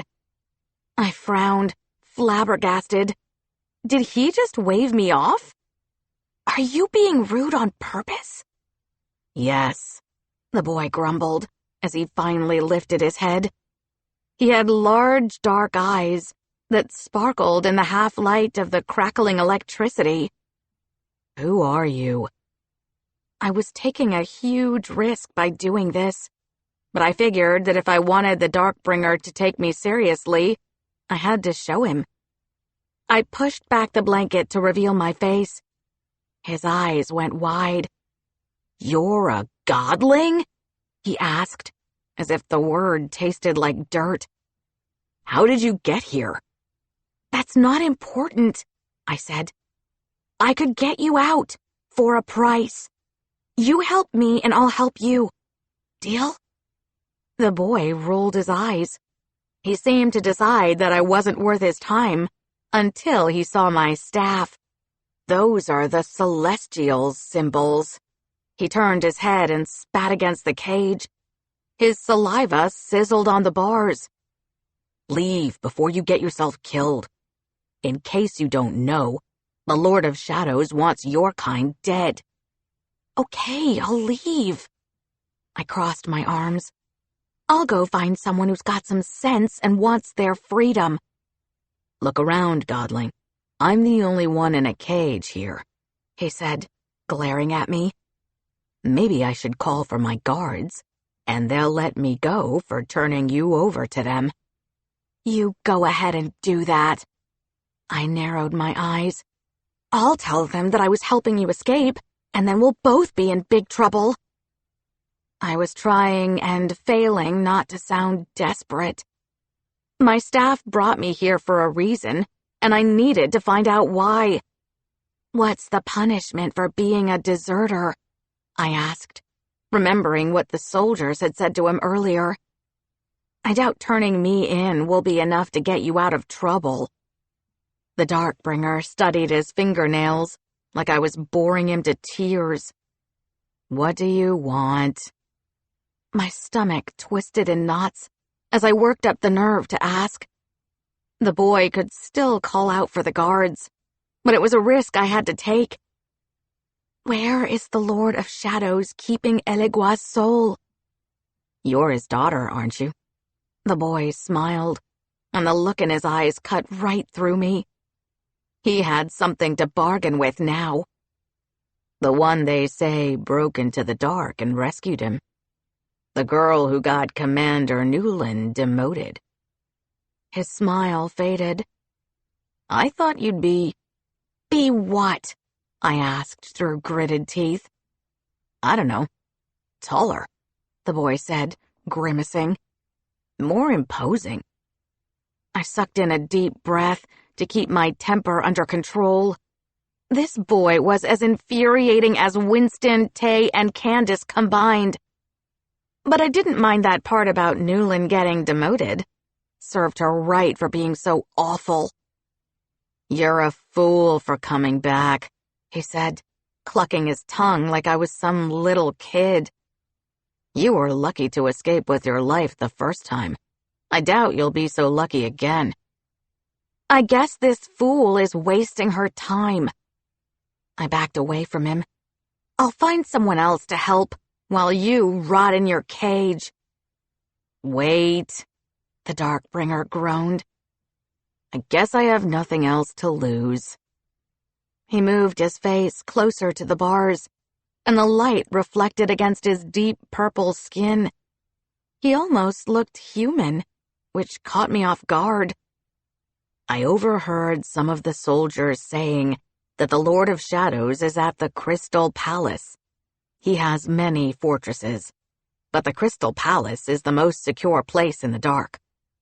It's almost impossible to reach. I bet he'd have your father's soul locked away there.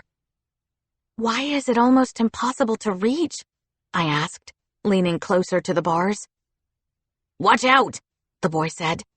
There's a reason no one can escape this cage. The bars kill on contact. How do I find this Crystal Palace? I pressed. The location is warded against magic. There are only a few people with a map that can get you there, and you happened upon a camp with one of them. The boy eyed a tent with the lights still on, and I made a quick mental note of which one. I'm sure you already knew that, or you wouldn't be here. I narrowed my eyes, not knowing whether to trust him. I couldn't get my hopes up, but I didn't think we'd landed here for no reason. Why did you desert?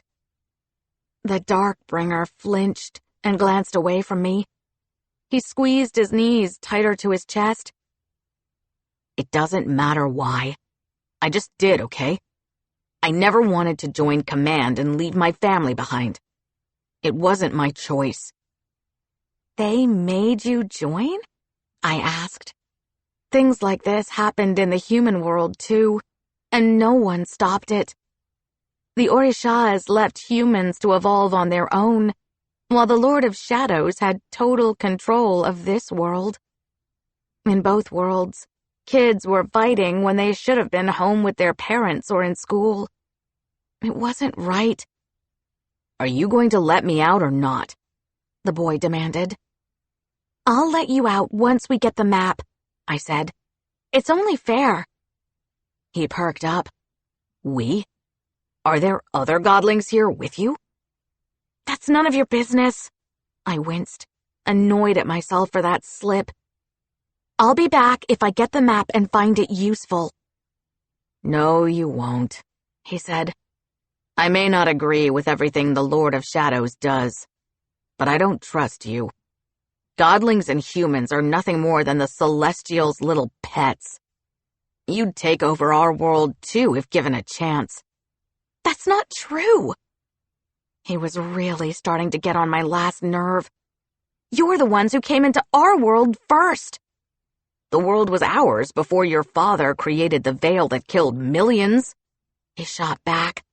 That was an accident, I said, choking on my words.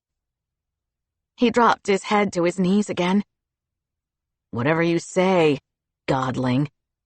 I stepped behind a tent so he couldn't see me.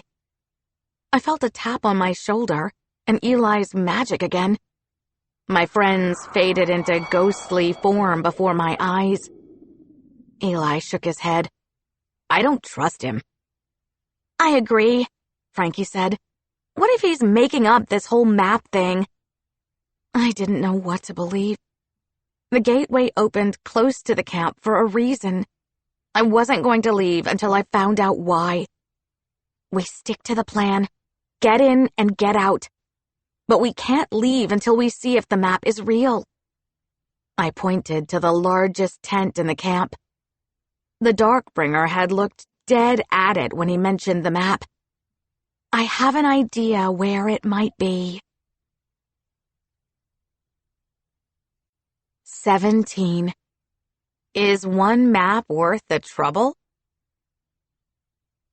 I had second thoughts about listening to a Darkbringer who had no reason to help me. But there was something here. I had to believe that the map was real, and it could lead me to Papa's soul. Otherwise, we would have no clue how to get there, with the wards keeping our magic in check. I had to rely on my instincts now. I swallowed my fear as we reached the largest tent in the camp. Still under Eli's magic, I glanced over my shoulder at the Darkbringer boy again. He had buried his face against his knees. His bony elbows jutted out at his sides, and his shoulders slumped. I felt a little bad for not freeing him yet, but I couldn't risk him double-crossing us. There was a light on inside the tent, but I couldn't see more than that. I pressed my ear against the flap and listened for sounds. I counted to 10 in my head to be sure. Nothing. Not even soft snores. I reached for the flap, and Frankie whispered, "Careful." I was careful, or as careful as I could be, given that we were in the middle of a camp of Darkbringers. I pulled back the flap only a little, and the cloth ruffled against my fingers. The gap was only a slit, but enough to see inside. There was a high table covered in papers with no chairs. A small wooden trunk with a pair of boots next to it. Oh, and the glowing orb floating in the center of the tent. It hummed like the white noise machine that Mama used to help her fall asleep. Apparently, the constant humming was supposed to drown out other sounds, but I found it distracting. Maybe in this case, though, it could come in handy to mask our footsteps. It made me wonder if technology in the dark evolved around magic. Did they need fossil fuel to create oil or gas, or nuclear power to produce electricity? It didn't seem fair that the Darkbringers had so much magic, while humans had none. How were we supposed to protect our world if the dark attacked, with only the Orishas and Godlings able to fight? I spotted a Darkbringer on a cot in a corner, with his eyes closed and his mouth open. He snored, his chest rising and falling steadily. We couldn't hear him until we opened the flap, so I wondered if the tent was soundproof. I crossed the point of no return, with Eli and Frankie on my heels. We had a lot of ground to cover. I spotted another table with papers stacked as high as Ms. Vanderbilt's math quizzes. Ugh, this place was a mess. It would take forever to search. Now it was time to get to work. Eli kept one hand on each of our shoulders as we shuffled through the papers on the table. To my surprise, we could read the notes. Thanks again to the last time we were in the dark. Most of it amounted to receipts, ledgers, lists of soldiers and recruits. My heart leaped in my chest when I found a map. I unfolded it, and the crinkled paper gave off a low groan in protest. There was a pulsing black ink blob on it. When I lifted it to see better, the black spot on the map inched over too. It was like a GPS ping. The map itself wasn't very detailed, but it showed roads, towns and cities, landmarks and rivers. Nothing pointed to a palace, but I stuffed it in my backpack just in case. Eli released his magic, and we shimmered back into sight. He was sweating buckets, and he wiped his forehead with the back of his hand. His face was pale and tired. "Sorry," he whispered. "I was starting to feel dizzy." I hadn't considered that constantly using our magic would drain our energy, but it made sense. I'd felt a little of that before when I was first learning how to open and close gateways. "It's okay," I mouthed, hoping he would get my meaning. Invisible or not, we had to keep looking. Frankie bent over a second map spread out on another table. She ran her finger across it, her eyes following along. She shook her head when she didn't see a palace, but I tapped my backpack to tell her to take it anyway. She nodded and added it to our growing collection. If the Crystal Palace was such a secret, The Darkbringer wouldn't leave a map of it out in the open. I bit my lip as I looked around and noticed the wooden chest again in the corner near the bunk. I was halfway across the tent when the Darkbringer shifted on the cot and cracked open his eyes. He frowned and bolted up, but I was quicker. Before he could call for help, I pointed the staff at him, sending out 2 blue shots of magic back to back. Bloop. The first one hit him across his eyes and spread out like sticky slime. Bloop. The second one wrapped around his mouth. I got the idea from Ogun when he'd done the same thing to shut up the Darkbringer with the power to create illusions. The impact of my magic knocked him back to the cot. Frankie raced over to the Darkbringer. Her magic stretched into long electric strings as she wove a force field around him. That should keep him for a little while. All 3 of us were breathing hard, waiting for soldiers to burst into the tent.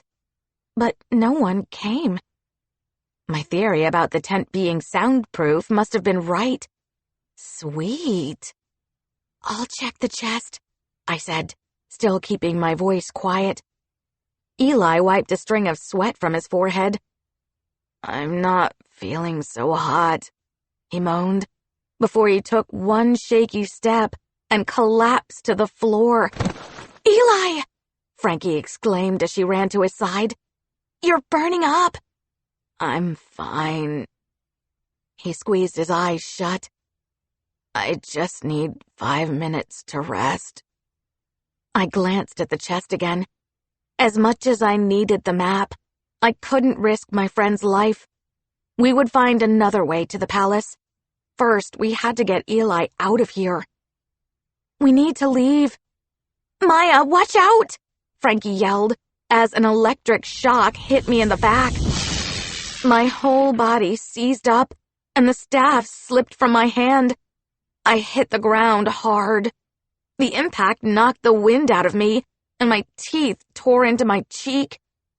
I couldn't move as the metallic taste of blood filled my mouth. The Darkbringer towered over me. He scratched at the blob of magic still covering his eyes, but there was a crack in the one across his mouth. Frankie hit him with a ball of raging energy, but instead of falling back, the Darkbringer seemed to absorb her magic.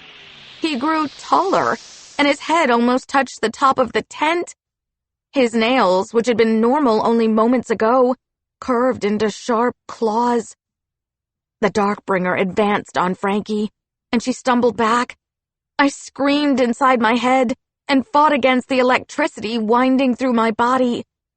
My insides were on fire, and sweat stung my eyes. I had to do something, had to stop him, but I couldn't. The Darkbringer flicked his fingers in Frankie's direction, and his magic hit her hard. She crashed into the table, which broke on impact. I blinked back tears as my friend slumped to the ground unconscious. The Darkbringer ripped the blob from his lips and turned to face me. I don't need to see you, he said, his voice a low growl. I can feel your energy. Think, Maya. How could I stop him when my muscles still felt like jelly? I could wiggle my fingers and toes now, but that wasn't enough. At least that meant his magic was fading. I regained control over myself little by little. I couldn't let my friends end up like the boy in the cage, or worse. The Resistance made a big mistake attacking my camp. The Darkbringer laughed as he began to claw at the blob of magic across his eyes again. I suppose you're here to rescue the deserter Zurin, but you'll be punished along with him. Wait, hold on. The Darkbringer hadn't gotten a good look at us before I sent the blob for his face. He thought we were from the Resistance? I guess Zurin was the kid locked up outside. Where's the map to the Crystal Palace? I demanded, letting him think we were with the Resistance. Ah, you people are so Predictable, the Darkbringer spat. You cannot stop what is to come. It is inevitable. Okay, so not everyone in the dark was happy with the Lord of Shadows, which figured. He was willing to start a war. A lot of people had to be against that. Was that your best shot? Frankie grumbled. The Darkbringer spun around as she struggled to her feet, almost falling a couple of times. Oh, this is precious, the Darkbringer said, his attention back in Frankie's direction. I do admire your bravery. The three of you coming in here thinking you could steal the map to the Crystal Palace and save your friend. You'll suffer a horrible fate for your treachery. Eli stirred beside me, cracked his eyes open, and winked. A second later, he went ghost mode, and I could hear him moving in the tent. I gritted my teeth and rolled on my side, my hand finally closing around the staff. I hit the Darkbringer in the back of his knee. He yelped as his legs buckled, and he dropped to the ground. Eli turned visible again. This time he was holding the chest. He swung it wide and knocked the Darkbringer out cold. Everything in the chest spilled to the floor. Now that's a good shot, Frankie said, still wobbly. I crawled over to search through the papers, looking for any maps we could find. We would sort them all out later, once we were away from the camp. We'd been here too long already, and the longer we stayed, the greater the risk of getting caught again. My eyes locked on a black tube, the sort of place you'd keep a rare map. I grabbed it, my fingers slicked with sweat, and pulled out the paper. The map was tan with black edges, but my attention went straight to the palace at the center. It glowed on the page, while everything else looked dull. From what I could tell, it sat at the bottom of where Florida would be in our world. I wasn't sure that this was the right palace, since the Darkbringer boy said that the Lord of Shadows had many, but it was the best lead we had so far. This might be it. I put the map back into the tube. Finally, Eli said, still looking pale and sweaty. I eyed the Darkbringer unconscious on the floor as I stuffed the map in my backpack. I'll catch up with you on the edge of camp. Where are you going? Frankie asked as she leaned against Eli. To free that boy who told us about the map. I explained my plan. I promised if he helped us that I would, and I always keep my promises. Forget about him, Maya, Eli said. Do you think he'd keep his promise if the situation were reversed? Well, the situation isn't reversed, I argued. I pulled back the tent flap and looked around. It was still quiet outside, with no other Darkbringers in sight. Thank the Celestials that no one had heard the commotion in the tent. Before losing my nerve, I jetted across the grass to the Darkbringer in the cage. You came back, he said, stumbling over his words like it was such a big shock. I resisted the urge to roll my eyes. I told you I would, I said, pointing the staff at the cage. My magic shot down my arm, and the electricity crackling in the metal bars fizzed out. The staff had absorbed it, and I could feel the electricity buzzing against my hand before it faded too. The Darkbringer reached forward, his eyes narrowed. When his fingers touched the bars, the whole cage turned into silvery dust. Some of it fell into his black hair and shimmered on his face. Did you kill Commander Rovi? He asked as he climbed to his feet. I shook my head, surprised by his question. That was a mistake, the boy said. I backed away from him, and when he said nothing else, I turned and ran from camp to find my friends.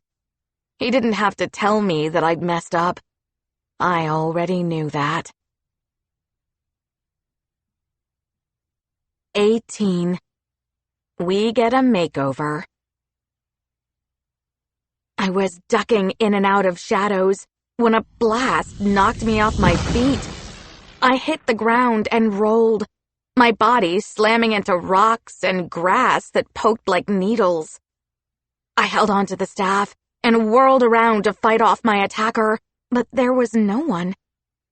The blast had come from the Darkbringer camp, where half the tents were on fire. I stared at the rising flames in shock.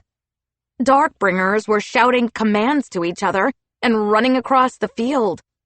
None of them saw me lying there in the shadows, too shaken to move. "Maya!"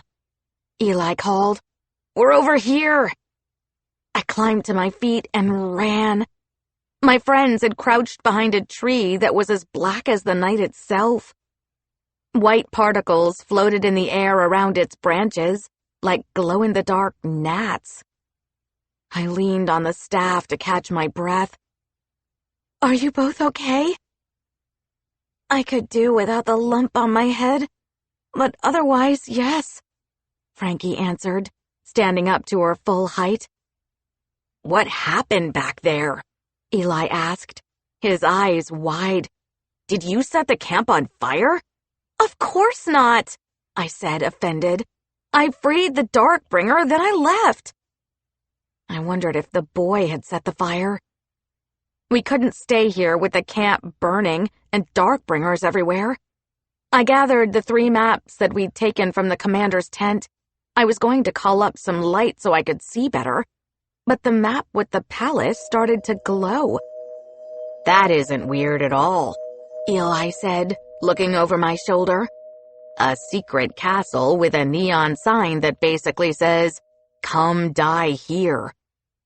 It was too convenient, especially since the Darkbringer boy had said that the palace was hard to find. I pointed to the cluster of buildings sitting smack in the middle of our path. "It's our only good lead, but first we have to get through this city."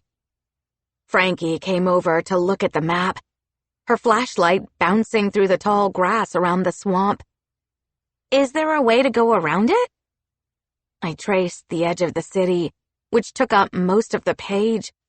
According to the label on the map, Zadora was the name of the city. "Not without losing a lot of time," I said. "The city is massive." Frankie pointed at a string of islands that curved below the Crystal Palace. "That's the Florida Keys in our world. That patch of dark spots to the west of us must be the Everglades."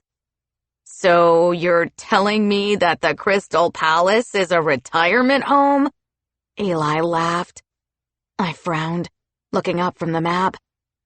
"What makes you think that?" "It's in Florida," Eli said, like he was stating the obvious. "People go to Florida to retire." "People go to Florida on vacation, too," Frankie countered. "It doesn't matter," I said. "We need to head south." We trekked around patches of mud, alert to every growl and rustle in the shadows. Pesky weeds kept crawling up our pant legs until Frankie and Eli found sticks to beat them back. The weeds hissed and jerked out of reach, eventually giving up. Soon we reached solid, dry ground. Flames still glowed in the distance, lighting up the whole area. Had the Darkbringer I freed set the fire out of revenge? I couldn't forget how he said that I should have killed Commander Rovi. I had a real knack for making enemies. Winston and his cronies, Commander Newland, now a new Darkbringer who had the power to electrocute by touch. I guessed he'd have to get in line, right behind the Lord of Shadows. I stared at the map again, noting the lines along the top edge that looked like markers to show distance. As we walked, the inkblot on the map moved forward so that it was under another marker. We'd taken about 30 minutes to get from one marker to the next. With 4.5 markers left, that was another 135 minutes to get to the city. I ran the calculations in my head. We should be there in about 2 hours and 15 minutes. That's reassuring, but my legs are about to snap from exhaustion, Eli groaned. Stop being so melodramatic, Frankie said. But she wasn't looking much better. I felt guilty about their conditions. We should take a break. Frankie cast Eli a sideways glance. I don't need to rest unless he does. Nope, I'm good, he shot back, voice defiant. I could walk for days. Frankie narrowed her eyes and smirked. We'll see who cracks first. He gave her a smug smile in return. I guess we will. Eli and Frankie have always had the rivalry thing, but sometimes they were outright silly. Like now. Who made a competition about being tired? Sometimes it seemed like they had a secret code between them that even they didn't know existed. I felt a little weird about it, but I tried not to let it bother me too much. We took turns navigating with the map. While Frankie led the way for a while, I brought up the rear with the staff in compass form, softly glowing around us. We were far enough from the camp that the smoke was in the distance. A twig snapped somewhere behind me, and I spun around. What is it? Eli asked, rushing to my side. Whoa! Where did those trees come from? I said, scanning the edge of the forest behind us that hadn't been there only a moment ago. The moon was almost black, and the glow from it was a shade lighter than the night. Leaves stirred in the breeze and cast shadows that flickered in and out of my line of sight. They weren't there before. The compass transformed back into a staff in my hand. My feet were already wide in a defensive posture. I was ready for anything and everything. Giant birds with razor-sharp spines, flying serpents, vampire bats. Anything else the dark wanted to throw our way. I might have been scared, but I wasn't backing down. Frankie squinted at the woods. I'm pretty sure we walked by several trees. Several trees, yes, but not a forest, I said, as another twig cracked. Eli turned on his best TV announcer impersonation. Our young ghost hunters discover a malicious spirit stalking them in the dark. Will they survive the phantom and his insatiable craving for human hearts?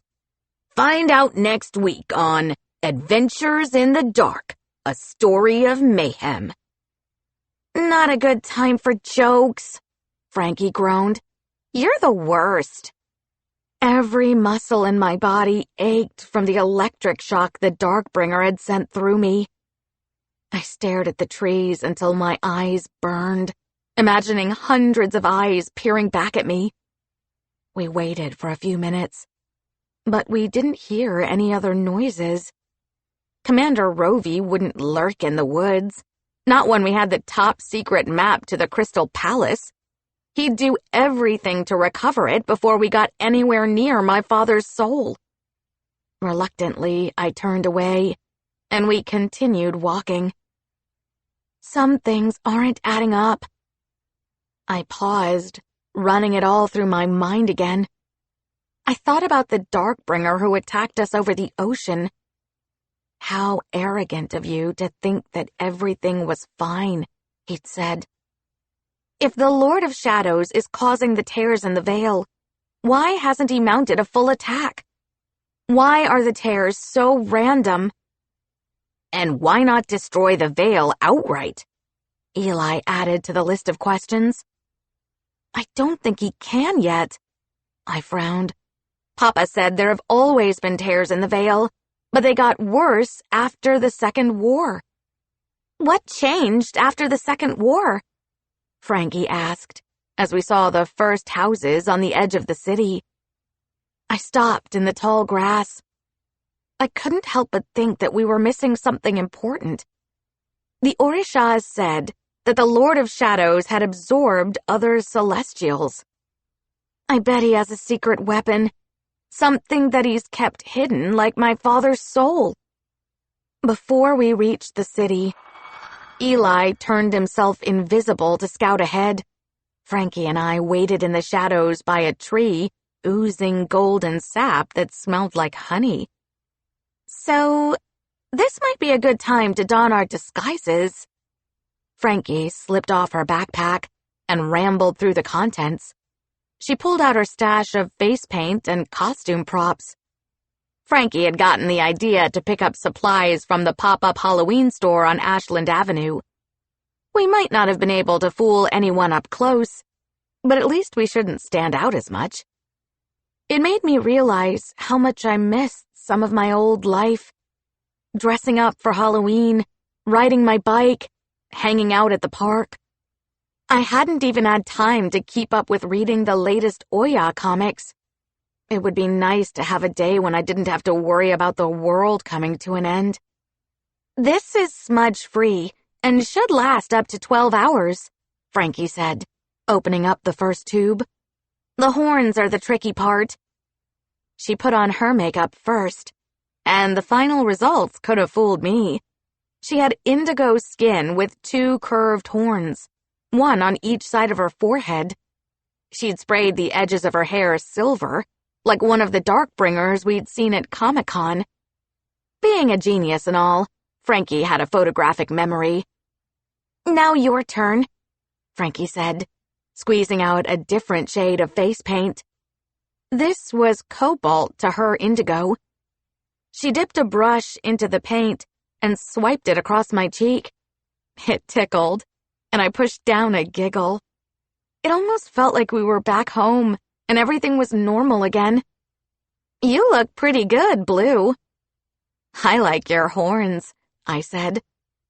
Frankie made quick work of painting my face and styling my hair to cover the band that held my spiraling horns in place. They were black and looked like real bone, even though they were made of blocks of wood. "Are you okay?" she asked, her voice timid. "A lot has happened in these last couple of days. I wouldn't blame you for being overwhelmed." "I sure am." I shrugged. It was hard to explain how I was feeling. I worried about Mama at home alone with Papa, and we were running out of time to retrieve his soul. "I'm okay, I guess." I remembered what the Kishi had said about Frankie's first mom. "What about you with everything? And the stuff with Charlie?" Frankie glanced down at the palette of blue paint. She swiped the sponge back and forth across it, like she didn't know what to do with her hands. "I guess I'm okay, too. I always thought that something happened to my first mom, but now Charlie's confirmed it. I hung around after our last encounter with the Orisha Council to ask if they knew anything. They said the Azirian Celestials had investigated her death and ruled it an accident. I don't buy that for 1 second. When this is over, I'm going to find out the truth for myself. I owe it to her." "I can help you," I offered. Frankie didn't say anything, so I reached out and touched her hand. I didn't really know what it was like for her to lose her mom, but I knew how scared I was for Papa, how afraid I'd been when he went missing, and how determined I was to get his soul back now. I gave her hand a squeeze. "You've always had my back. Let me do the same for you." "Thanks." Frankie finally glanced up from the makeup, her eyes shiny. "I'm going to need it." We both startled at the sound of grass crunching underfoot. Eli shimmered from invisible to semi-transparent to solid in the blink of an eye. He had a bundle of clothes in his arms and almost dropped them when he saw Frankie and me. "I got something to help us fit in," Eli said. But I see I'm late to that party, gentle blue maidens." Frankie wriggled her eyebrows at him. "You're next." Eli looked like he was deciding between staying and running away. Frankie descended on him with a quickness. When she was done, she'd painted him slate blue. She didn't give him horns, although he did have a convincing barbed tail. "How did you get these clothes?" I asked, as Eli tossed me a bundle, then one to Frankie. "Hanging outside on a clothesline like in the olden days," Eli said, turning his back to let us change. "I figured we needed some new threads to blend in with the locals."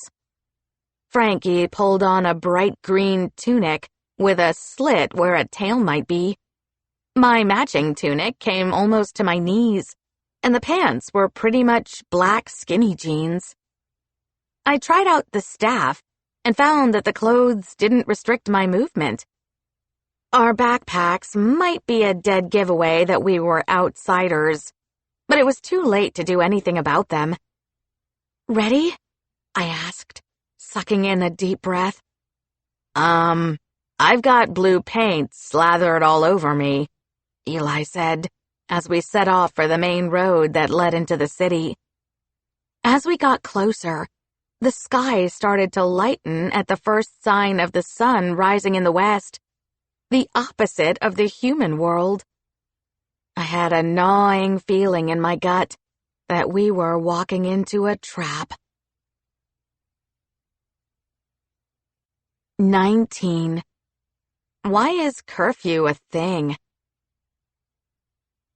We arrived at the Darkbringer city during morning rush hour. No one gave us a second glance as they hurried about their business, which was good. I didn't want to know what the people here would do if they knew we were 3 Godlings strolling down their streets. We walked past houses hollowed out of trees, with bark for walls and leaves that pulsed with light. There were apartment buildings painted bright pink to yellow to rainbow stripes. Some houses had silvery rooftops that drank up the bluish light from the sun. Some changed colors like mood rings. Others seemed to breathe and sigh, like they were conversing with each other. A Darkbringer with a toddler in his arms opened the front door to a house that hovered 6 feet above the ground. Steps appeared beneath his feet as he descended. Some kids wearing the same uniforms as ours flew by overhead. "Imagine what it would be like if everyone could do that back home," Eli said. "Don't even say it," I groaned. "Winston is already so insufferable. Now that he's a walking torch, we will never hear the end of it." "Things are going to be really different at school," Frankie said, "with so many kids with powers." "But they'll never forget that we are the real OGs," Eli proclaimed. Frankie frowned. "Original gangsters?" "Original Godlings," he corrected her. With everyone in a hurry, we got a chance to see a side of the dark that we never would have under normal circumstances. We already knew what went down when the Darkbringers came to our world, but we'd only seen the lackeys sent by the Lord of Shadows to stir up trouble. These were normal people. "They're not that different from us," I said, voice low. "Living their lives and whatnot. We could learn from each other if there wasn't an impending war and all," Frankie added, shaking her head. "Imagine what technological advancements and achievements in science we could share."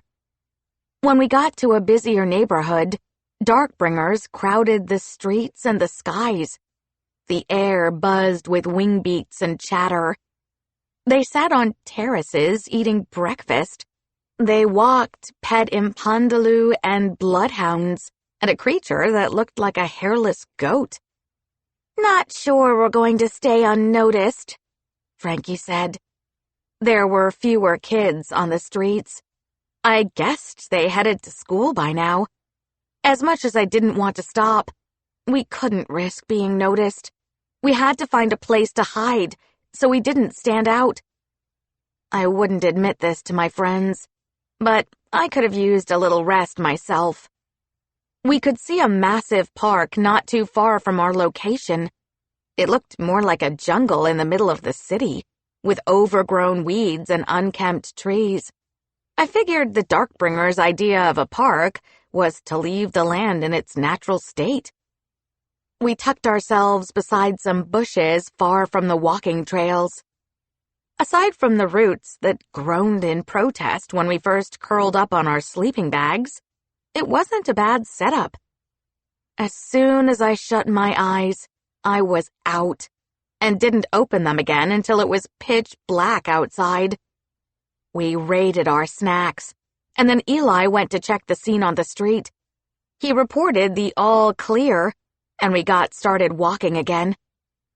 According to the markers on the map, we should be able to get through the city in 3 hours, I said, as we joined the crowds. Someone looked at a screen that was counting down. 30 minutes. Still time, they said. Every screen we passed had the same timer, and I got a bad feeling about it. People hurried on the street, glancing at the clocks on the tall buildings every so often. "Why does everyone look so nervous?" Frankie asked as we walked with our heads down. "I don't know, but I don't like it," Eli answered her. As we continued south through the city, the map blurred as the ink moved around. Before, it had only been a faded, rough draft of buildings, waterways, and roads. Now the city covered most of it, and the Crystal Palace was a speck in the distance. "The map changed," I said, accidentally catching a Darkbringer's attention. "What are you children still doing out this late?" the woman asked, stepping into our path. She hugged 2 bags of groceries to her chest. Her dark eyes lingered on our uniforms. "Why are you all wearing that ridiculous makeup at your age?" "We had extra work at school," Frankie volunteered an excuse. "And the makeup was for a class experiment on skin pigmentation." "Curfew's in 15 minutes, the woman said, heading for the building next to us. "You best get inside before the city patrol sees you." "Wait, we're from the south side, and we don't have anyone to pick us up," I called after her. "Any idea how we can get home faster?" "Take the rail like everyone else," the woman replied impatiently. "Where is the rail? And do we need money?" Frankie asked. The woman squinted. "What is money?" Oh, that didn't translate well. Or at all. "Credits?" Frankie tried again. "The rail is 2 blocks that way," the woman said, not seeming to understand that word either. "You'll see the signs. I hope you'll get let off with a warning for breaking curfew. Good luck." We hurried in the direction the woman had pointed out. A sign read, "Rapid Rail System," which reminded me of the Chicago Transit Authority back home. Before we could go down the steps, a horn blew across the city, and we froze in place. Projections flickered to life across every face of the buildings. I couldn't believe what I was seeing, who I was seeing. I clutched the map hard in my fist. "Holy crap," Eli mumbled under his breath. "Is that?" "Do you want the truth or a lie?" Frankie retorted, still staring up at one of the projections. It was a recording, but it still shot a chill through my spine. The screen read, "Chief of Order." I gritted my teeth, hardly able to believe my own eyes. The Aziza stared at us from every angle. She was every bit as beautiful and as terrifying as I remembered. Golden brown skin, broad nose, raven dark eyes, lips painted black. She wore a new shiny gray uniform with a silver badge pinned to her jacket, The last time we were in the dark, she'd been in command of the soldiers on our trail. "Citizens of Zadora," Newland said in her familiar, slippery, sweet voice, "it is my duty as Chief of Order to remind you that curfew is in 5 minutes. Anyone caught outside without proper authorization will be severely punished." By the time she finished speaking, most of the street had cleared. Aside from us, there were only a few stragglers. At least they had somewhere to go. We didn't. My pulse throbbed against my eardrums as we jetted down the steps to the rail. We had to get through the city before Newland found out we were ever here. We'd gotten her demoted from her position, and knowing her, she'd want revenge. 20. My second worst nightmare. If the Lord of Shadows was my worst nightmare, then Commander Newland, aka Chief of Order Newland, was my second worst. As we rushed down the steps to the train, we saw holographic projections of her against the walls. She had the same twisted smile that she'd worn when she tried to kill my friends and me twice. The text below her photo read, "Tap here for a message from Zadora's Chief of Order." "No, thank you," I said, as we jogged down too many steps to count. "How is this a demotion?" Eli asked, breathing hard. "She's got a whole city to boss around now." We landed in the busy station with harsh fluorescent light that hurt my eyes. Darkbringers strolled back and forth across the vast room that had so many signs that it made my head spin. It was like no subway station I'd ever seen. No turnstiles to tap your Ventra card to pay. No musicians serenading the crowd with popular songs. No one talking or texting on their phones or listening to music either. I noticed something else, too. They all wore silver triangular pins on their collars. I hadn't noticed that earlier. That had to be why everyone was staring at us. That and our awful makeup.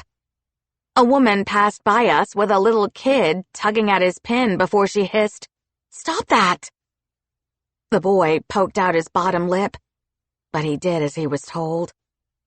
"Are you thinking what I'm thinking?" Frankie asked, eyeing the pins too.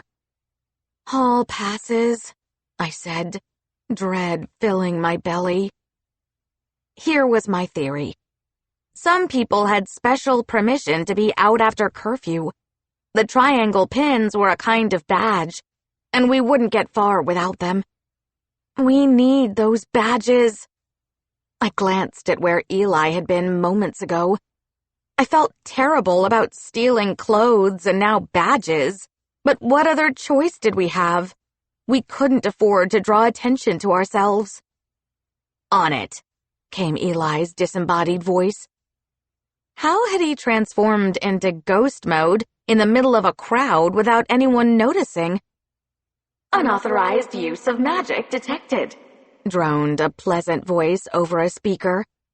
"Please await the arrival of the city patrol for immediate arrest." Scratch that no one noticed part from the record.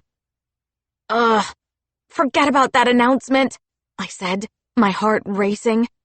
"We need to catch the train that'll get us closest to the palace. There's a map of the rail system over there." Frankie pointed to a wall. "We just need to find a landmark to follow." I pulled out the Darkbringer map. The palace was on the other side of a river and a scatter of houses on the southernmost edge of the city. "What about this building?" I said, noticing the one labeled Antiquities. In social studies, we learned that antiquities meant really old. "I think it might be a museum, and it's on the south edge of the city." Frankie looked down at the Darkbringer map, then scanned the map on the wall. "There." She jabbed her finger against the rail line that passed close to the museum. It's off the yellow line. Well, it's not called the yellow line, but the rail system is color-coded. We were so busy reading the signs that we didn't see the two Darkbringers until they were in our faces. From their dark uniforms and steel blue prods, I guessed that they were part of the city patrol. One of them tapped a tablet that looked like an iPad. "They're clean," he said. "No residual magic detected." It wasn't them.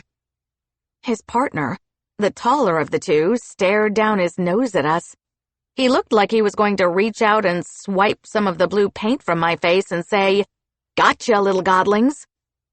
"Where are your exemption passes?" he demanded. "We have them here." Frankie whipped off her backpack and rifled through it. "I had it just a moment ago," she said, stalling until Eli got back. "It's here somewhere." I followed her lead. "Maybe they're in my bag." "Per section A56.1, recited the Darkbringer with the tablet. "Citizens must wear their e-passes at all times after curfew. Citizens found in violation will be arrested on sight and taken to the stocks." "The stocks?" I mumbled. "That's rather archaic." The taller Darkbringer gripped his prod like he was itching for a fight.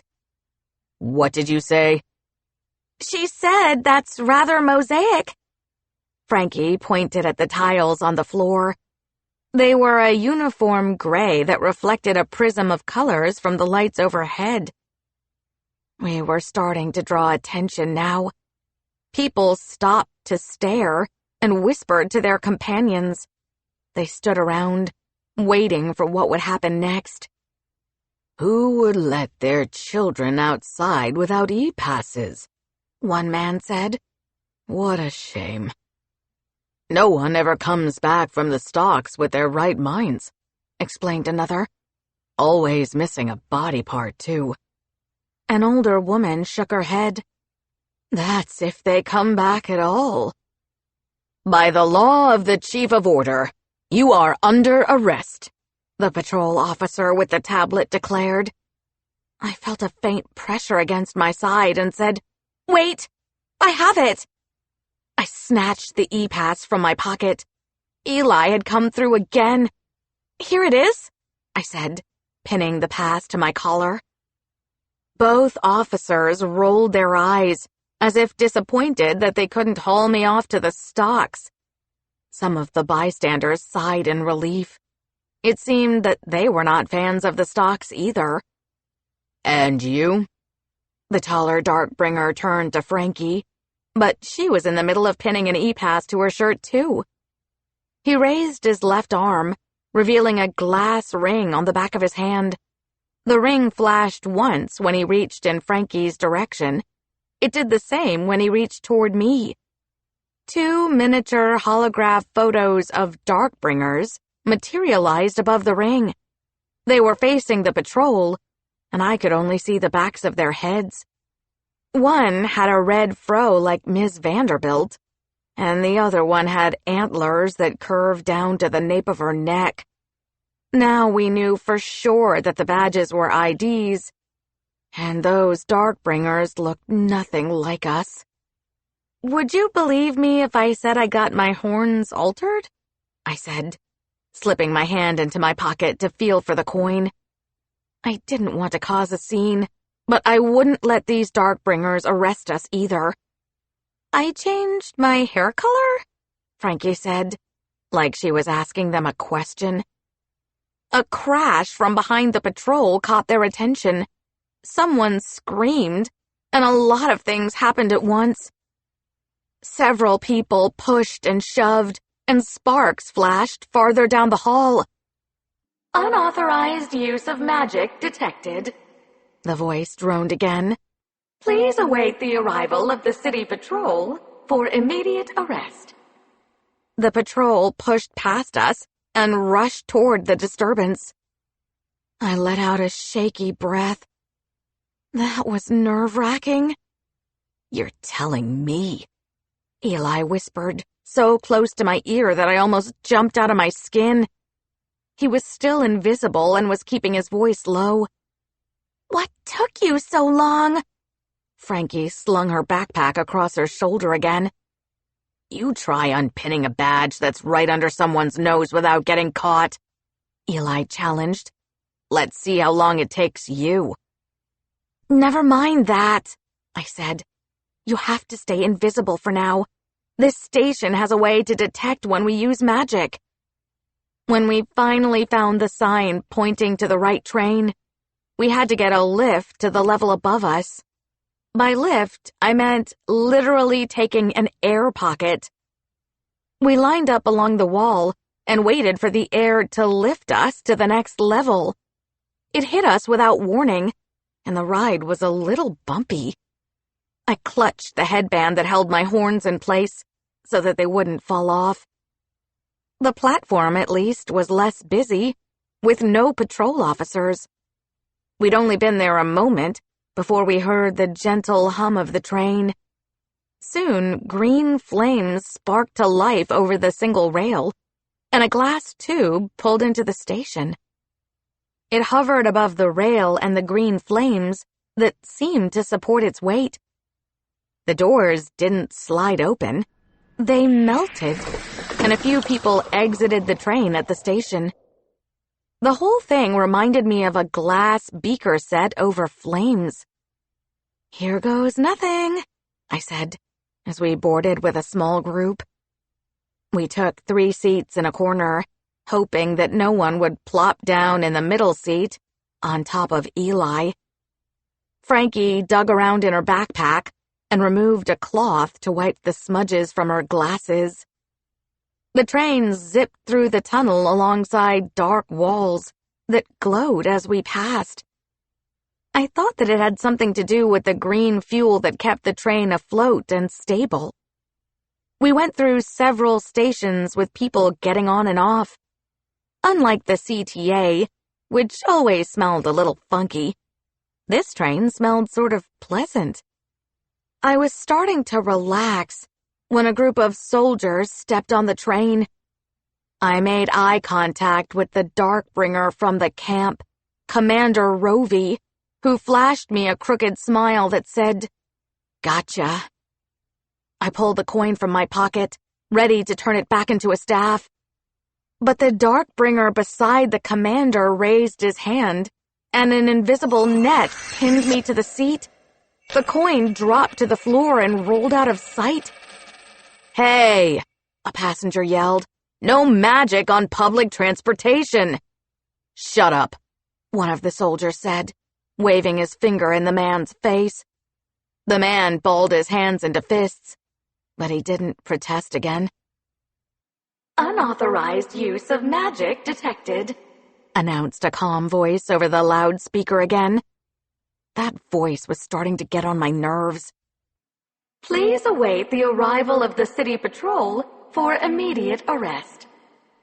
"I don't think these guys care about the city patrol," Frankie said, struggling against the net.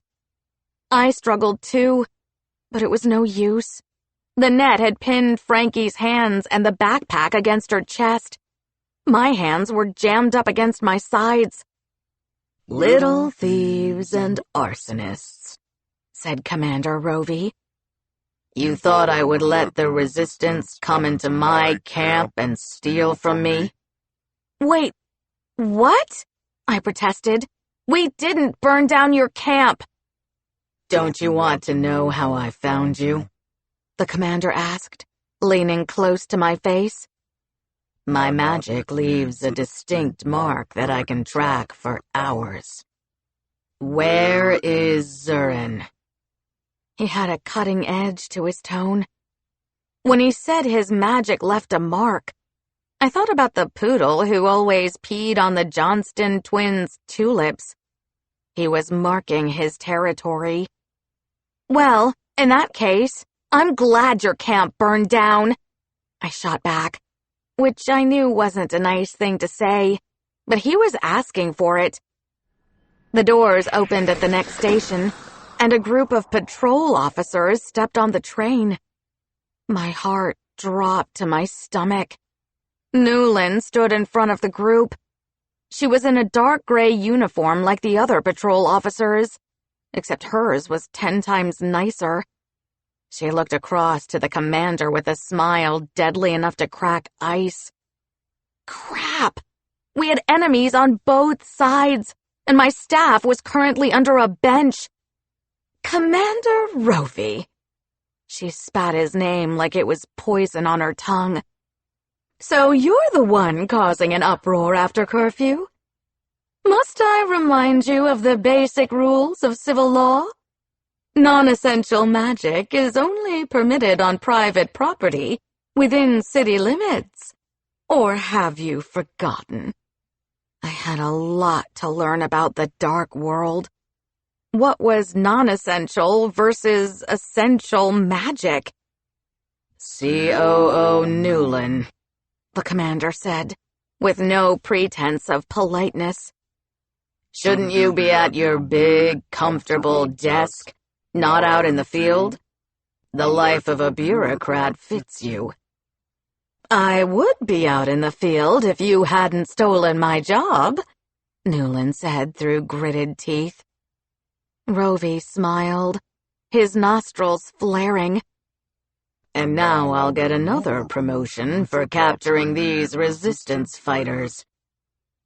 Newlin's shoulders tensed as she followed Commander Rovi's gaze to me. Her brown eyes narrowed into cat-like slits as she cursed. She took one step in our direction as a slim knife materialized in her hand out of thin air. She broke into a conniving smile that sent ice through my veins. They aren't resistance, you fool, she said. They're Godlings, and they're mine. 21. The enemy of my enemy is my enemy. Newlin's blade scraped against the invisible net as she thrust the knife underneath my chin. The net shimmered with white light for a moment, revealing itself, but faded again. Her brown eyes sparkled with flecks of gold, and she pressed the knife a little closer. As soon as the cold metal bit into my throat, she stopped. I leaned back hard against the seat. Newlin was so close to me that I could feel her breath on my face and her magic tingling in the knife. Her lips trembled as she said, "You cost me my job, Maya." She paused and pulled back the knife. "If our Lord did not need you alive, I would gut you myself." I remembered the last time I'd seen her, lying on the floor in the gym after Papa had turned her soldiers into dust. He hadn't wanted to hurt them, but she gave him no choice. I tried to think of something snappy to say, but I only felt scared as I stared at the Aziza. She wanted me dead. That was a no-brainer. But why did the Lord of Shadows need me alive? He didn't say alive and well, though, Newlin added, her voice calm. He couldn't fault me for taking out one of your pretty little eyes, or cutting off your nose. "Leave her alone!" Frankie yelled. "Where's your other little friend?" Newlin asked. "The one who can make himself invisible." "He's not here," I lied. But Newlin flicked her wrist and drove the knife straight for the seat between Frankie and me. "No!" I screamed. I squeezed my eyes shut as tears slid down my cheeks. I could hear the crunch of the knife against something hard. When I opened my eyes, I saw it lodged into the back of the seat, but there was no blood. "Where is that little godling?" Newlin asked through gritted teeth. I laughed, relieved that Eli was okay. "Wouldn't you like to know?" "Step aside, COO Newlin," Commander Rovi said. I caught these Godlings, and I plan to deliver them to the Lord of Shadows personally and reap the reward of my loyalty." Newlin whipped her head around, and one of her wings clipped my leg. "What did you say?" she asked, even though that was definitely a rhetorical question. She'd heard him. "Do you realize that you are in my jurisdiction? My city? This isn't like in the field where there are no rules."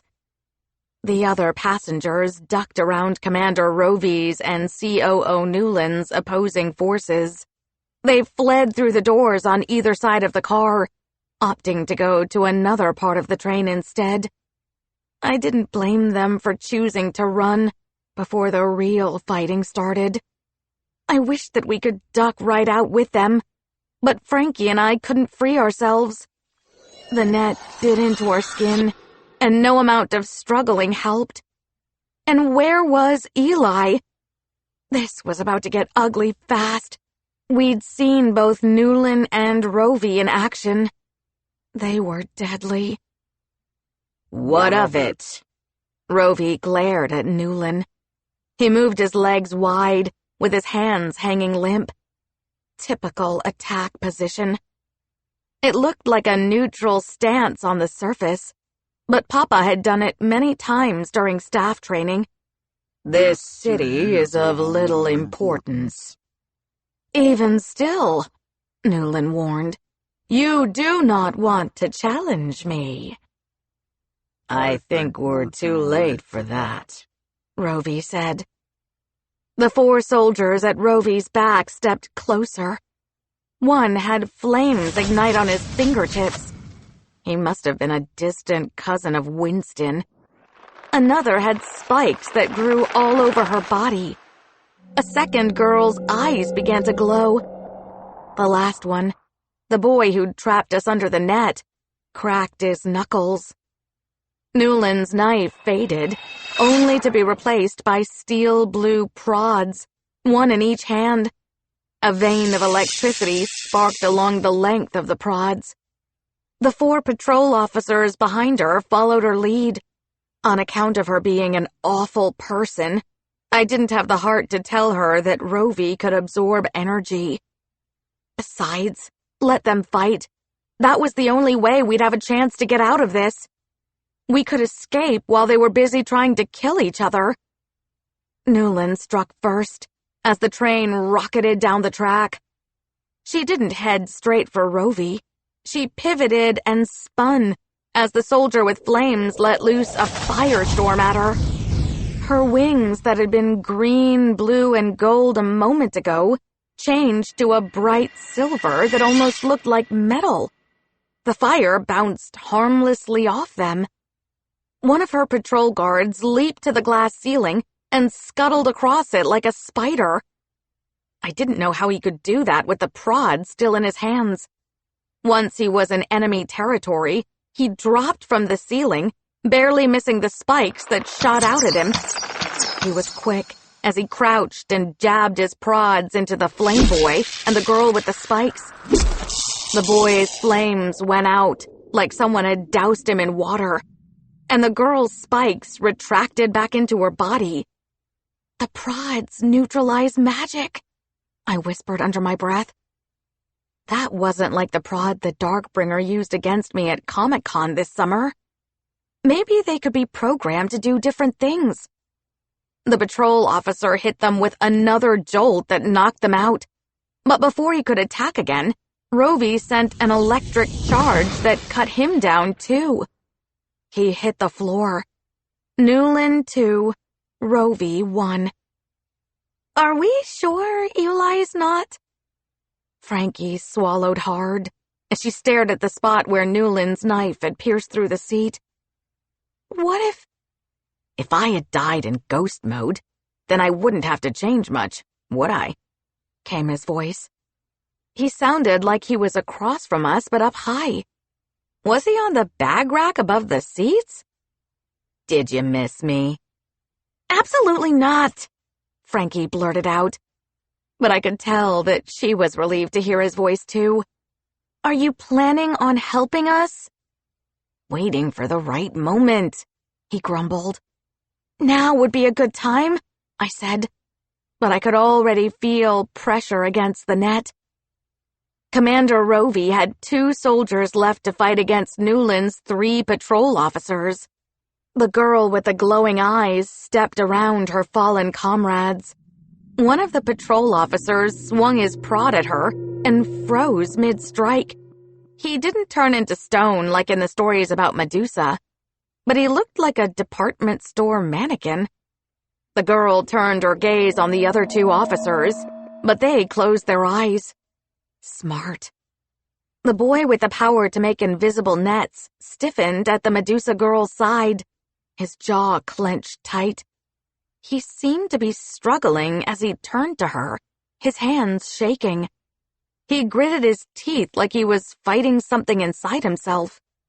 I looked to the officer with sweat beading on his forehead. He was mimicking the boy's moves. Wait. No.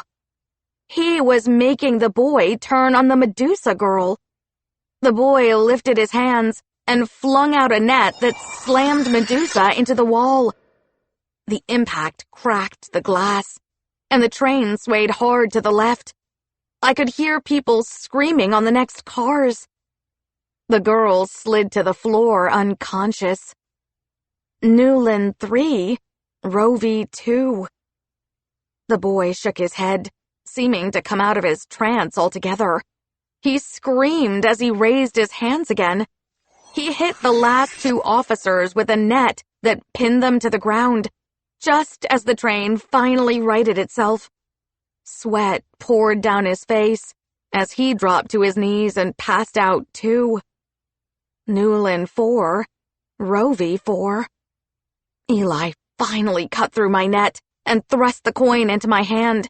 It was hot from being in his pocket, but I was relieved to have it again.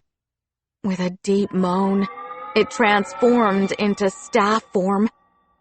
Newland and Rovey moved toward each other, the final 2 standing. We needed to go now. Newland's back was to us, but Rovey saw me stand up and sent a jolt of energy my way. I braced myself for the pain, but it never came. Electricity sparked in front of me, illuminating a shape that was unmistakably Eli. He fell to his knees and slumped to his side. "No!" I yelled, as Newland struck Rovey with one of the prods. I sent my magic down the staff to cut the net from Frankie. Once she was free, she knelt beside Eli, who remained visible, but was out cold.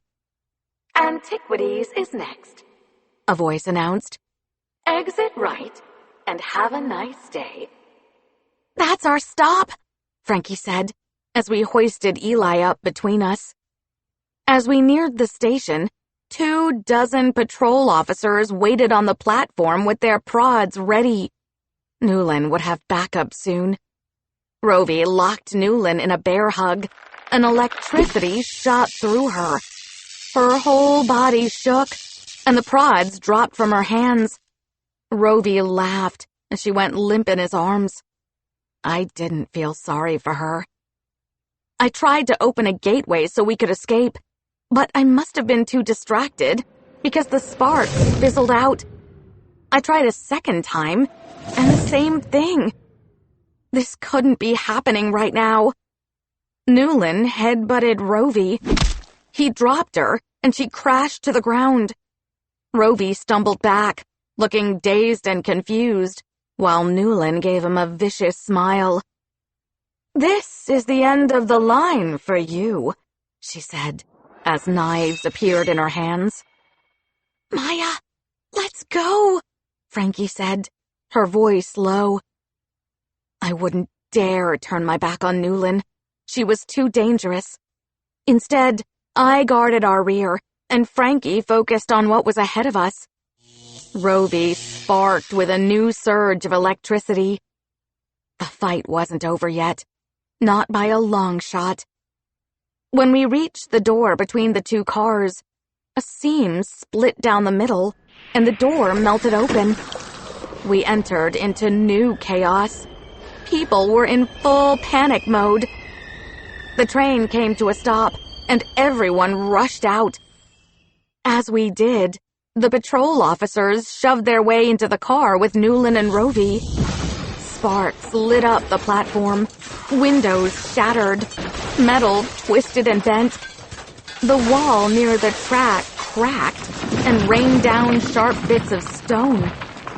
Now I understood why there were rules about not using magic in public. It was too dangerous, and people were unpredictable. Frankie and I carried Eli between us, but we were moving too slow, and the crowd would be out of the station before us. "Let me help you," said a tall woman who stepped in our path. "I'm a doctor." I was suspicious, but we were losing ground. "Okay." The woman pressed a finger to Eli's forehead, and his eyes popped wide open. He shook his head. That was some train ride. "Can you walk?" Frankie asked. Eli nodded as he took a few shaky steps. "Thank you," I said to the Darkbringer, but she disappeared back into the crowd. We followed the crowd toward the exit signs and took air pockets up to the ground level. Soon we were on the streets again in the dead of night. We found an alley to rest for a moment and catch our breath. According to the map, we were almost out of the city. It would take another 20 minutes or so to be clear of it. We trekked through the streets again, keeping to the shadows. I couldn't stop thinking about Newland and Rovey. They had tried to kill each other, just so one of them could have the honor of turning us over to the Lord of Shadows. I couldn't get Newland's words out of my head either. The Lord of Shadows wanted me alive. No, her exact words were that he needed me alive. I didn't like the sound of that.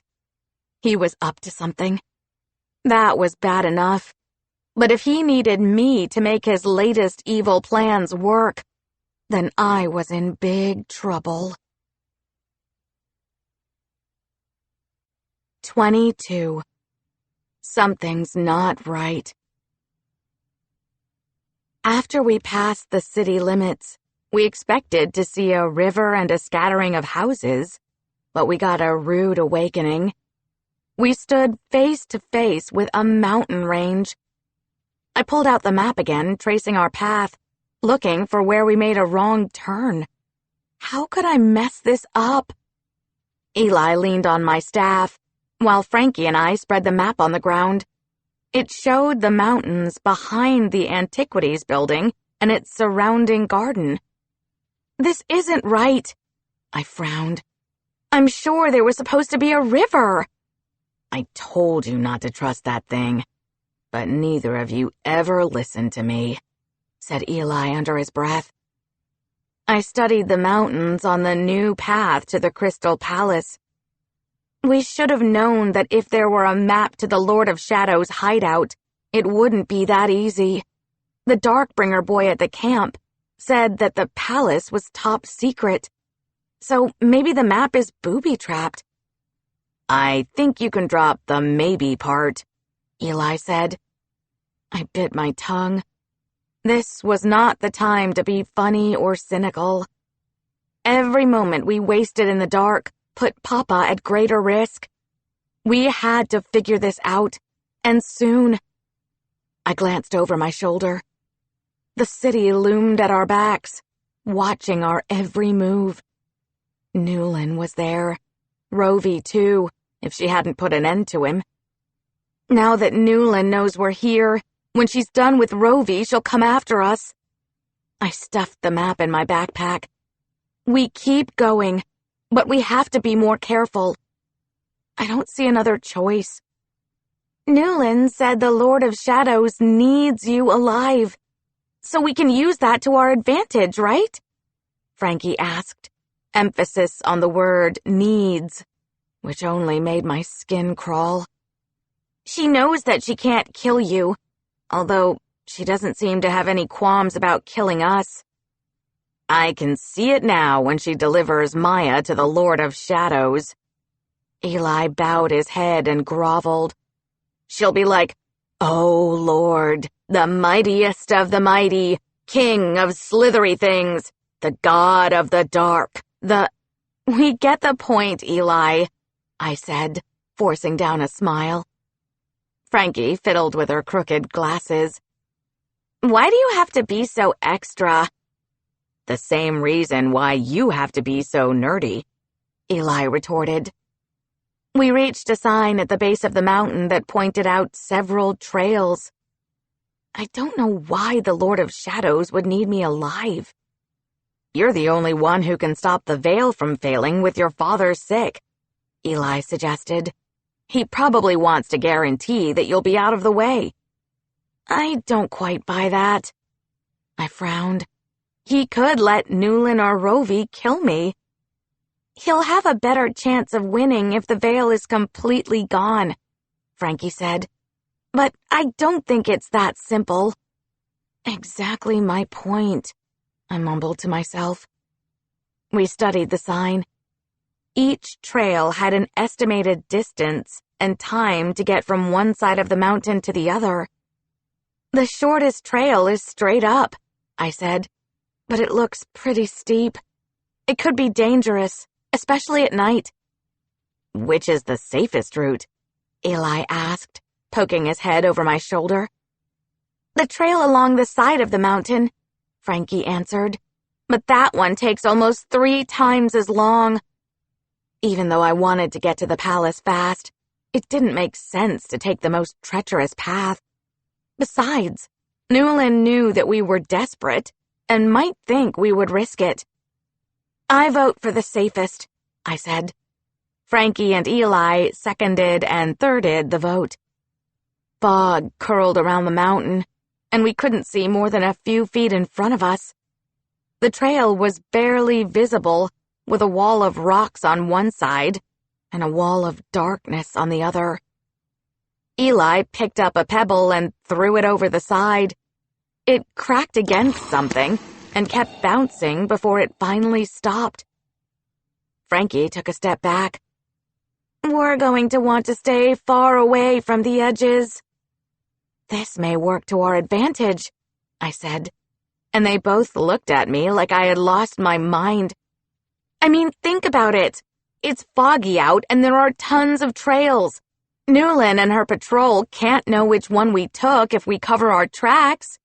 They'll have to divide their forces to check each path. And Rovy said that his magic left a mark on us. We only need to stay one step ahead of him until it wears off. And this path is so narrow that they'll have to walk in a single-file line, Frankie added. That should slow them down, assuming that the Darkbringers avoid flying in the fog. "That's looking on the bright side," Eli grumbled.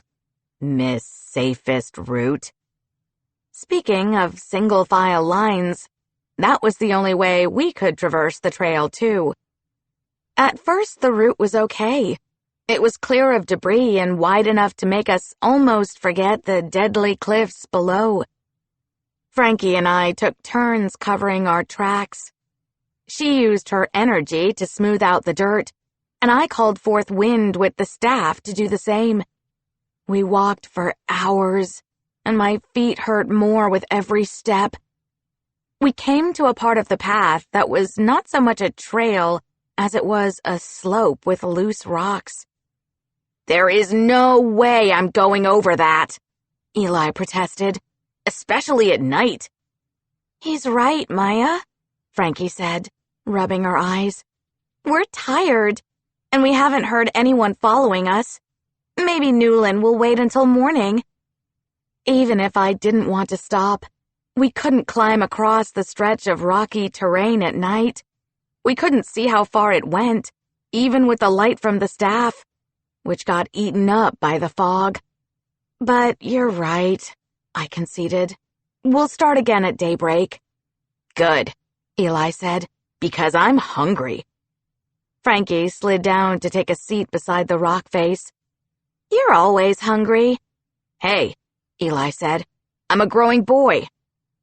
We ate and huddled together against the mountain, too scared to move closer to the edge of the trail. The night was silent, except for the occasional howling and wing beats. Both sounded too close for comfort. I kept imagining Newland creeping down the side of the mountain to catch us unaware, so I took the first watch. When morning came, we saw that a chunk of the trail had fallen away, leaving a 6-foot gap. No way we'd be able to jump across it, especially not knowing the condition of the rocks on the other side. Every time I looked down at the endless fog, my palms began to sweat. Eli was off taking care of his business, while Frankie paced back and forth. She was nervous too, but she didn't say anything. When Eli returned, she offered him a squirt of her hand sanitizer, which he gladly accepted. "I have an idea," I said, looking across the gap in the trail again, swearing that it was growing wider by the second. I clutched the staff, hoping I could get it to cooperate. The symbols started to glow and peeled away. They floated in the air around us. "You can do so much with your magic." Eli let out a deep sigh. "I guess it's like Miss Lucille said. My magic is more specialized, which translates to not that useful in most situations." "I think it's because of the staff," I said, convinced of it. "Remember how Frankie figured out that it was a conduit to channel magic? You should try it one day." "I might just do that." Eli wiggled his fingers. "I'm sure I'm destined for greatness." The staff changed into black sand that sparkled with silver. It swooped from my hand to the mountainside, where it curved across the path. A wood walkway appeared piece by piece. The symbols floated to the platform and burned into it. "Why does magic always have to be so illogical?" Frankie said. "Wood turning to sand, then to wood again? Really?" Eli slapped her on the back, laughing.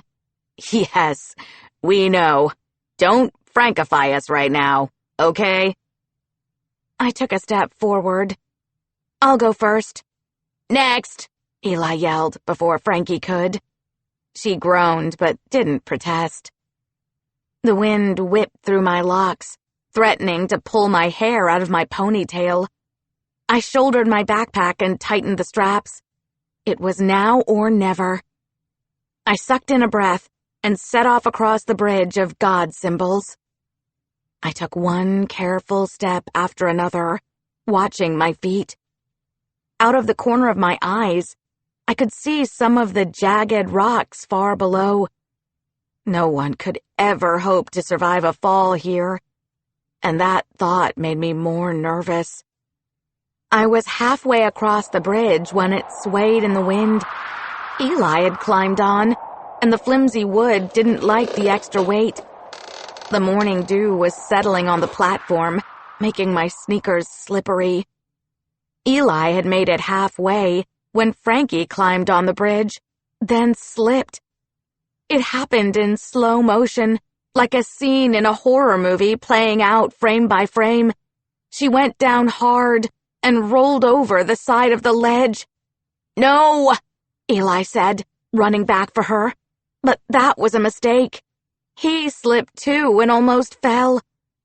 I was running to help when something blue cut across my vision, descending from the sky.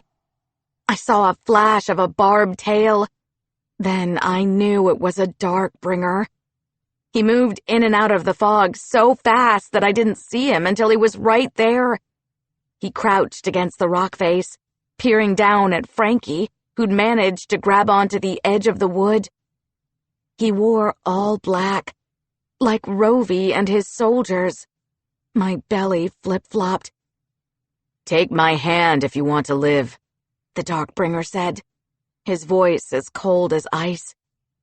Wait, was he paraphrasing the Terminator?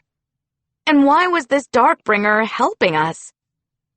Frankie didn't take his hand at first. She slipped some more, and he reached again.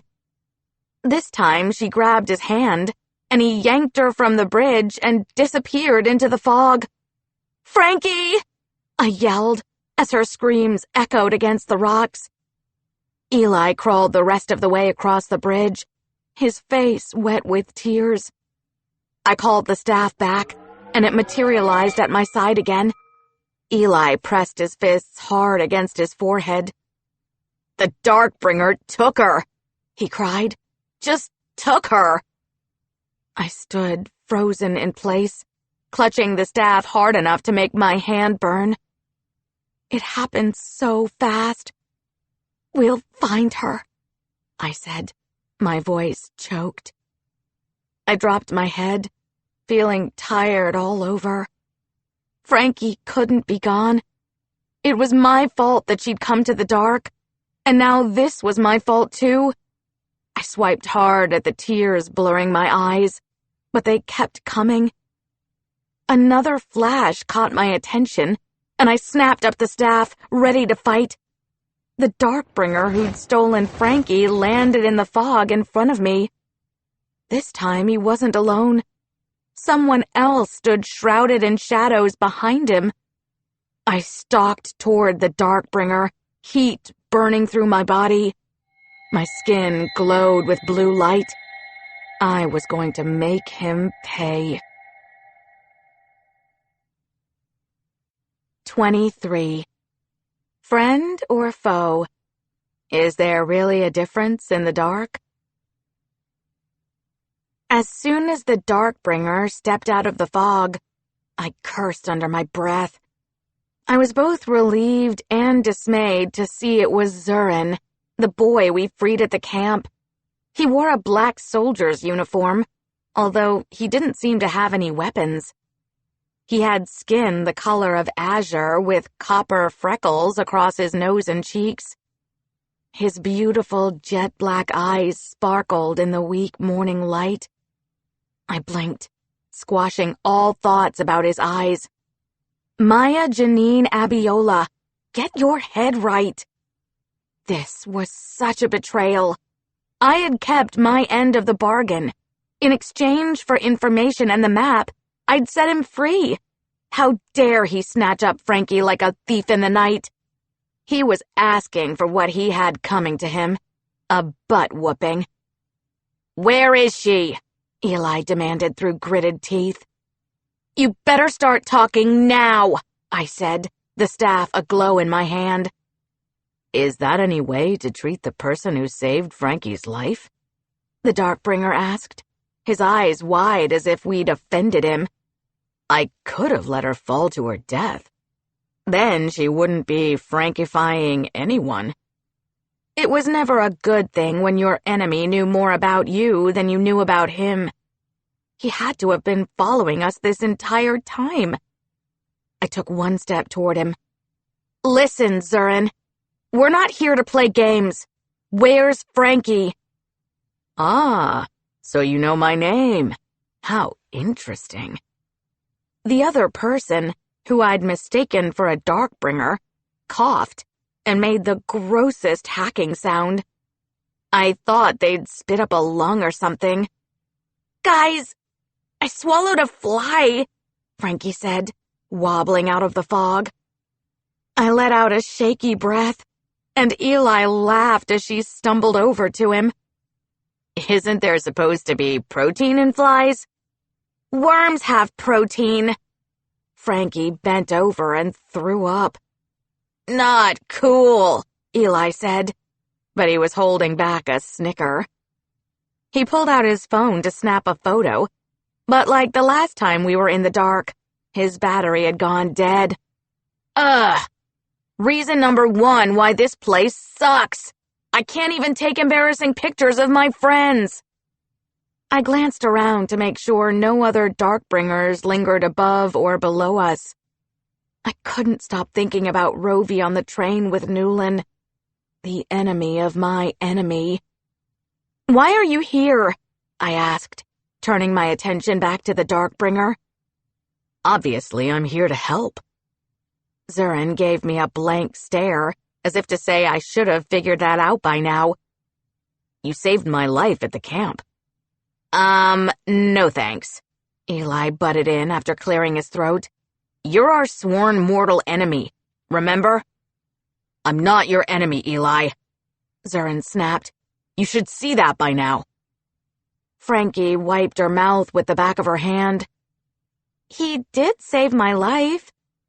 That was true. But I needed to know why. It wasn't out of the goodness of his heart. He'd been pretty clear with his feelings about Godlings at the camp, and about my father. What do you want? Zurin quirked an eyebrow. Are we speaking the same language, or what? I said that I wanted to help you. Technically, no, Frankie answered. We're actually speaking English. Maya used her staff to make a universal translator. It's like in the sci-fi shows when aliens from different planets can understand each other. Except we're using magic. The Darkbringer frowned. Anglish? Never mind, I said, annoyed. You've repaid your debt to me by saving my friend. Now leave us alone. Zurin gazed at me through half-lidded eyes, like we were boring him. I've done more than that. What's that supposed to mean? I asked. I'll tell you on the way. Zurin headed up our trail. The nerve. This was our quest. We weren't going to let some stranger boss us around. We walked behind him single file, since the path was so narrow, but we didn't have to like it. His wings, which fluttered against his back, were the same inky color as his eyes and hair. His horns sloped alongside his temples and were a warm shade of brown. Not going to lie, he was the kind of guy that got all the attention at school. People would flock to him, not even on account that he was blue. But he had that air about him. You know, when you couldn't put your finger on what makes something or someone so appealing. The Darkbringer commander had accused my friends and me of setting his camp on fire. The same fire that had started after I freed Zurin. You did it, didn't you? I accused him. You burned the camp down. Zurin inhaled a deep breath. He didn't sound proud when he said, Yes, I did it to keep the commander off your trail. He's a good tracker, and would have caught up with you long before you made it to Zadora if I hadn't. The trail started to slope downhill as we descended on the other side of the mountain. It was hard enough to walk uphill on loose rocks, but downhill was even worse. The three of us kept stumbling and almost losing our footing, while Zurin made it look easy. We'd finally made it below the fog, where it was even darker because the mountain blocked out the sunlight. That was also me at the rail station, Zurin said after a long pause. I suspected he was concentrating on navigating the trickier parts of the trail, too. When you and Frankie were about to get caught with those stolen e-passes, I set off the alarm to distract the guards. Were you also the woman who helped Eli after we got off the train? I asked. No, he said, his voice bored. I don't know what it's like in the human world, but some people will go out of their way to help others. We have the same. Duh, Eli whispered to Frankie. Who does this guy think he is? I covered your tracks to lead COO Newlin and her patrol on a different path up the mountain, too, Zurin added. You and Frankie did an awful job of it. You like bragging about yourself, I said, but you still haven't answered the real question. Why have you been helping us? I'm not helping you, per se. Zurin stopped in his tracks and turned around. I'm helping myself. He paused, letting that bit of information settle in, but I was even more confused now. I don't want my people to go to war. That's what we're trying to prevent. I admitted, feeling uneasy sharing any information with him. I get why our Lord wants revenge on the other Celestials, but this war is wrong, he continued. Our world is doing fine now. Or it was until he mandated that we prepare for war. It's been going on for hundreds of years. Zurin turned his back to us again. We're tested when we're 10. If we have desirable powers, we're shipped off to training, even if our parents protest. I tried to run away. Lots of kids do. And they were going to send you to the stocks because you didn't want to fight? I asked, shifting on my heels. That's just wrong. Zurin started down the path again. Yes. At the rail station, I said, we heard people say that no one comes back from the stocks. Right in the head.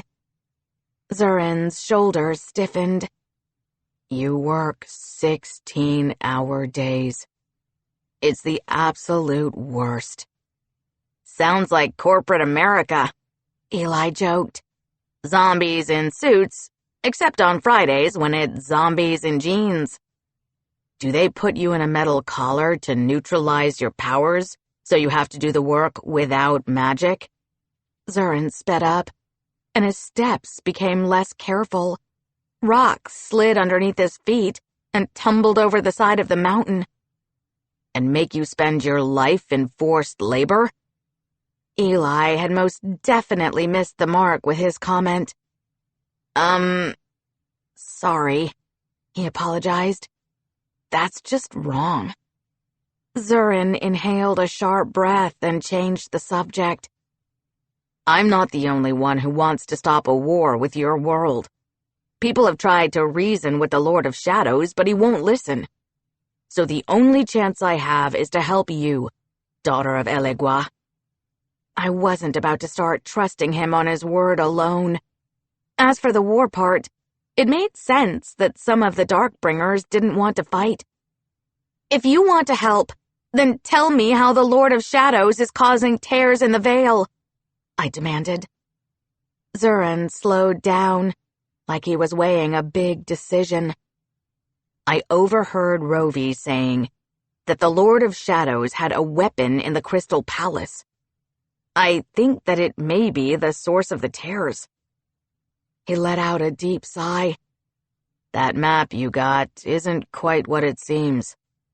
We figured that out already, I said.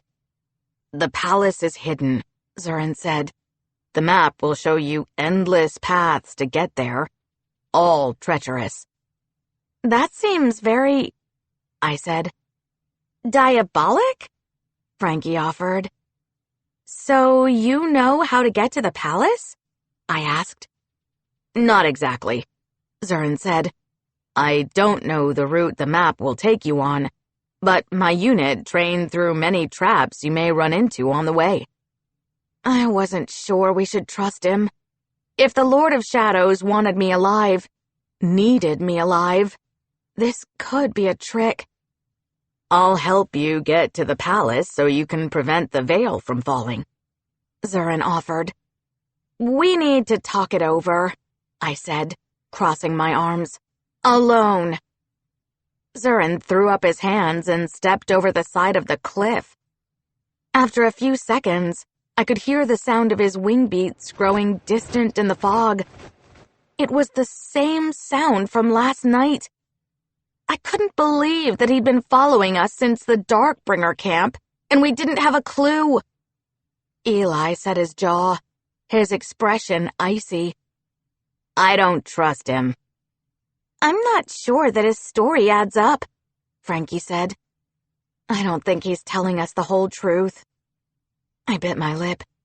At the same time, I don't believe that every Darkbringer wants this war. I mean, who wants to die? Especially a war involving gods. The devastation would be huge. What if everything he said was a lie? Eli stared out aimlessly into the fog. He could be a spy for Rovi, trying to get back in the commander's good graces after messing up. Why go through this trouble if that's the case? I countered. "He could have attacked us as soon as we let him out of the cage."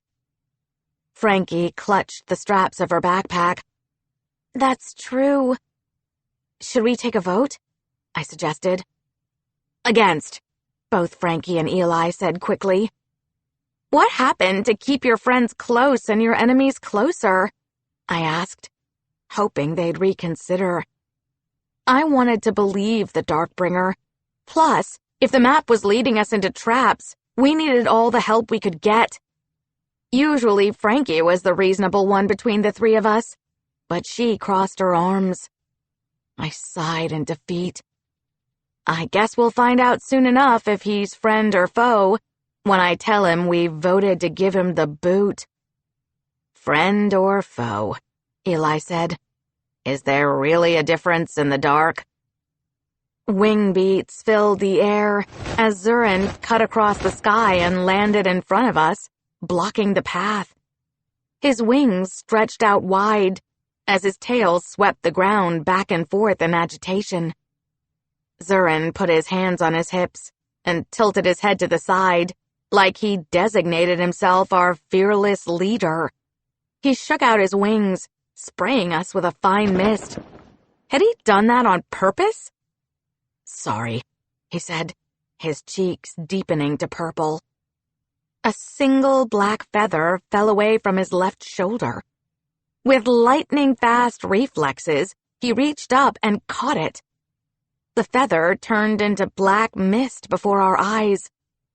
Okay, so he really had this "I'm cooler than you and I'm going to show you every chance I get" vibe going on for himself. It was equal parts fascinating and annoying. Zurin looked at the space between Frankie and me. "What did you decide?" Eli stepped forward with his chest stuck out, attempting to look tougher. He cleared his throat and projected his voice like he was on stage in an auditorium. "Don't take this the wrong way or anything, but we'll pass on your offer to help." "We appreciate you for saving Frankie," I said, rocking on my heels. Zurin's jaw dropped, and he burst into laughter.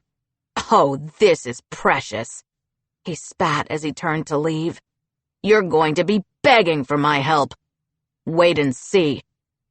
At that, he opened his wings and flew away. "Well, that's that," Frankie said. Somehow, I wasn't so sure that was the last we'd see of him. 24. We get lost in a creepy forest. I thought about Zurin as we hiked down the mountain. Meeting him and seeing the people in the city only made me more curious about the dark. What did people do for fun? Did they have comic books? Did they play kickball? Was it wrong that I wanted to know more about them? Zurin had said that he wasn't our enemy. I wanted to believe that was true of most Darkbringers. I pulled out the map, and to no one's surprise, it had changed again. According to it, we only had to get through the forest that had appeared out of nowhere. After that, we'd have to cross another swamp to reach the palace. All told, we should be there in another 2 or 3 days if we didn't run into any more trouble. That was too long, so I put the map aside and drew the staff in a circle. Let's see if we can make a shortcut. I concentrated on opening a gateway on the other side of the forest, but I could feel something wrong with it. Instead of the usual roaring of the wind, it was dead quiet. It was the same as before when I tried to open a gateway close to my father's soul.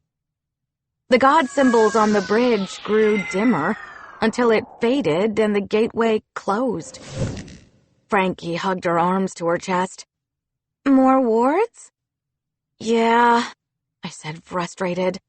"I can't break through them." A sudden static in the air drew my attention away from my umpteenth fail attempt in the dark at making a gateway. The hairs stood up on my arms. I stared at the sky. It was purple with spots of black bruises, and magic pulled at every fiber of my body. Deja vu washed over me, the sense of something familiar. Eli stepped next to me and glanced up too. "Is that what I think it is?" "A tear," I said, as black lightning struck between two clouds. It was the same as when I opened gateways. The sparks grew until it stretched into a gaping hole. I turned circles, crouched with the staff ready, but there was no enemy to fight. The tear had opened by itself. This can't be happening. So, the tears are random on this side of the Veiled too, Frankie concluded. That's fascinating. "Is this one deep enough to cross into our world?" Eli asked. "Yes," I said, my voice hoarse. How did this tear feel so similar to my gateways, minus the god symbols? I hadn't noticed that on the human side, but now it was obvious. Maybe I could feel it because we were closer to the source of the tears. "Not to rush you or anything, but we already know the Darkbringers can track tears." Eli rubbed the back of his neck, his attention darting to the forest. "You plan on closing this one anytime soon?" I didn't answer him as I let go of the staff. I couldn't answer. I had to make sure that I was right first. The staff stood up on its own before it sprouted wings and turned into a harness. My hand trembled as I slipped it on my back and ascended into the sky. I approached the tear and slowed, coming within inches of it. It hummed against my skin. Pulse, pulse, beep. Pulse, pulse, beep. The harmonics of the tear thumped steady, unchanging, taunting. My vision slipped out of focus, and for a moment I only saw a flash of white as the world started to tilt. My wings faltered, and I dipped a few feet before catching myself. Eli or Frankie hollered something at me, but it took all my concentration to stay airborne. I squeezed my eyes closed and counted from 10. The dizziness abated after a while, but not soon enough. I wiped the sweat from my brow and made quick work of closing the tear and rejoined my friends. The staff went back to normal. "We should keep moving," I said, heading into the forest. I saw the way both of them were looking at me, and I didn't want to talk about it. Within moments, we were deep in a forest so dense that it blocked the sun. Frankie whipped out her flashlight, and the staff grew brighter to help push back the darkness. The trees were lush with broad, dark purple leaves and green bark. Somewhere nearby, we could hear the calming roar of a river. I didn't care about any of those things. I stopped and braced myself. My friends deserved to know the truth. That tear was from Godling magic. And before you ask, yes, I'm sure. "What does that mean?" Frankie said. "It's not like a Godling would be helping the Lord of Shadows." She studied my face. "Wait, you have a theory?" "Some Godlings live a long time, don't they?" I told them. "Look at the cranky Johnston twins." I forced out my next words, feeling like I was betraying Papa. "I can feel how similar the magic is to my own. It's almost identical. As I see it, there are two possibilities to explain why Godling magic is causing tears. One, the Lord of Shadows somehow absorbed Eleni's magic when he killed her. Two, she never died and she's helping him." "Maya, okay, we can buy the first option, but second, wow, that's cold," Eli said. "You can't believe that your sister would help the man who killed her family." "Half-sister," I corrected him. I massaged my temples.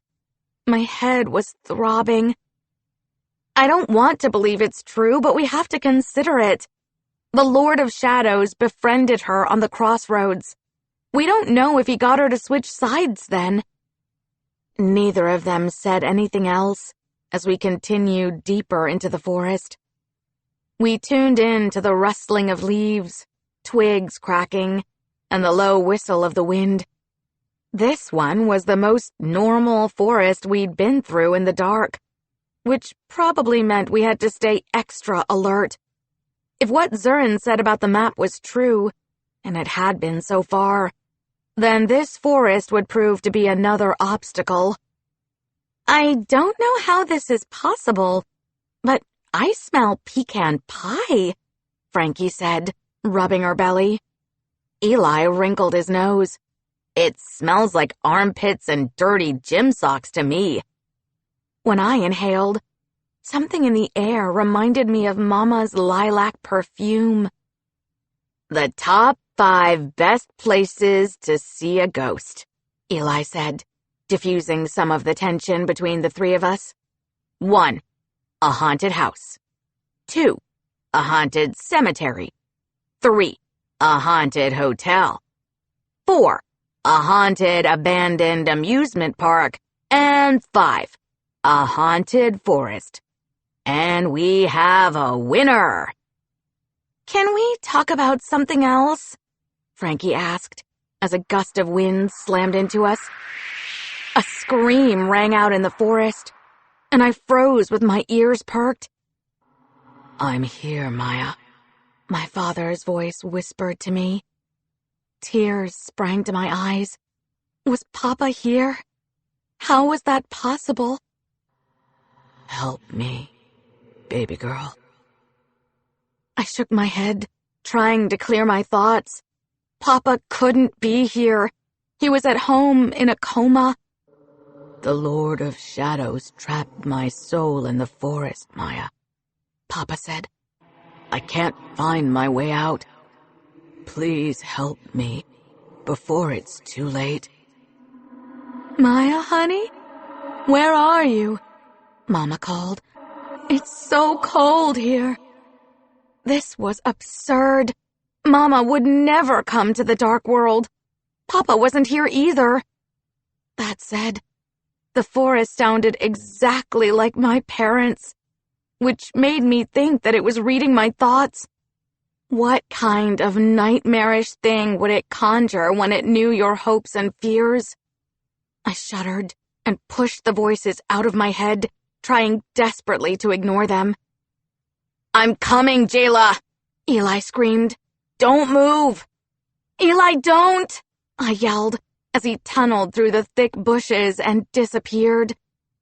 I looked to where Frankie had been only a minute ago, and my blood went cold. She was gone, too. 25. What could be worse than hungry shadows? I turned in a circle, looking for my friends in the endless trees and overgrown bushes, but they were gone. The forest was dark beyond the light of the staff. I could hear the faint sound of leaves crunching beneath feet, but I couldn't pinpoint the direction. The wind howled and rustled through the grass. It wasn't my imagination that shadows slithered around the edges of the trail. I saw a bobbing light out of the corner of my eyes. Frankie! I called, but the light blinked out, only to reappear in a completely new location. That was impossible. I started to veer off the path to go after the light, but someone grabbed my arm. I swung the staff. Hey, slow down, Zurin said as he deflected the blow. You run off like that and you won't be able to help them. Let go, I snapped, pulling my staff back from him. What are you doing here? I heard the screaming. Figured you were in trouble again, he said. I wasn't following you or anything. Sure you weren't, I groaned. Do you know anything about this forest? All I know is that Command sends every recruit here at some point for training. Zurin squinted as he looked at shadows crawling across bushes near the trail. It's called the Lost Forest. There's a rumor that a fourth of the recruits who come here don't make it back. So convenient that you're here to save the day, I said, rolling my eyes. Zurin glared at me. I can't tell if you truly believe that I'm your enemy, or if you can't stand not being the hero in every situation. Excuse me? My face felt hot with embarrassment. Don't mind me. I'm just trying to save both our worlds and my friends right now. No. Zurin winced and squeezed his eyes tight. It can't be him. Can't be who? I asked, dread filling my belly. Zurin opened his eyes, taking a step in one direction, then in another. He jerked his head around like he heard something, but it was still quiet in the forest. Bilu, is that you? Tears clouded his dark eyes. Is it really you, little brother? I'll find you, I promise. You don't have to be scared. Zurin started to step off the trail, and I grabbed his arm. No, I said. Your brother isn't here. It's a trick. I heard my parents earlier. How would you know? Zurin pulled out of my grasp. Then he almost fell in a tangle of writhing shadows that had crawled up next to the trail. He blinked twice. Wait. You're right. Bilu can't be here. This must be how the forest gets you. Maya, my flashlight went out, Frankie called. I can't find my way back. Frankie, I shouted, relieved to hear her voice. Why did you leave the trail? I heard Mama Pam, she said. But her voice now came from the other side of the forest. She needed my help. I stared up at Zurin, whose face looked grim. I was afraid that would happen. I don't know how, but the forest can move people. That's why people get lost. They're misplaced. Is Eli with you? A third Frankie asked from another direction. One voice had come from my left, another from in front, and the last from behind. No, he's lost in the forest too, I said, worried that he hadn't called out in all this time. I turned back to Zurin. We'll have to try the process of elimination to find them. Several teachers at Jackson Middle were huge fans of the process of elimination. Consider and reject each possible choice until you only had one left. Okay, I had 3 positions for Frankie, but there was a chance that she wasn't in any of those locations. So I had 4 choices. That meant that I had a 25% chance of making the right choice the first time. This was like a standardized test, but with impossible stakes. Maya, hurry up, Frankie called from behind again. There are shadows everywhere, just like the night the were-hyenas attacked us. Keep talking and we'll look for you, okay? I hollered back. Talk about your moms. Okay, she answered from behind. Where does your mom Dee work? I asked. At the University of Chicago, said her voice from in front of us. In the Department of Biomolecular Research, answered the third somewhere to our left. My head was spinning. We would be lost in this forest forever at this rate. Not to interrupt your riveting conversation, Eli called out, but can we get out of here already? He sounded winded, like he was on the run. I imagined him darting through the forest, whipping through grass, completely invisible. Eli popped out of the bushes covered in dirt, his clothes torn. He'd sounded so far away seconds ago. I breathed a sigh of relief as I slapped him on the shoulder. To my horror, something lashed out at my hand. Eli gave me a devious smile before his form shifted into a black mass of writhing shadows. The shadows grew taller and taller, Ribbons shot out and wrapped around my wrists like chains. My staff hit the ground. Ice crystals crawled up my arms as I struggled to free myself. Let her go! Zurin rammed his fist straight into the wall of shadows. White cracks spread from the place that Zurin had landed his punch and began to spread. It was like watching glass shattering in slow motion. Pieces of the shadows began to fall to the ground and retreat. The shadows screeched, and other horrible, blood-curdling screams came from all around us. We'll have to check each direction one by one, Zurin said, before he took a few steps and propelled himself into the sky. The wind from his wings whipped through my braids. I grabbed my staff and set off running behind him. I cut through the tall grass, knocking away vines that snapped at my ankles.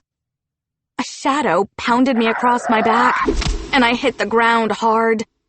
The staff landed a few feet away, still glowing.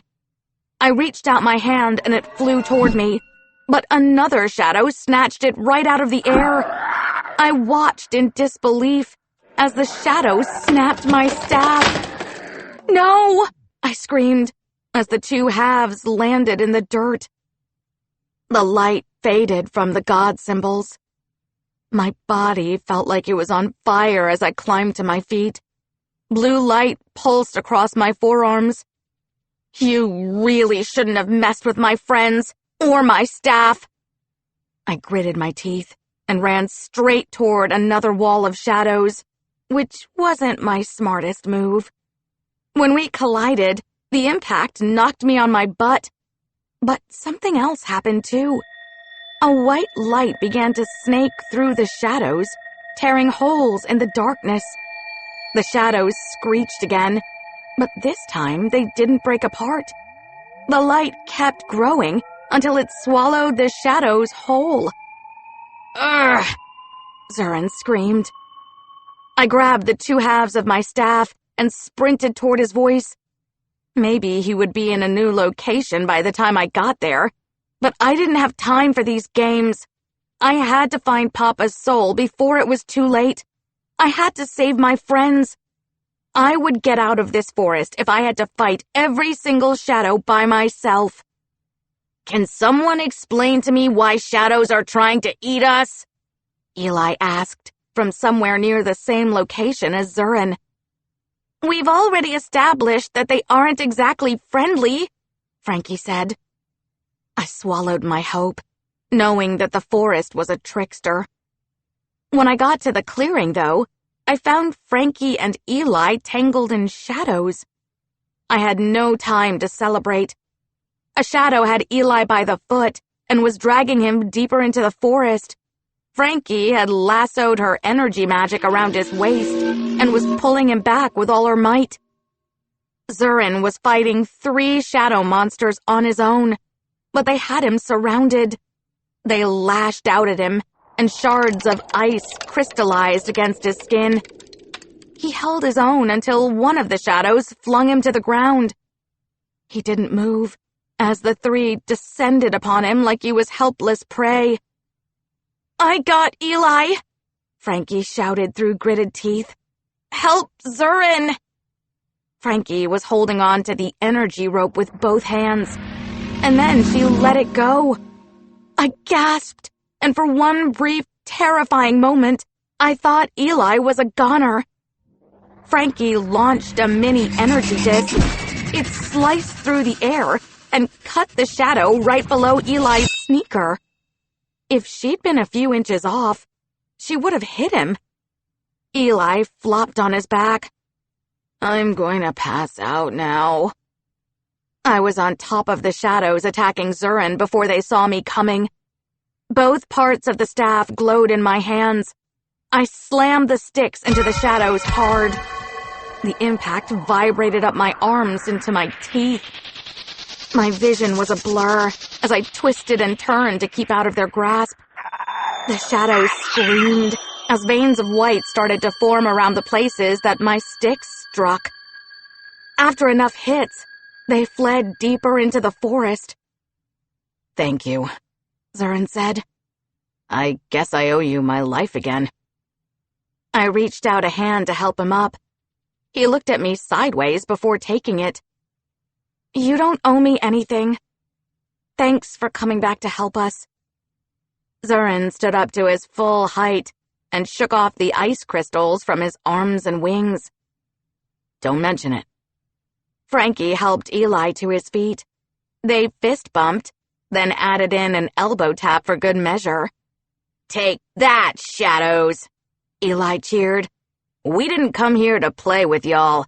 We're the League of Godlings and one butt-kicking Darkbringer. How are we going to get back to the trail? Frankie asked. Leave that to me. Zurin brushed dirt from his uniform. I have an impeccable sense of direction. I sighed, expecting as much. Of course you do. It turned out that he wasn't exaggerating either. He got us back on the trail in less than 10 minutes. We better get out of here before they decide to come back, Zurin suggested. Ghosts I'm okay with, Eli proclaimed, but I am not at all into hungry shadows. I kept eyes on the edges of the trail, looking for more shadows. I wish that we could have gone around the forest, even if it was by foot. As I understand, and from everything we've seen, that's not how the map works, Frankie said. You have to go on the path that it sets for you to get to the Crystal Palace. Zurin grinned, much to Eli's and my annoyance. Finally, someone's listening to me. This time, we stay on the trail. I pressed the two parts of my staff back together. There was a flash of bright light from the impact, but then the staff was as good as new. Relief rushed through me. In truth, I'd gotten used to having it around. I'll put up a shield, Frankie said, as her magic sparked to life on her fingertips. We started down the trail again. More shadows closed in around us, but this time we were ready. 26. As luck would have it, we become food. We stumbled out of the forest on blistered feet, tired and dirty and out of food. I shielded my eyes from the weak sunlight as I leaned on the staff. Frankie braced her hands against her knees to take a breather. I almost pointed out that she had leaves stuck in one of her puffy pigtails, but Eli said something first. We wouldn't have made it out of the forest in one piece if Frankie hadn't used her shield to protect us from the shadows. When she got tired, Zurin and I took point. I finally understood what had happened on our field trip at school. Before, I thought the writhing ribbons that somehow crossed into our world belonged to the Lord of Shadows. But it wasn't him. It was shadows like the ones in the forest that had weaved around the dinosaurs at the Field Museum. The Lord of Shadows had sent them as a reminder and a warning that he was coming to destroy our world. He knew they would strike fear in the hearts of Celestials and Godlings alike. We trudged forward, and it felt like we'd spent days in the forest. What if I was too late? No, I couldn't think that way. Papa would hold on a little longer. He would be okay, and together we would figure out how to stop the Lord of Shadows from tapping into the veil. Still, I couldn't get rid of that sinking feeling in my belly that I was already out of time. Tell us about yourself, Frankie asked Zurin, as we continued following the map. How did you end up in the army? Command sends soldiers to schools to test us when we're 10, and I caught their attention, he said, his face hard. I tried to hide my magic, but they're good at getting what they want. I thought of the standardized tests that we had to do this year. That was bad enough. But drafting kids into an army to start a war was far worse. If it were just me, I wouldn't care so much. But my little brother Billu can do incredible things with his powers. Zurin flushed a deeper purple. Not only his cheeks, but his whole body turned violet. Command took him away 2 months ago, and I left the army to join the resistance. They said that they could help me get him back. I have to save my brother before Command makes him use his powers to hurt someone. I'm sorry that happened to you and your brother, I said, rocking on my heels. I wanted to ask him what sort of things his little brother could do, but this was not the time. How are you going to find him? Bilu is at the Crystal Palace, where the most talented recruits go. Zurin explained. I'm coming with you to get him back. Sounds to me like the Lord of Shadows is due for a beatdown. Eli cracked his knuckles. If it were my little sister, I'd take out his whole crew to rescue her. Zurin exchanged a smile of solidarity with Eli. So, you think a Godling is helping the Lord of Shadows destroy the Veil? I may have been eavesdropping on your conversation the other day. Yeah, I mumbled, still not quite believing it myself. Have you seen one who, looks a little like me?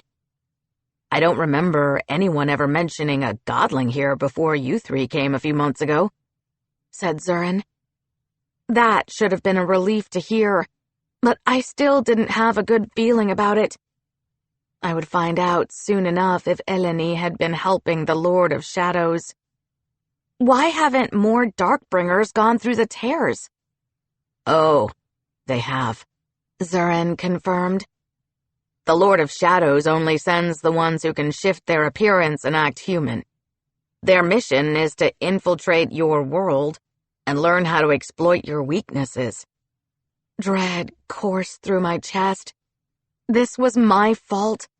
I was supposed to help protect the Veil, and Darkbringers had slipped into our world already. I didn't know why this was such devastating news, when we'd fought Darkbringers twice in the human world. But hearing that they had snuck into our world and were hiding right under our noses scared me. Neither Papa nor the Orisha Council had said anything to suggest that they even knew about it. My hands shook as I studied the map.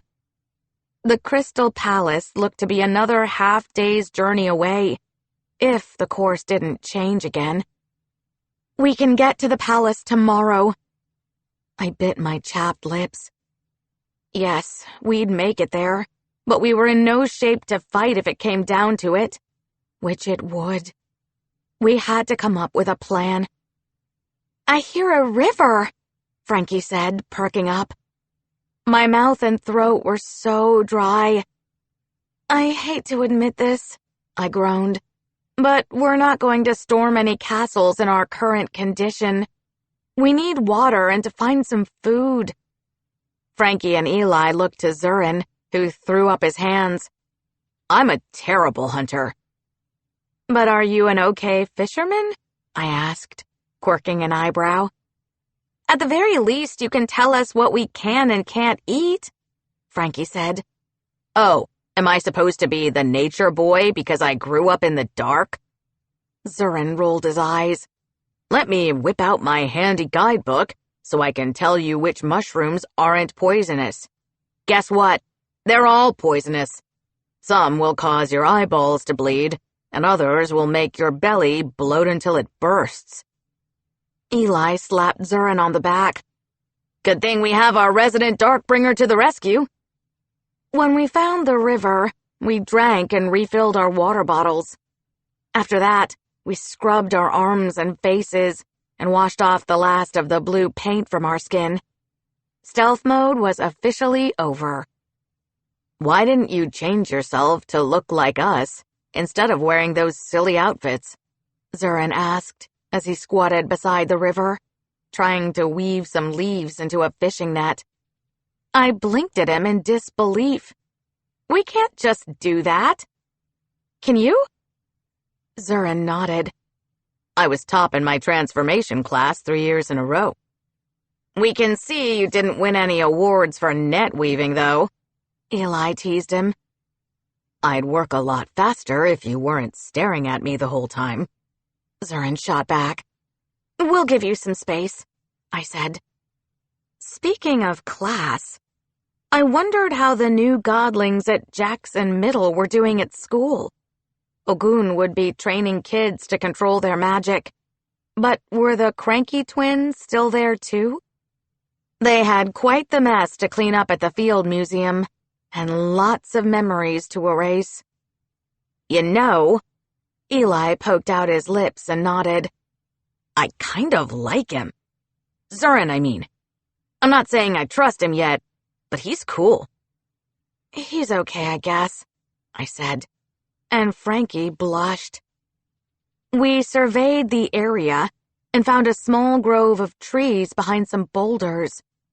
Glowing golden fruit hung in clusters from the branches between plump green leaves. I had to stop myself from squealing with joy. We'd finally found food. OMC! Eli drooled. When I cocked an eyebrow at him, he added, OMC as in, oh my celestials. We should wait until Zurin gets here to make sure it's okay, I said. But Eli ignored me. He plucked one of the fruits, which looked like a cross between an apple and a pear. He turned it over in his hand. What is it with the dark and their glowing food? I remembered then that we'd landed in a field with glowing purple corn the first time we'd come to the dark. Eli had a point. Maya's right. We should wait, Frankie started to say. But it was too late. Eli bit into the fruit. Juice filled the corners of his mouth, and he moaned in delight. It sort of tastes like a kiwi, without the seeds. Frankie plucked one of her own and lifted it to her nose. It smells nauseatingly sweet. Zurin rushed into the grove, cutting through the bushes and vines at a dead sprint. Sweat streaked down his forehead. Newland and the city patrol are headed this way, he said, out of breath. Before any of us could respond, he spotted the fruit in Frankie's hand. Don't eat that, he frowned. It's dangerous. Eli spat out the half-chewed pulp. What did you say? Oh, no. Zurin massaged his temples. That's GG fruit. Its sole purpose is to feed the grove. What do you mean, feed? Eli dropped the fruit. It hit the ground and rolled a few feet away. Tell me that doesn't mean what it sounds like. The GG tree is a predator, Zurin explained. The fruit will lure anyone who eats it into a deep sleep. If they're unlucky enough to nap here, the ground then absorbs them while they're out cold. I don't know how that works exactly, but that's the story. The dark is such a charming place, Eli groaned. Everything wants to eat you.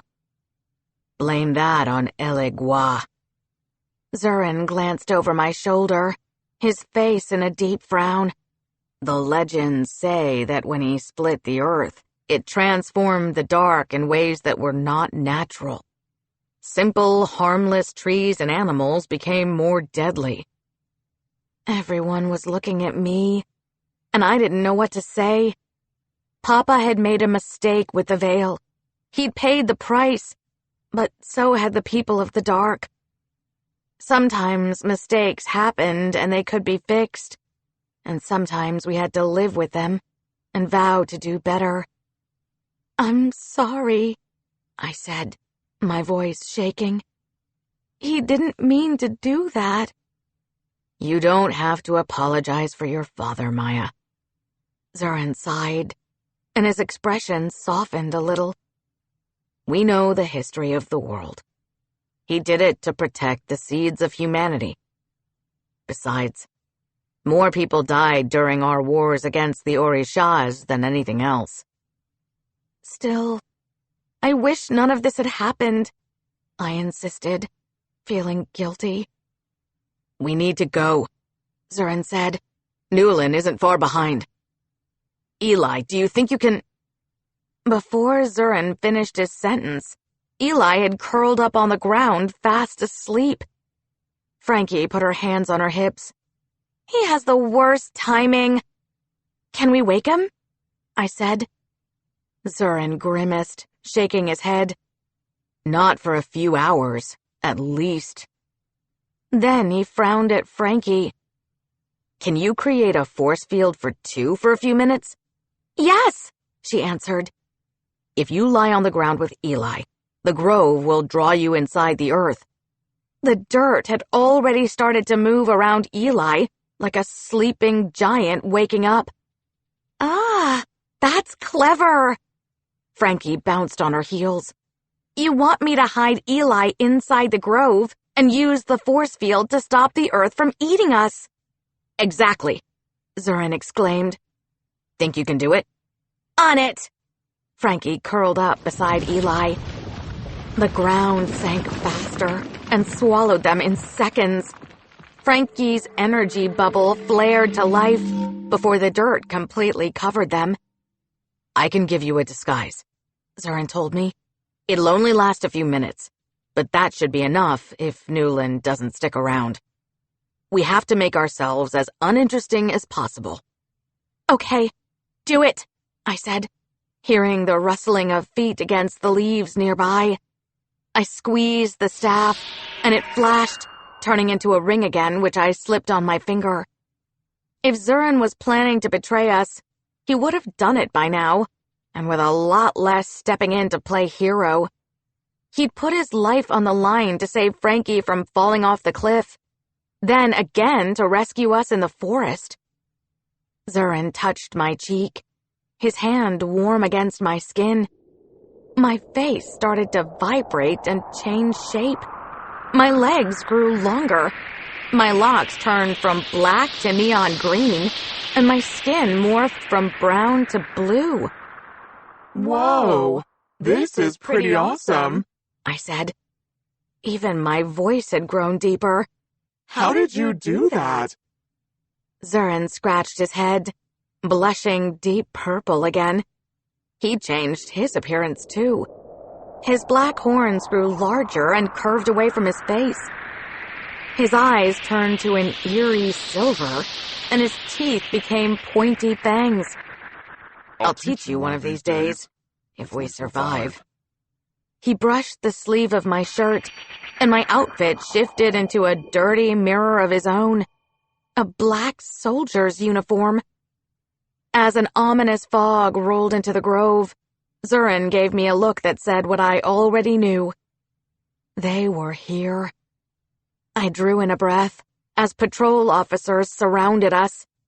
Their dark gray uniforms blended in with the fog, so it was hard to figure out how many had come. I toyed with the ring on my pinky finger, itching to feel my staff in my hands again. "Halt!" someone yelled, and we jumped apart. The officers had their silvery blue prods, which crackled with electric currents. I wouldn't soon forget how one of those weapons had knocked Eli out. The Darkbringers themselves ranged from the deepest blues to the deepest purples. Some had barbed tails and horns, and others had wings. Some had all three, a barbed tail, horns, and wings.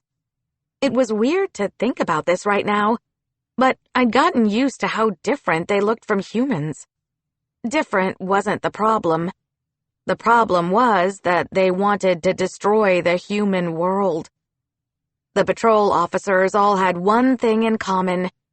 They stared at us with their prods raised to strike on command. "State your name, rank, and unit," came a voice that raked across my ears like claws. I dug my nail under the ring as Chief of Order Newlin's brown face appeared in the fog. I held my breath, afraid that even with my modifications she'd recognize me. Zurin rattled off names, ranks, and a unit without missing a beat. "Where are your ID chips? Junior grades?" Newlin asked, stepping closer. Zurin stood straight with his shoulders back. We lost them in the forest. Newlin grabbed his chin and forced him to look at her. And your unit? She said, her voice so calm that you wouldn't have known that she was a cold-blooded killer. Where are they? Don't know, sir, Zurin said, as her nails pinched into his skin. He showed no signs of being afraid of her. We've been stuck in the lost forest for days. Just managed to get out this morning. Check him for illusions. Newlin waved to another officer, who thrust his prod into Zurin's side. I clenched my teeth as his legs gave out and he crumbled to the ground. Blood ran out of his nose, but he only grumbled through the pain as he wiped his face. You appear to be one of us. Newlin moved to stand in front of me. Her golden eyes flashed with contempt, like she could already see through my disguise. Do you have a tongue, girl? Yes, sir. I glanced at the half-eaten Gigi fruit discarded on the ground. I have a tongue. Newlin quirked a plucked eyebrow at me. Did you both eat from this grove? Yes, sir. I repeated like a robot through gritted teeth. There's plenty to share. Check her, Newlin commanded, and I looked to Zurin, desperate. He'd said to trust him, but I nudged the ring down my finger into the palm of my hand just in case. A jolt of electricity hit me as soon as the patrol officer jabbed the prod into my side. My whole body seized, and my knees buckled. The ring slipped out of my hand as I hit the ground. I glared up at Newlin. If she was going to get the best of me, it wouldn't be with me cowering at her feet. I gagged at the taste of blood on my tongue. Magic rippled across my skin. It pulled and twisted and stretched until the tingling passed. Sweat stung my eyes, and I drew in a sharp breath. It's not them, Newlin glowered, clearly disappointed. Move out! As she turned to go, she added, It's rather unfortunate that you ate that fruit. Gigi patches digest their prey for weeks. They excrete an enzyme that keeps you alive as they do. It's rather a painful death. What? We didn't know, Zurin said, his voice suddenly squeaky. Can you help us? I could, but I won't, the Aziza answered, her iridescent wings fluttering at her back. She and her patrol officers moved away, as Zurin and I pretended to be sleepy. We collapsed to the ground, and moments later, the soil swallowed us whole. This was not part of the plan. 27. We stumble upon a graveyard. Zurin's wings spread wide as he shot up from the ground with me in tow. He kept one arm wrapped around my waist as we soared through the air. That was until he clipped a tree branch and got tangled in the leaves. He lost his hold on me, and I plunged toward the grove with a bunch of Gigi fruit to brace my fall. I might have, and that's a big might, let out an undignified squeal. By some miracle, Zurin grabbed my arm right before I hit the ground. Thanks for saving our butts again, I said, as he let me down in one piece. I looked for the ring and found it pulsing with light on a pile of leaves. When I picked it up, it turned back into a staff with a deep sigh of indignation. I owe you an apology for some of the things I said back at camp when we first met. Zurin stared at his black boots caked in mud. I had some ideas about humans and godlings that weren't true. The Lord of Shadows said that you were all selfish and couldn't be trusted. But you three aren't like that. You don't have to apologize, I said, digging my heels into the dirt. Before we met you, we'd only run into Darkbringers trying to kill us. We thought you were all mindless cronies. Mindless cronies, huh? Zurin finally looked up from his feet, smiling. I crossed my arms and laughed. Yup. I'm glad we were both wrong, he said. Me too. Okay, I'll admit it. Zurin was cute, in that dark, brooding way you saw in movies and comic books. It usually didn't work in real life, except it totally worked for him. I can't believe your magic fooled Newlin and their fancy equipment. Zurin wriggled his eyebrows. I did say that I was top in my class. After the ordeal with Newlin, Zurin and I dug through the soil until we reached the edge of Frankie's force field. As soon as she let go of the bubble, Eli's snores filled the air. Frankie let out a deep sigh, and I shook my head. Ugh, Eli said, rubbing his belly the next morning. Why did you let me eat that Gigi fruit? I have the worst stomachache now. And I had the weirdest dream that I was buried alive. We did try to warn you, Frankie said. Next time, try harder, Eli insisted. Are they always like that? Zurin whispered to me. Yup, I nodded, as we trekked through a murky bog that smelled like 2-day-old farts. Air pockets bubbled up on the surface of the mud and popped, which only made the smell much worse. The sky had grown darker over the past hour, and the thick clouds were the color of indigo. Streaks of black lightning cut across the sky, and I swallowed hard. Sometimes black lightning appeared right before a tear in the veil. I hoped this wasn't one of those times. According to the map, we had a straight shot to the palace from here. In a few hours, we'd have to face the Lord of Shadows. It made me queasy to think about being within 100 feet of him. If he wanted me alive, then it had something to do with the veil. I couldn't think of any other reason. One thing was for sure. The Lord of Shadows hadn't found a way to get through the veil, even with Eleni helping him all these centuries. So he'd come up with another scheme. One that involved me. We still didn't have a plan to defeat him and steal back my father's soul. I didn't even know what a soul looked like. Before, when we rescued my father, I could feel his presence. I hoped it would be the same with his soul. Crossing this bog was like walking through wet cement. Mud clung to my jeans, and I struggled to take each step. This was slowing us down, which I bet was the map's reason for bringing us on this path. Any idea of what we'll be up against at the palace? I asked Zurin. I don't know for sure, he said, sloshing through the bog. I heard a rumor that the Lord of Shadows has 100 recruits, and twice as many soldiers on the palace grounds. 300 Darkbringers against 4, Frankie noted, up to her ankles in mud. Those are horrible odds. There has to be a way around the wards, I said. If so, I could open a gateway inside the palace undetected.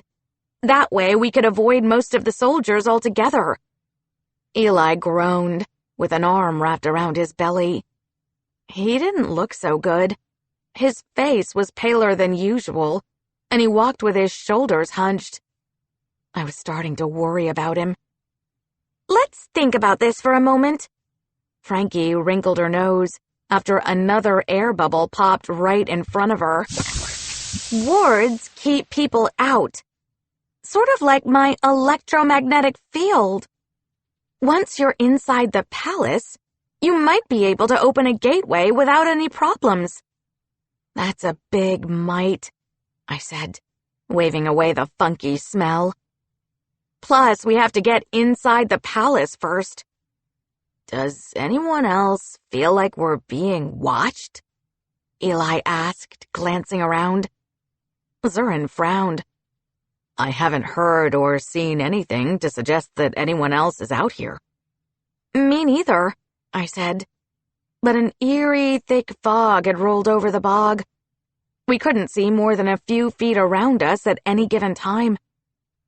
I'm telling you. Eli wiped beads of sweat from his forehead. We're not alone. I can feel it. Zurin cracked a lopsided smile and shook his head. You're just spooking yourself out, Eli. If the city patrol or the soldiers had caught up with us, they would have attacked by now. Especially since we're at a disadvantage, stuck in the mud and all. I didn't sense anyone in the fog, but the map was a trickster. First, it had led us straight to Chief of Order Newlin. Then it put us on a treacherous pass that almost got Frankie killed. Who could forget the Lost Forest with its vicious shadows, or the grove that tried to eat us alive?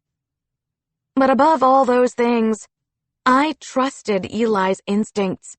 If he said someone was following us, then I believed him. We'll keep a lookout. I tightened my grip on the staff. Air pockets grew on the surface of the mud and popped at irregular intervals. Except for that and our sneakers sloshing through the mud, it was dead quiet. No mosquitoes buzzed around our faces. No wind rustled in the trees.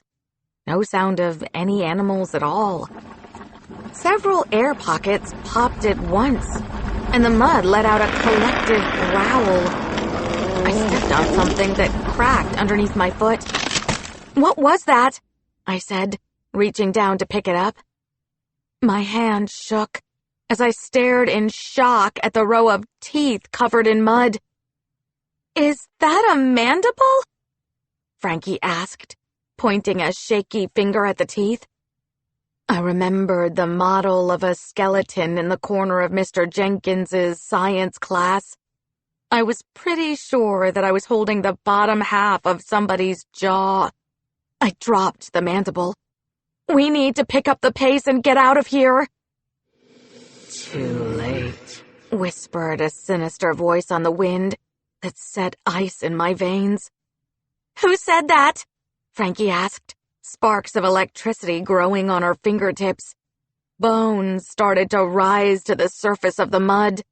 A skull, a rib cage, a thigh bone, and whole skeletons. My heart thundered against my chest as the truth hit me at once. This is a graveyard. Time to die, growled the man who stepped out of the fog. The Darkbringer was 7 feet tall. He wore black cargo pants and a blood-stained black jacket.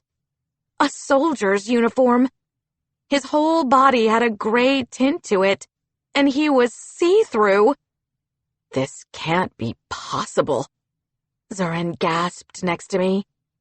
That's General Dakala. He's a legend, and he's also been dead for over 100 years. He's a ghost, Eli said, his voice somber. They all are. What does he want? Before I could get all the words out, I saw the rest of them. Hundreds of ghastly faces appeared in the fog. Most of them wore soldiers' uniforms. They were young, old, winged and horned, and their eyes burned black like pools of hot tar. They all talked at once, until the man Zurin called Dakala raised a hand to silence them. General Dakala smiled, revealing an endless black hole for a mouth. Goodbye, trespassers. Or should I say welcome? For you will never leave this place again. As the ghosts rushed forward, Frankie raised a force field around us, but they charged through it. She dropped the force field, and started to hit the ghosts with balls of energy. That didn't slow them down either. The symbols on my staff lit up as I swung at a ghost who was wielding a battle axe. I ducked in time to keep my head, but my staff went straight through him. "Maya, the staff!" Eli called as he dodged a blow of his own. "I have an idea!" I figured that Eli would have turned invisible by now, but maybe that didn't work against ghosts. As much as I didn't want to part ways with the staff, I tossed it to him. If he had an idea, that was better than having a tombstone that read, "Maya Janine Abiola, death by ghost in a stinky bog." Eli caught the staff in one hand. As soon as he did, the symbols pulsed with blue light. New symbols appeared on the staff, symbols that I didn't recognize. They configured themselves in a new pattern, too. "Stop!" Eli shouted, and his voice was the crack of a whip. The ghosts froze in place as blue light lifted from Eli's skin and spread over the bog. They struggled against his magic, grimacing and glaring at him, but they couldn't move. Even General Dakala had frozen in place. Eli was shaking, and his nose started to bleed. "Eli," Frankie said, her voice quiet. He wiped away the trickle of blood from his nose with the back of his hand and gave her a sheepish smile. "Say hello to my new ghost army." 28. We break into the Crystal Palace. I couldn't believe what I was seeing.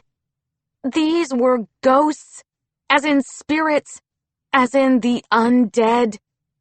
Eli was right. Ghosts existed. He had a crooked grin on his face, but his whole body shook from the effort of holding the ghosts in place. Frankie sloshed through the mud to be by his side as he leaned on the staff. "Let go of us, little mutant boy," General Dakala demanded, sounding ticked off. "Hey, who are you calling mutant?" Eli shot back. "What are you?" General Dakala asked, and the other ghosts whispered among themselves. "A human?" Eli rolled his eyes. "Well, actually a godling." "A godling? Here?" Dakala scoffed. "Things have changed since my day, if a godling can walk free in the dark. What has happened? Don't tell me that the veil has finally fallen. That would be a shame." I couldn't believe that this Darkbringer general was against the veil failing too. I had to remind myself that not everyone in the dark agreed with what the Lord of Shadows was doing. They didn't want a war with the human world either. It hasn't failed yet, but it will if we don't stop the Lord of Shadows.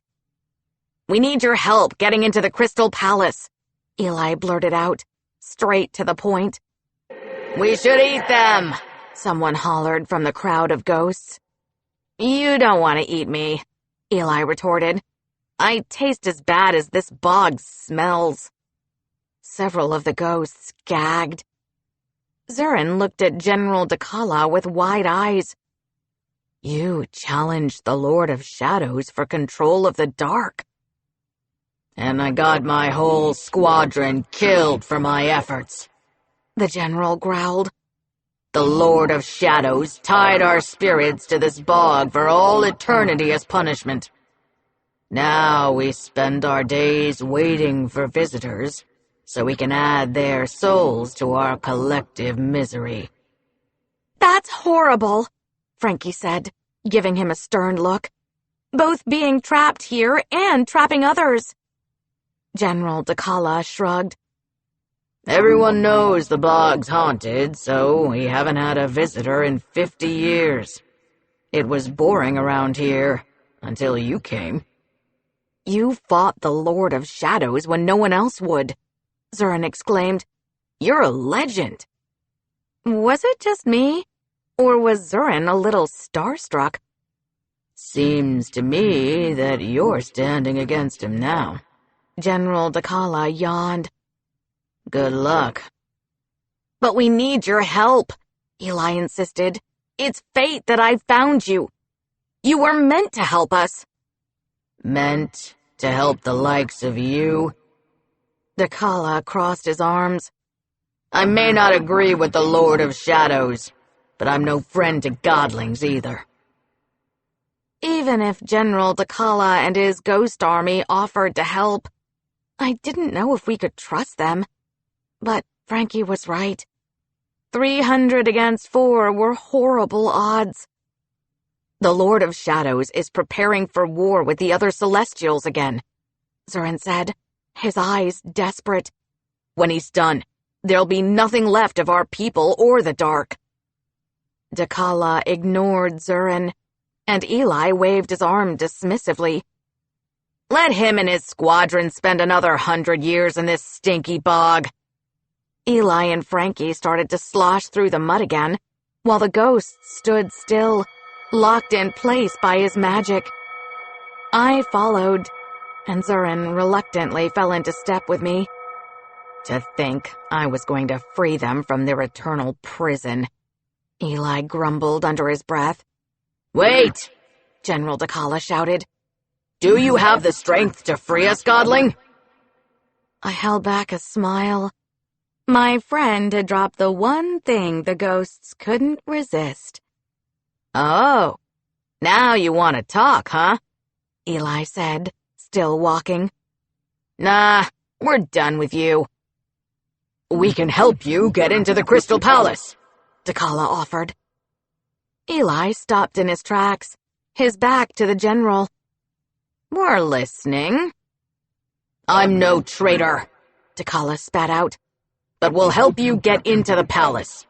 And then you'll be on your own after that. I'll do it to protect my people from war. Nothing more. Eli stroked his chin. My friends and I will confer. Frankie, Eli, and I moved in for the huddle, but Zurin looked at us unsure.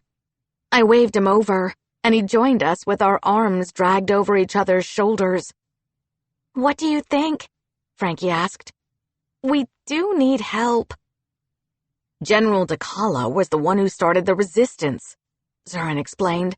If he says he'll help us, we can trust him.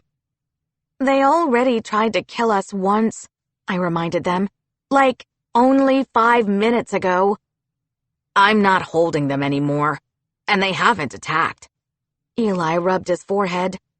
This isn't going to make sense, but I believe him. I have this weird connection to the ghosts. It's hard to explain. I don't know if we have much choice, Maya, Frankie said. And all 3 of them, she, Eli, and Zurin, looked to me for a decision. I sucked in a deep breath. As much as I wanted to say no, this was the distraction we needed to get into the palace. I bit my lip and gave my answer. Okay. Once we'd settled it, Eli turned to the ghosts. We'll accept your offer. I'll free you from this bog in exchange for you helping us break into the Crystal Palace. Dakala nodded, and the squadron broke into chatter. They really wanted out of this bog. Not that I blamed them for that. Call for us when you're ready. Dakala and the other ghosts faded bit by bit until they disappeared. Eli looked to me, Frankie, then Zurin, and grinned. I got myself a real ghost army.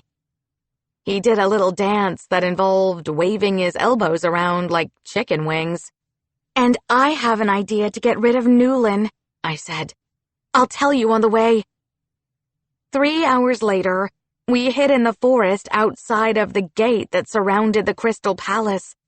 It was almost nightfall, and a blanket of shadows shrouded most of it from view. 5 towers of varying heights stretched into the sky. Glass shaped like fish scales covered their bases, while the tops were sharp needle points. To my horror, giant green serpents slithered up the length of the towers. I swallowed hard, hoping we didn't have to go anywhere near those creatures to retrieve my father's soul.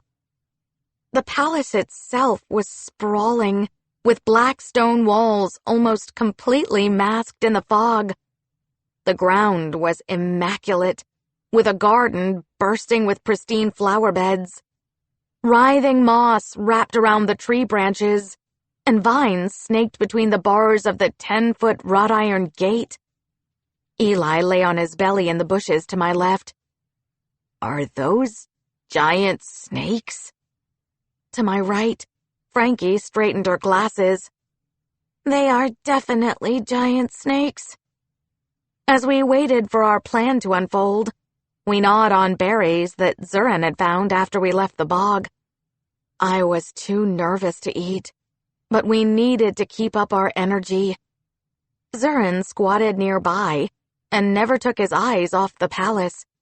He watched the junior recruits run drills behind the gate. He kept searching face after face, looking for his brother. Do you see him? I asked. Zurin's shoulders slumped. Not yet. But he has to be in there. I know it. You'll find him, I said, hoping that his little brother was okay. Remember, distract and divide. Give me a few minutes. Zurin climbed to his feet. That's all I'll need. He disappeared into the trees. Eli squeezed my staff as he entered ghost mode.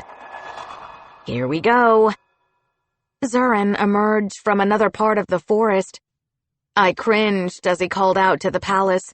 Hey, is there anyone home? He said, in my voice. I'm here to get my father's soul back. I blinked several times. It was weird seeing Zurin pretending to be me. He had locks that swept just past his shoulders, the staff, and even my limited edition Oya backpack. Did I really sound that whiny? I was going to have to work on that. When Zurin got closer to the gate, a light shimmered around the whole palace. The air teemed with magic, and I wondered if that was the ward that had stopped me from opening a gateway here. Here was the plan. If the Lord of Shadows wanted me, then we would make him work for it. Right on cue, soldiers in black uniforms and patrol officers in gray swarmed the grounds. The junior recruits moved so that they were behind the senior soldiers. Dozens more flew up to the ledges around the 5 crystal towers to take point. Bet you can't catch me, Zurin yelled, as the backpack melted away and he sprouted purple wings instead. Nice touch, I thought. Not that I was paying attention. He shot into the sky, a blur of brown and purple. Newlin appeared from out of nowhere. She pushed through the crowd and swung open the gate. Leave the Godling to me. Her iridescent wings fluttered against her back, and she launched into the sky after him. I swallowed hard. He had to make sure she didn't catch him for this to work. Now! Eli shouted, squeezing my staff. Dakala and his ghosts rose from the ground, hundreds of them, gray and in tattered clothes. Some had a missing eye or limb, or blood dripping between their teeth. They moaned and wailed. The soldiers and patrol officers looked terrified at the sight of the ghosts. Had I not known the plan, I'd have been scared too. When Dakala glanced over his shoulder at Eli, I worried that the ghosts would turn on us. But they kept their word. The ghosts rushed the wrought iron gate and swarmed the palace grounds. The soldiers and patrol officers fought back, but the ghosts quickly overtook them. Frankie, Eli, and I ducked inside the gate. We moved around the edges of the grounds to stay away from the fighting. I concentrated hard, but I couldn't feel the ward that had blocked me from opening a gateway outside of the palace. So it was true. The ward only stopped someone from entering the palace grounds using magic. It didn't work once we were already inside. "No turning back," I said, as the first sparks appeared in the air in front of me. Now it was time to open a gateway that would get us closer to my father's soul. "Ready," said Eli. Frankie's hands crackled with energy. "Flying giant snakes at 12 o'clock!" I did a double take. The green serpents that had been peacefully slithering up the towers soared through the sky, headed straight for us. It was definitely time to go. My knees were shaking as the three of us entered the gateway side by side. It was pitch black, and the spinning god symbols on the walkway pulsed with a weak light. The hairs stood up on the back of my neck. This didn't feel right. We landed in a gloomy, half-lit corridor, swathed in hissing shadows. We could still hear the battle raging outside, but we already had our hands full here. In a matter of moments, soldiers filed into the hallway on either side of us. I groaned under my breath. Of course it wasn't going to be that easy. It never was. Frankie raised her hands, preparing to blast them, but before she could let off a shot, some of the ghosts melted through the walls. They split into two halves to block the soldiers. Obatala appeared, picking his teeth with a straw.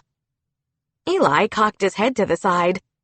"I thought you said you wouldn't help us once we got inside the palace." "I changed my mind," Obatala growled as he dodged a soldier, then tossed another one through a window. The ghosts battled the soldiers as darkness fell over the corridor. The temperature dropped, and I clenched my teeth to keep them from chattering. Purple and black ribbons crawled up the walls and ceiling. They filled every crack and crevice, hissing and snapping at everyone in their path. These weren't the shadows that had possessed Sue at the Field Museum, or the shadows that attacked us in the forest. These shadows belonged to the man from my nightmares. I braced myself, my staff ready. "Welcome, daughter of Elegua," the Lord of Shadows said in his menacing voice. It came from all around us, like a weight bearing down on our shoulders. Some of the Darkbringers cringed at their master's approach. I stumbled back, knowing one thing for sure. I couldn't let him catch me. "You are the key to my freedom." No way, I thought, as I opened another gateway. We ran again and again, in and out of endless rooms, searching for my father's soul. I didn't know what it was supposed to look like, but I had to believe that I would recognize it. Everything and everyone was a dizzying blur as I opened gateway after gateway. My legs gave out more than once, and Frankie and Eli helped me across the bridges of spinning god symbols. We'd only be in a room for mere minutes before soldiers or patrol officers rushed in to attack. I almost dropped to my knees when we landed in a shadowed chamber with a glass coffin in the middle. Above it hung a glass orb, suspended in the air by magic. Inside the orb was light, threaded through with sparks of silver. It was Papa's soul. I could feel its warmth and familiarity, his laugh and his stories, all wrapped up inside it. I pushed back tears. We weren't done yet. "Now," I said, and Eli tossed the staff to Frankie. She created a force field around the whole room to keep out the Darkbringers. The symbols rearranged themselves on the staff, growing brighter. Thousands of them flew from the staff to reinforce Frankie's barrier. I ran to the coffin, intending to use it to climb up to the orb, but I stumbled when I saw what was inside the glass. It was a sleeping girl, who looked a lot like me.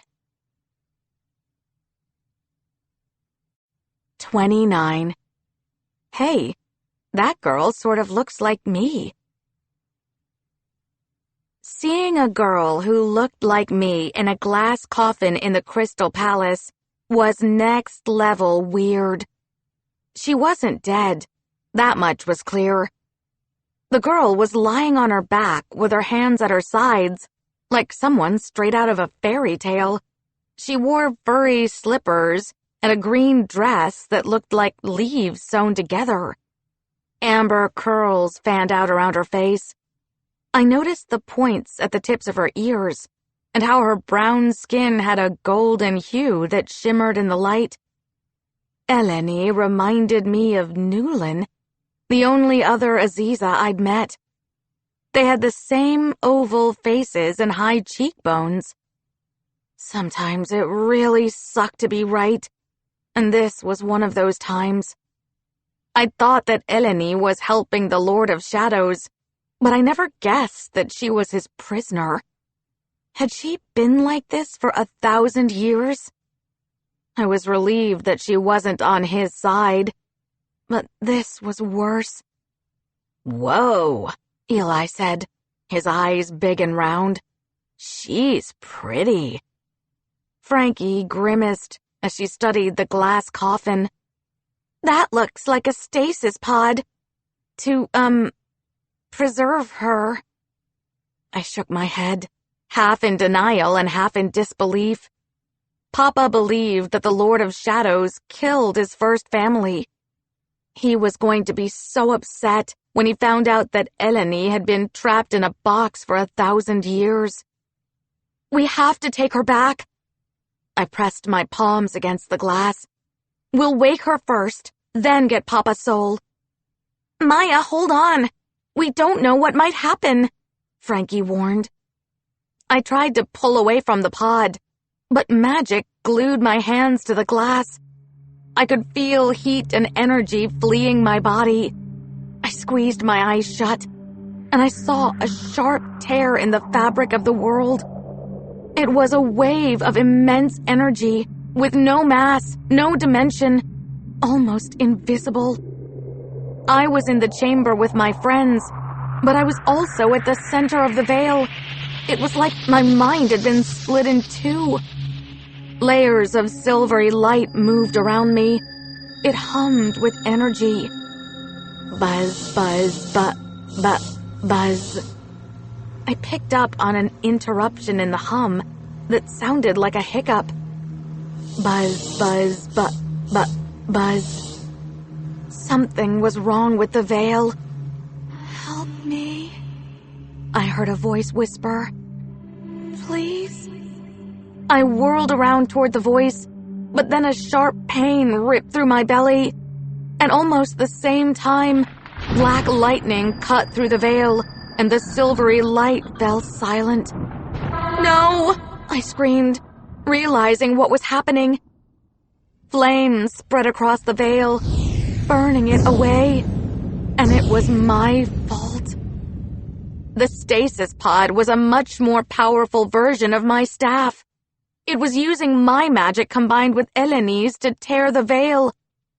Was this why the Lord of Shadows needed me alive? With Eleni's and my powers together, he could bring down the veil for good. Eleni materialized in front of me. She had iridescent wings of blue, green, and gold, just like Newlin. I was beginning to think that their resemblance wasn't a coincidence. "Who are you? And what are you doing in my dream?" she asked. "It's a long story," I said. Long, complicated, and a little awkward. "I'm Maya. I'm going to get you out of here." Eleni frowned and rubbed her forehead. "It feels like I've been dreaming forever." "You don't know the half of it," I moaned. "Can you wake yourself?" "I've been trying, but it never works," she said. "My little brother is going to be so mad if I miss his first day of school." Her words hit me square in the chest.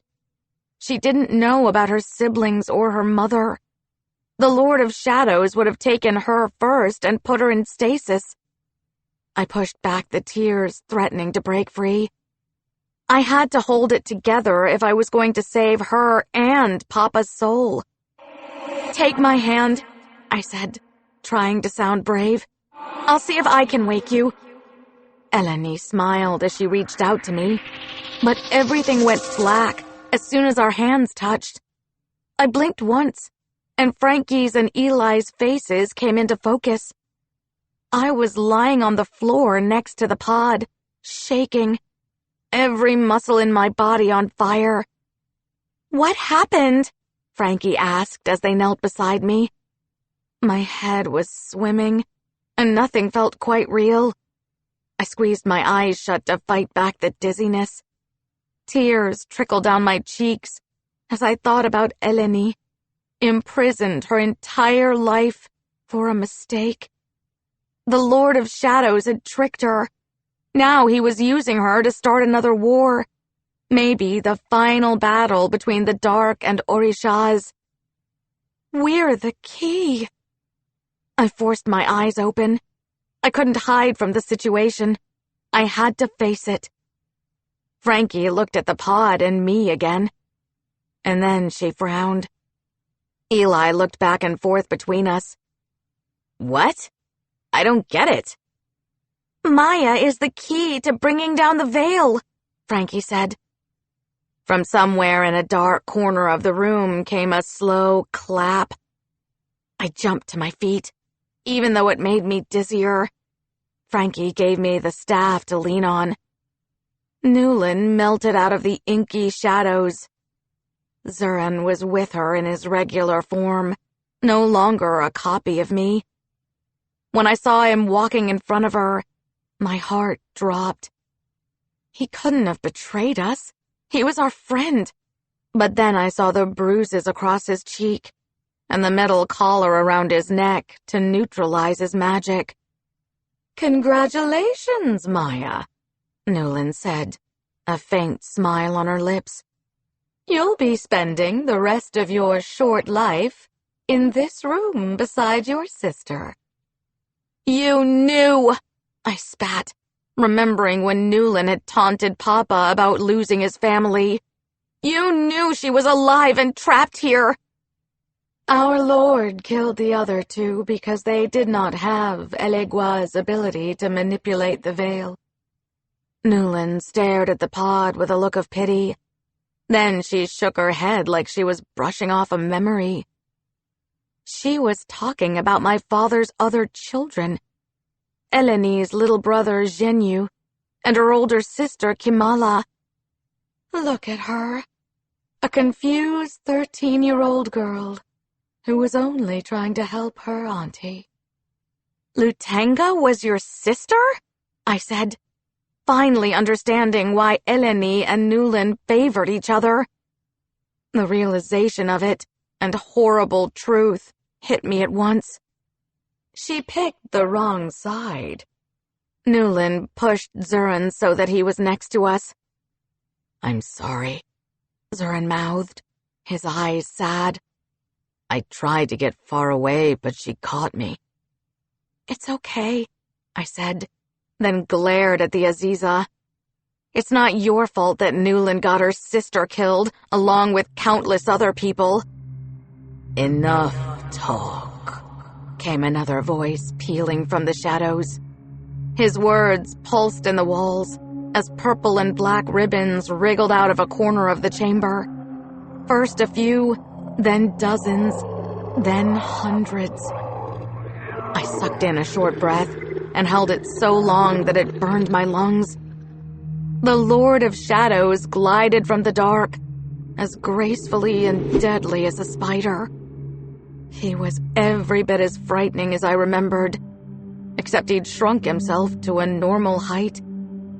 He was a head taller than Papa, with skin the color of the moon and violet eyes that glowed.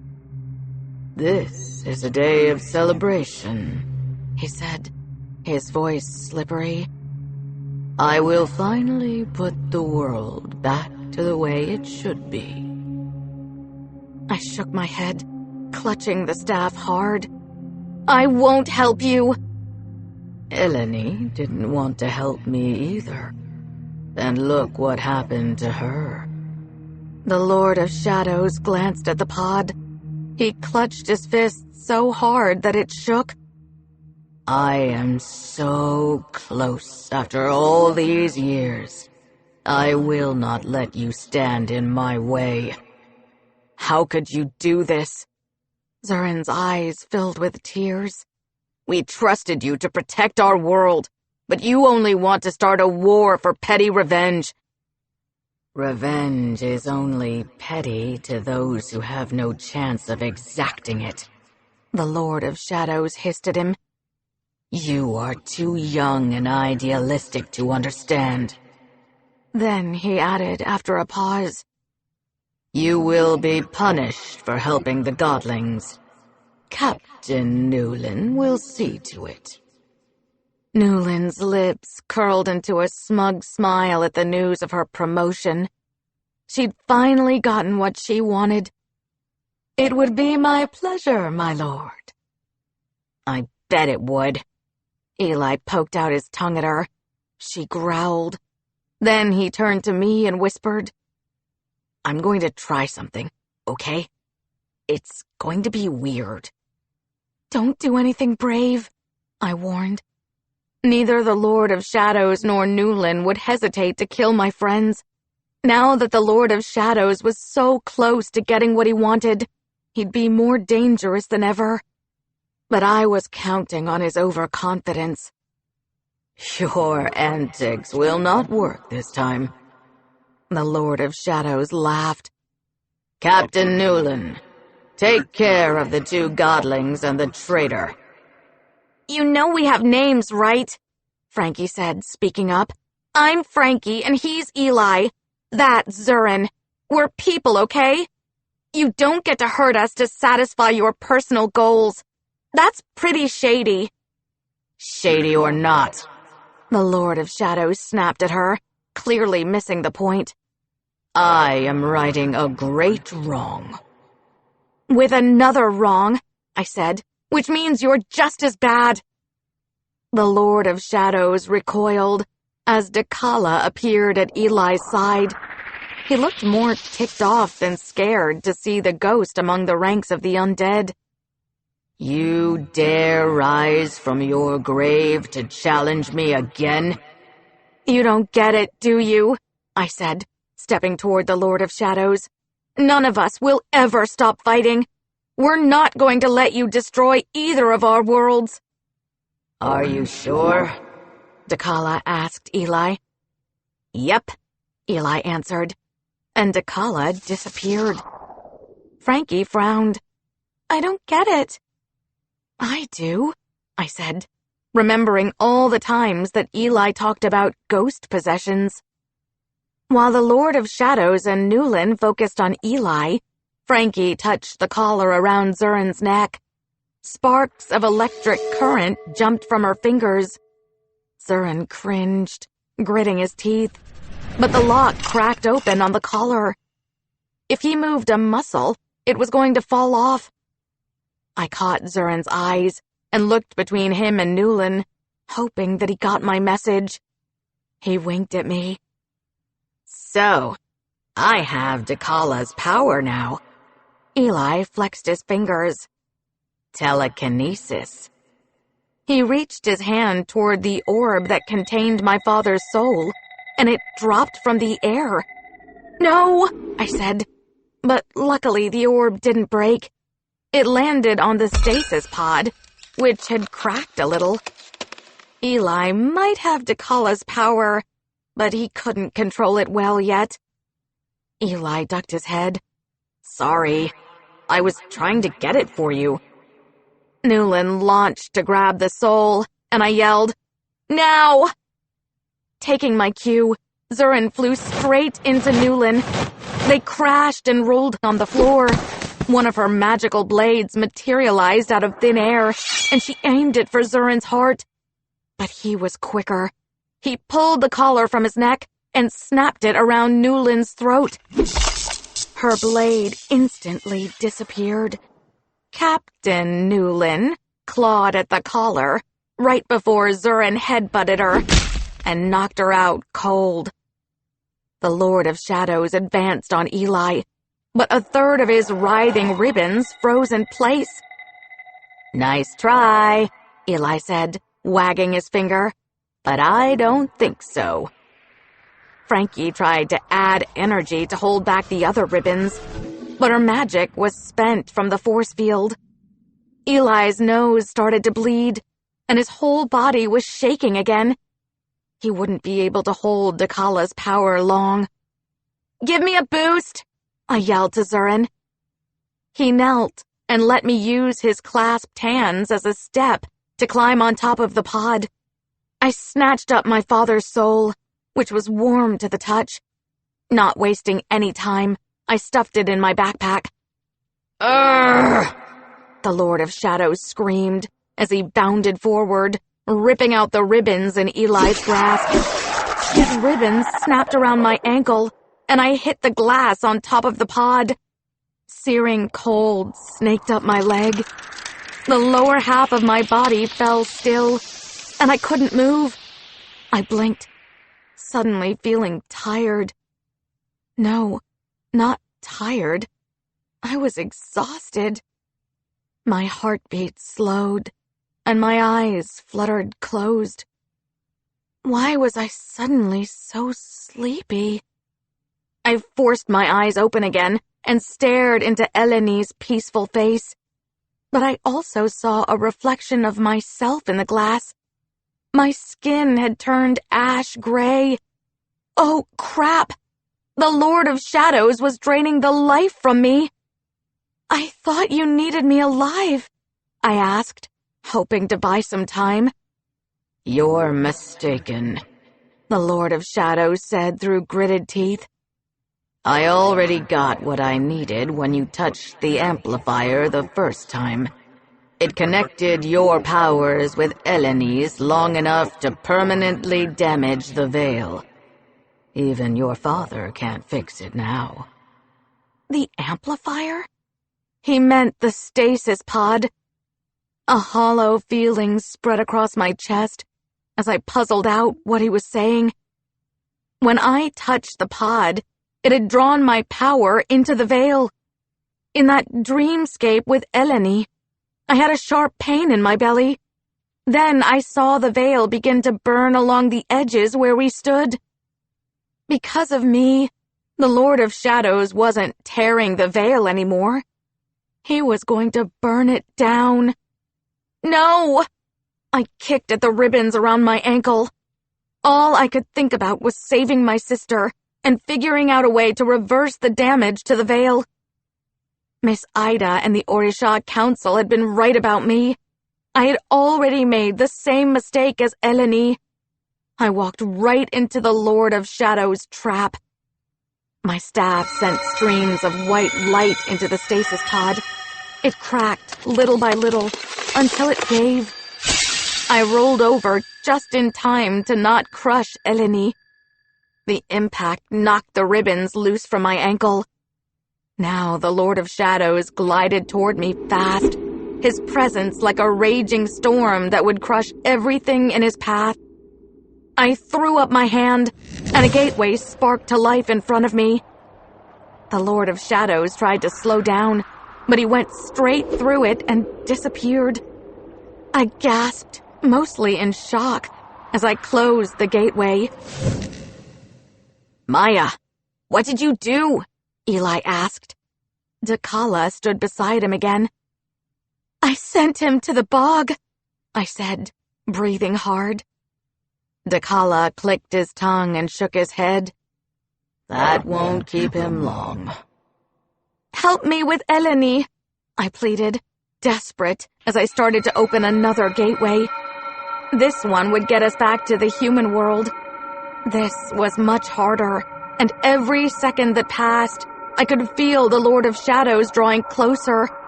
He was already outside the palace gate when the new gateway sparked to life, revealing a black hole. Well, Ghost Buddy, Eli addressed Obatala. It's been a lot of fun. Thanks for everything. He turned to help Frankie with Eleni, who was still fast asleep. You said you would free us, little mutant boy, Obatala protested. Eli grinned as they lifted Eleni. Oh yeah, I already did that back in the bog. You're free to find a new place to haunt. Obatala looked stunned. Then he broke into a wide smile. You're okay, Godling. Go! I yelled to my friends. I'll hold off the Lord of Shadows. Eli and Frankie carried Eleni and disappeared down the walkway of God symbols. I backed into the gateway, bringing up the rear. Commander Rovi burst into the room. Zurin, he yelled. Stop her! Where's Billu? Zurin asked, tears streaking down his cheeks. Where's my brother? Safe from the shame you've brought on our family, Rovi answered, looking down his nose at Zurin. There's no coming back if you help this godling escape. Zurin dropped into a crouch. He looked back and forth between Commander Rovi and me.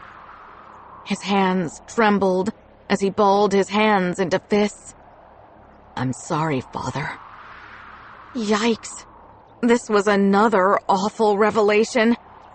I felt bad for Zurin, but we had to get out of here, and now. I grabbed his arm and jerked him inside the gateway as the Lord of Shadows burst through the doors of the chamber. Inky black bled across my vision as I slammed the gateway shut. Hundreds of clipped ribbons fell on our heads as the voice of the Lord of Shadows echoed on the other side. I'll be seeing you soon, Maya. Billu, Zurin whispered as I pulled him deeper into the gateway, which was collapsing behind us.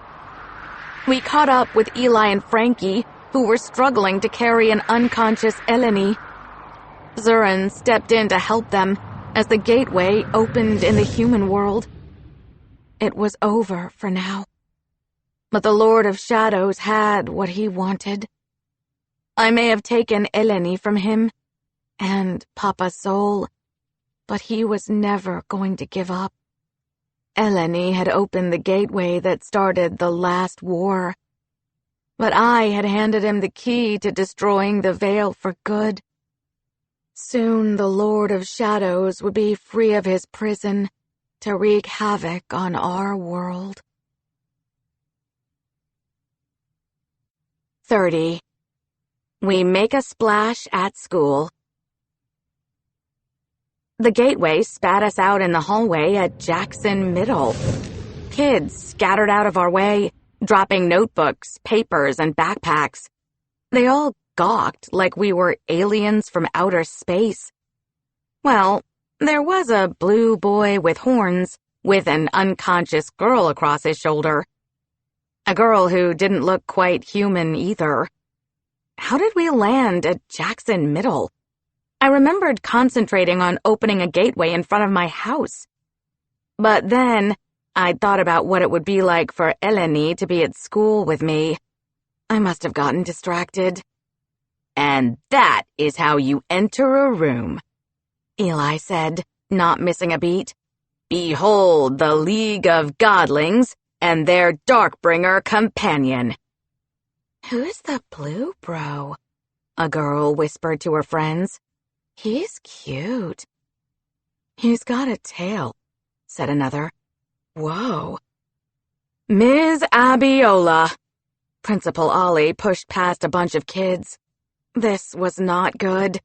I was pretty sure we were in big trouble after leaving behind such a mess on our field trip. Of all the irresponsible things to do. What day is it? I asked, desperate to know how much time we had lost. It's Monday morning, Principal Ollie answered, their awareness shifting from me to Zurin. Magic sparked against their skin. No one's seen you three since Friday at the Field Museum, and we feared the worst. For the first time since we met him, Zurin looked scared. He was by far the tallest boy in the hallway, but his shoulders hunched like he was trying to make himself small. Eli and Frankie moved in front of him in a protective stance, and I blocked Principal Ollie. "He's with us," I said. "He helped us escape the dark." "You made it back alive," Winston spat. Candace and Tay were on his heels. He glared at me with narrowed eyes. "Thought you'd be in body bags." "What's this dark everyone's talking about?" Gail Galanis asked as she pushed through the crowd. She spotted us and stopped in her tracks. "Okay, this is officially the weirdest neighborhood I have ever lived in, and I've lived in a lot of weird places." She looked Zurin up and down, smirking. "So this is why you haven't finished your math workbook? Saving the world twice is serious business." I gave her a winning smile, and she actually smiled back. "Did Eli say they were the League of Godlings?" Dion James asked a kid to his right. "That's so unoriginal." "You have no clue what you're talking about." Eli projected his voice like a celebrity or something. "I'm the king of originality." Principal Ollie's eyes shone bright with hope and concern. "Did you get it?" "Yes," I said, feeling the presence of Papa's soul still in my backpack. "We need to get it to him now." "Go," Principal Ollie said, but I was already opening a new gateway. "I'll deal with your infraction at the Field Museum later." "You're still the biggest dorks at JMS," Winston hollered after us. This time we landed in front of my house. As soon as I stumbled out of the gateway, blue mist swirled around us until it became the cranky Johnston twins. They were back in their adult form. "You three are in big trouble," Miss Ida announced, glaring at us. "What you did was dangerous." I looked to Miss Lucille, who seemed to be holding her breath. "We got Papa's soul back." "Hurry," Miss Ida said, her voice low. "He doesn't have much time." Zurin stepped out of the gateway with Eleni still across his shoulder. Miss Lucille gasped, and even Miss Ida was blinking back tears now. Zurin looked between Frankie, Eli, and me, unsure of what he should do. "Is that—" Miss Lucille's voice broke. "Eleni? How is this possible?" Miss Ida whispered. "She's alive." I pushed past the twins. "We'll explain later." I ran up to the door, my legs aching. The apartment was dim inside with all the curtains drawn. Mama was nowhere in sight, but I knew where she'd be. I climbed the stairs 2 at a time to the second floor. Mama slept in the chair beside the bed, where Papa was still in a coma. "Maya, is that you, honey?" She smiled, her eyes filling with tears. She came to her feet and pulled me against her chest. "I'm so glad you're home." She kissed the top of my head. "Are you all right?" "I'm okay, Mama," I said, staring at Papa. "How's he?" He's... Mama paused. "He's still here." Her voice was so resigned, like she'd prepared herself for the worst. Papa was completely still. Unlike Eleni, his chest did not rise and fall. He wasn't breathing. His skin was chalky and gray, not its usual brown, and his locks looked withered. He was still glowing, but his light was weak. I could barely see it now. I removed the soul from my backpack. The glass orb opened without trouble when I pulled the 2 sides apart. There it was, Papa's soul, a ball of spiraling light. I could feel the essence of his laughter, his joy, and his sadness in my hands. I walked over to the bed, and placed the soul on his chest, not knowing where a soul resided in a body. And come to think of it, Papa's mortal form was a vessel either way. I held my breath, waiting for something to happen. The soul pulsed like a heartbeat, expanding and contracting, but it didn't join with his body. "Is it too late?" I asked through sobs. "No," Miss Ida said, slipping into the room with her sister. "Let us try." Miss Lucille had healed our bruises after the Darkbringer's first attack this summer. Now the twins waited for Mama's permission. She nodded as she wrapped an arm around my shoulders. "Whatever happens, Maya," Mama said, "your father would be proud of you."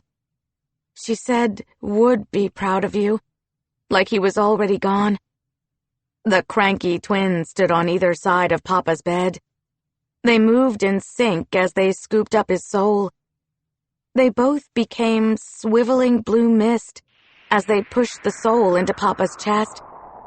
It wasn't open-heart surgery or anything, but I still turned away, too afraid to watch. Frankie and Eli stood in the doorway, both looking like they didn't know what to do with their hands. Zurin was behind them, staying in the hall. Papa inhaled, and even the cranky twins jumped a little. I took a tentative step closer. Mama did too. Papa's eyes cracked open, and I covered my mouth to keep from squealing too loud. He was okay. He tried to sit up on his own, but the cranky twins helped brace his back against the headboard. "Maya, baby girl, you saved my life," Papa moaned, his voice weak. I squeezed his hand, which had turned back to its normal color. "The four of us saved you," I said, proudly glancing over at my friends. Papa frowned. "4? "I may have brought a, Darkbringer back to the human world," I explained, thinking about how I'd have to tell him about Eleni next. "His name is Zurin, and he helped us rescue your soul and saved our butts a few times in the dark." Papa looked around the room, his eyes growing sharper. "Where is this Zurin?" "That would be me." Zurin shuffled forward with his head down. "It's been a long time since I met a Darkbringer willing to stand up against the Lord of Shadows," Papa said. "Thank you." "Excuse me for saying so, sir." Zurin interrupted him with a biting edge to his voice. "But you don't know us. Not everyone agrees with the Lord of Shadows, and many of us want to live in peace. I have a little brother back home. I don't want him to die in a war." Zurin bit his lip and glanced away. I realized that he had spoken in English, not the Darkbringer language. When we were in the dark, we'd only understood the Darkbringers because of the staff. Zurin had seemed confused when Frankie told him that we were speaking English, but he'd known our language this whole time. Somehow I didn't find that surprising, him being top in his class and all. But why had he tried to hide it? Papa stared at Zurin, but he seemed to be seeing through him, or thinking about something else. "Maya, you have to send him back. The human world isn't ready to know about the existence of other worlds." "We can't send him back, Papa," I said. "The Lord of Shadows ordered Newland to punish him. They'll put him in a metal collar to take away his powers and force him to do hard labor in the stocks." Eli cleared his throat and spoke up. "Newland will probably do worse to him. Zurin did headbutt her. It was an epic headbutt, too," Zurin added with a small smile. Once things calmed down, I was planning to talk to him. I couldn't imagine what he must be going through after leaving his brother behind and coming to a new world. Commander Rovi had done such a messed up thing by locking his son up in a cage. That wasn't something you forgot or got over. "Can't he hide in the human world in disguise?" Frankie asked. "He can change his appearance." "He shouldn't have to do that," Mama said. "People need to know the truth. We can't keep pretending that there isn't another whole world that exists alongside our own." "Whole worlds," I added, happy that Mama was on our side. "More than the dark exists." I thought about all the doors to all the worlds that I could feel every time I opened a gateway. "I'm not sure if I want to stay, but I can't go home," Zurin mumbled, staring at the floor. "My father won't want me back. It's not my decision to make." Papa let out a deep sigh.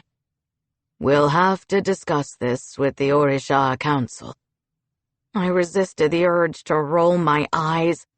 I had nothing against the council, but they were too cautious with their decisions. They wouldn't see things our way because Frankie, Eli, and I kept breaking their rules. "We'll just have to convince them," I said under my breath. "Papa?" I heard a quiet voice from behind. My breath caught in my throat as I whirled around to see Eleni standing in the doorway. She had her arms crossed and was wearing my Oya purple sweatshirt over her gown made of leaves. I bit back a protest. Who told her she could wear my clothes? Also, why was she so tall? Not as tall as Frankie and Zurin, but much taller than me. Her golden brown skin shimmered, and so did her amber curly hair. She was mesmerizing. Tears sprang to Papa's eyes, and he stared at her like he was seeing a ghost. "Eleni," he wept. "Is that you, baby girl?" A pang of jealousy cut through my belly. Papa called me that. She couldn't be his baby girl, too. Plus, she was older than me. I was the baby. Well, not baby, but I was the youngest. Mama pulled me against her side. I was glad that we found Eleni and rescued her from the dark, but that also meant that things would be different now. Eleni crossed the room on shaky legs, which was quite a feat for someone who'd been asleep for 1,000 years. Frankie filled in the blanks in her usual matter-of-fact way. "We found her in a stasis pod in the dark. The Lord of Shadows used it to amplify her powers to tear holes in the veil." Eleni seemed to register the rest of us for the first time, and her golden eyes lingered on Mama and me. She opened her mouth to say something, but decided against it at the last moment. Papa was ugly crying now. Miss Ida and Miss Lucille were too. "Oh, Eleni, I'm so sorry," he said. "I didn't know. I thought you were—" "I got a message from Auntie Tayana," Eleni explained through her sobs. "She said that she was going to help me save my friend, the little boy that I saw in the other dimension. I believed her." A fresh batch of tears sprang to Eleni's eyes. "Where's Mama, Kimala, and Zhenyu?" They're gone."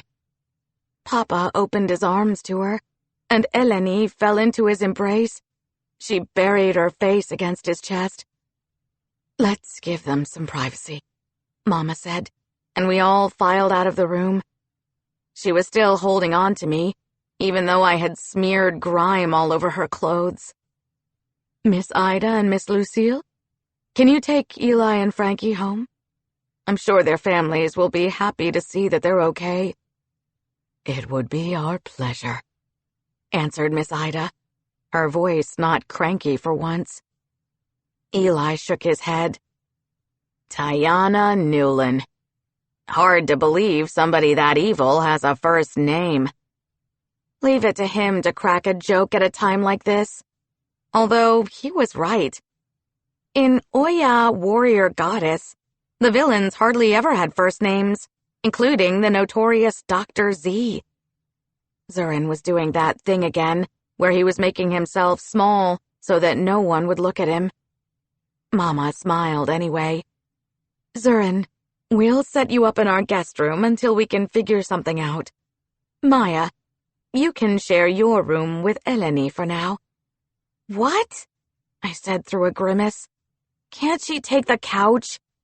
Not when you have a perfectly fine trundle you can pull from under your bed. Mama winked at me.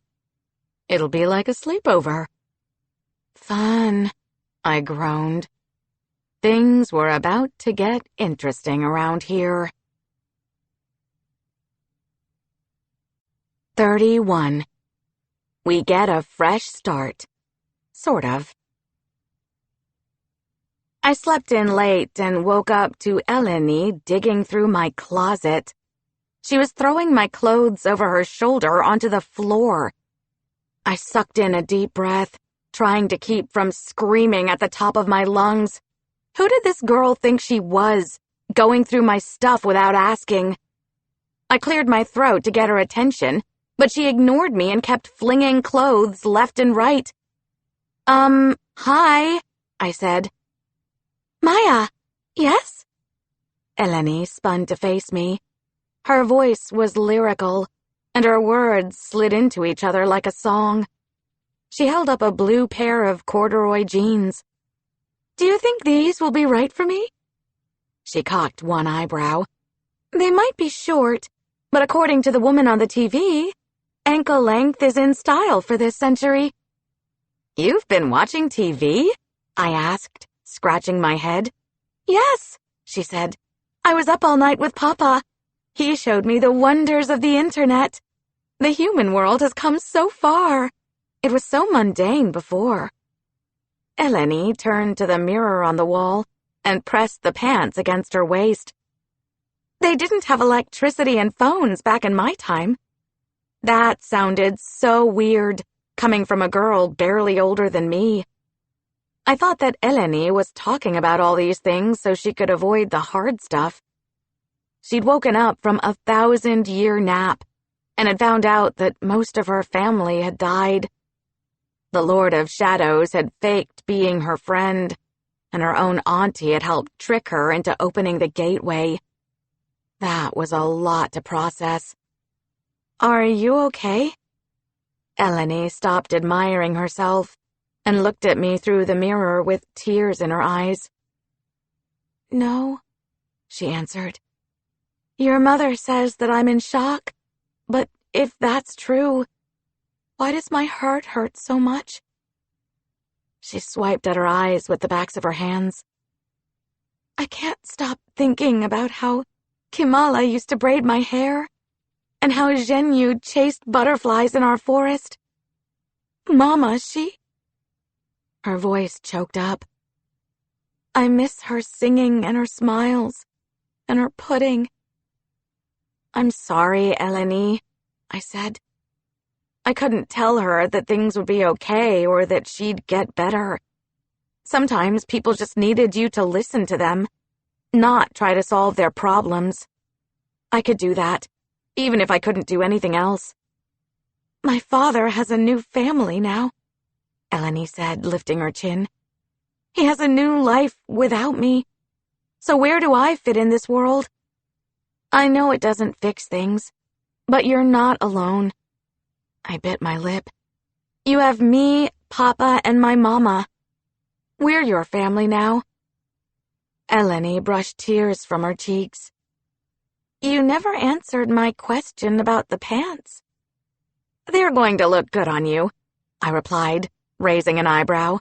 That is, until Mama takes you shopping for your own clothes. Oh, I already bought clothes online and got 2-day shipping, Eleni said. Apparently you only need a credit card, and Papa's card was already saved on his laptop. I swallowed hard, knowing that she was going to be in big trouble. Also, she'd learned how to use a laptop and the internet and credit cards fast. How much stuff did you buy? Let me see. Eleni tilted her head to the side. 10 dresses, a dozen pairs of jeans, 20 shirts, 14 pairs of shoes. I zoned out after she got to bracelets and earrings. I fell flat on my back with a dramatic flare, feigning mental overload. She started to list out all the things she still wanted to buy. Let me get that for you. I heard Zurin's voice drifting in from the open window.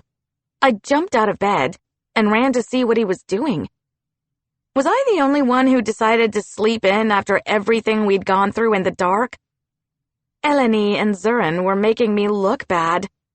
No chance that Eli was already up, though. Frankie might be. I didn't see Zurin, but another boy was helping the twins carry groceries up the steps to their greystone. The boy looked familiar. He was tall and lanky with curly hair. Wait a minute. That was Zurin, looking like Lil Nas X. If I had to guess, the Johnston twins had already introduced him to the internet, too. Tell me, Zurin, Miss Ida said, do you like gardening? My sister and I win awards for our tulips every year. I have quite the green thumb, Zurin answered with a big grin. He'll be moving in with Ida and Lucille, Eleni told me. Papa is going to let me have my own room, but I can stay here with you if you want. Oh no, by all means, I said, rushing my words. You should have your own room. I belly flopped back on the bed. I need more sleep. Who can think about sleep right now? Eleni spun in a circle on her tiptoes. Her hair sparkled with light when she did. We have a conference with the Orisha Council in an hour, and I don't know what to wear. My heart fluttered against my chest. The council was going to be mad that we broke the rules again. Never mind that my friends and I put an end to the Lord of Shadow's evil plans for the second time in 3 months. They were going to be furious when they found out that I helped set the veil on fire. They don't waste any time, do they? I'm not pleased about seeing them either. Eleni hugged the corduroys to her chest. I messed up and started a war. First of all, you didn't start a war, I said. The Lord of Shadows did that on his own. And second, I've got your back. The Orisha Council has to see reason. It wasn't your fault. The blame belongs to the person who actually is responsible. Eleni flounced across the room like a butterfly and threw her arms around me. It caught me off guard at first, so I seized up with my hands at my sides. I had always wanted a younger sibling, and now I had one almost my age. I didn't dare think we'd end up being best friends, but this was a nice start. I hugged Eleni back, and she started to cry on my shoulder. I knew what it was like to make a mistake and to feel like I'd let everyone down.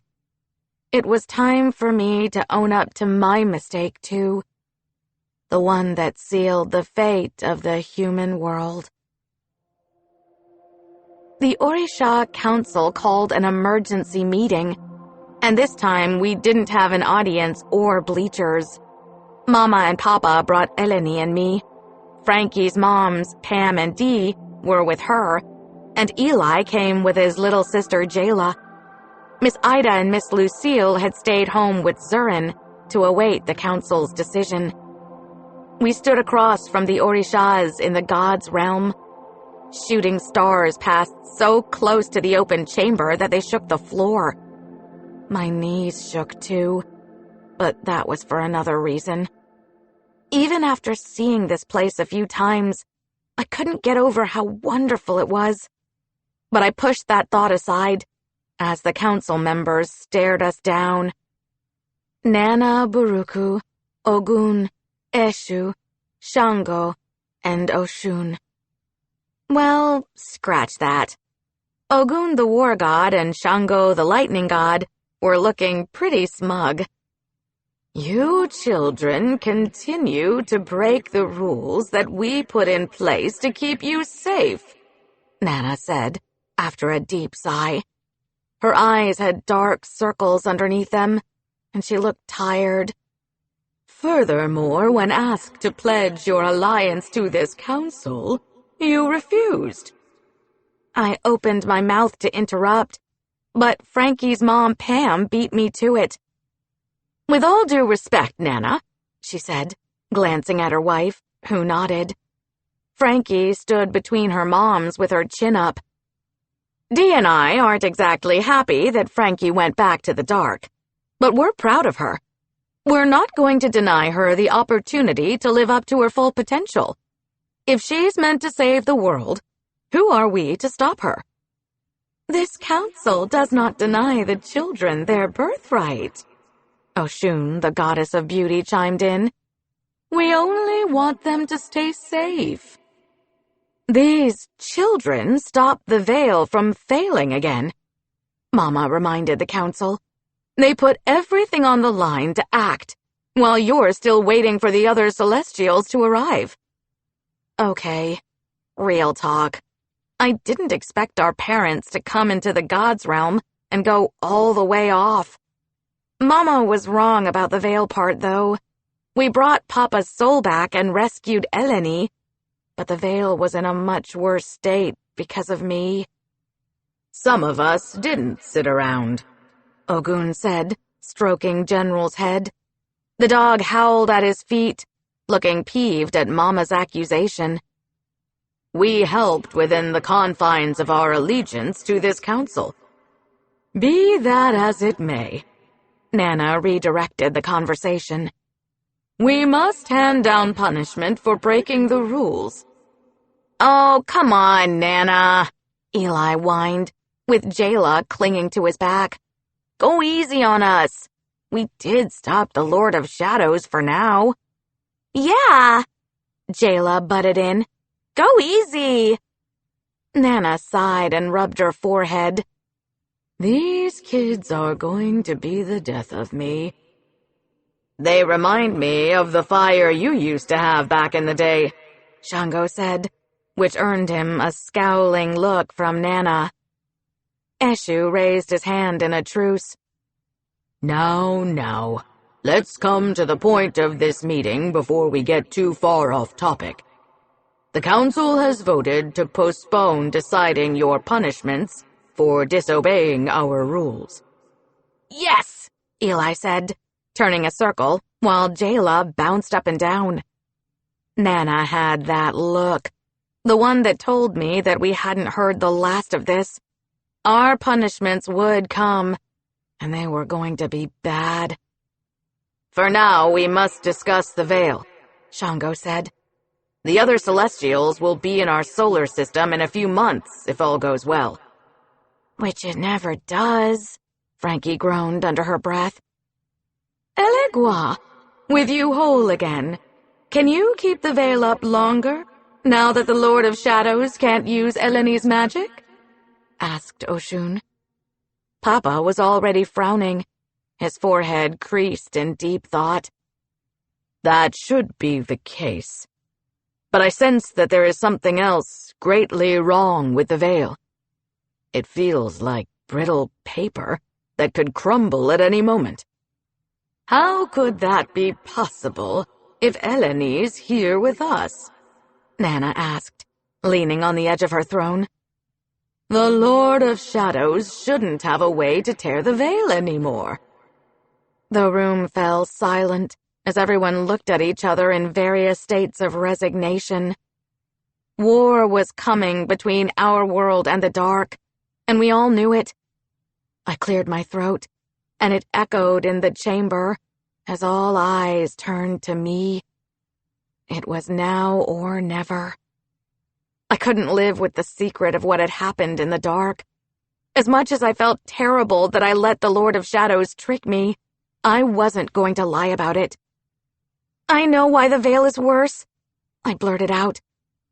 I told them about the stasis pod, what the Lord of Shadows called an amplifier, how when I touched it, The pod combined my magic with Eleni's to set the veil on fire. I remember a girl in my dreams, Eleni mused, her eyes wide. That was you! I glanced down at my feet. I'm sorry this happened. I was just trying to help. We tried to warn you, didn't we? Oshun said in her high-pitched voice. Now is not the time, Oshun. Nana snapped at her, which surprised me. I met Papa's eyes, ashamed of my mistake. The Lord of Shadows said we couldn't patch up the veil anymore, because it was burning. I expected him to be mad that I let the Lord of Shadows trick me, but he said, You can't blame yourself, Maya. You did the right thing. But the Lord of Shadows continues to prove that he has no honor. To use children to fuel his war is a new low. Now that I know how he's making the veil brittle, I can see about figuring out if there's another way to stop it. And if you can't? Nana asked. You already know the answer to that, Papa said, his voice heavy. I'll keep training the children, Ogun offered. They'll need to know how to protect themselves and the humans. Oshun tapped her long nails against her throne. As for the matter of the Darkbringer, his name is Zurin, I reminded her in case she'd forgotten. He helped rescue Papa's soul and free Eleni. Yes, we know, Oshun said. Yet we do not feel that humans are ready to know of another world. If he is to remain in this world, he must glamour his appearance. We can make it so that only Godlings and Orishas can see his true appearance, and humans will see him as one of them. We'll have to do the same for you, Eleni, Nana added. I guess. Eleni frowned. I didn't think she was happy about hiding her wings. I wouldn't be either. We weren't off the hook with the Orisha Council, but we had a little time before they handed out our punishments. I already knew that they were going to be brutal. No way the Council would let my friends and me get away with breaking their rules yet again. Papa was better, and Zurin could stay in the human world. I would take any punishment they dished out to keep things that way. The Lord of Shadows was still a threat, but I would train hard, and we would be ready for him when the veil finally failed. 32. The League of Godlings returns to school. I couldn't believe that it was only the second week of school. Zurin, Eleni, and I met up with Eli and Frankie on the way to Jackson Middle. Zurin was nervous about starting school with a bunch of strangers, but it didn't seem to bother Eleni. Also, to our horror, our parents had worked it out so that we could do catch-up work on the weekend at school. Meh. Ms. Vanderbilt found it in her heart to give me another week to finish my math workbook. She thought I had taken sick, and that was why I had missed so many days in tutoring already. The Johnston twins made sure the human teachers and students had no clue about the Godlings, but I didn't think that would work forever. Someone was going to slip up and get caught. As we crossed Ashland Avenue, I looked up at the sky and saw thin vapors of gray smoke seeping through to our world. I tried not to worry, but I couldn't help it. Eleni saw it too, and she squeezed my hand as if to say that things would be okay. No, things wouldn't be okay. Not for a long time. I've missed a year of school, Zurin said, pulling my attention back to the conversation. That's nothing, Eleni retorted. I've been asleep for 1,000 years, so I'm sure that I've forgotten everything. I can tell you that the way we do math changes about every 2 months, I grumbled. I can tutor you. Zurin clutched the straps of his backpack. I'm pretty good at math. Eli and Frankie exchanged a look, and Eleni laughed for no good reason. I frowned. Why are you guys acting so weird? Oh, no reason, Eli said. Something's in the air. The first day back at school passed in a flash. Kids came in groups to introduce themselves to Eleni and Zurin. They were instant hits, but we weren't the same dorks like Winston said we'd be. People were talking to us, too. They pitched their voices low so the human teachers wouldn't hear them asking about the dark. Zurin, I really like your horns, said one boy. And your tail, added the girl with him. Thank you, he replied. I like your, shoes. He didn't specify which shoes he liked, but both kids blushed. I grabbed Zurin by his arm and pulled him away. I'm sorry people are such a pain, I said. They've never seen anyone like you before, but soon you'll be old news. Zurin grinned. I don't know if I want to be old news. A lot of things still bothered me, especially the last words the Lord of Shadows said. I'll be seeing you soon, Maya. The fact that there were Darkbringer spies already in the human world, I couldn't help but think that I was missing something else. We stopped in front of Zurin's locker, except Eleni got swept away by a group of Godling girls admiring her wings. Miss May had glamoured her so that humans would see a normal girl. No wings, shimmering golden skin, or pointed ears. But Godlings would see her true form. There was a note crammed into Zurin's locker. Probably a love letter from one of his new admirers.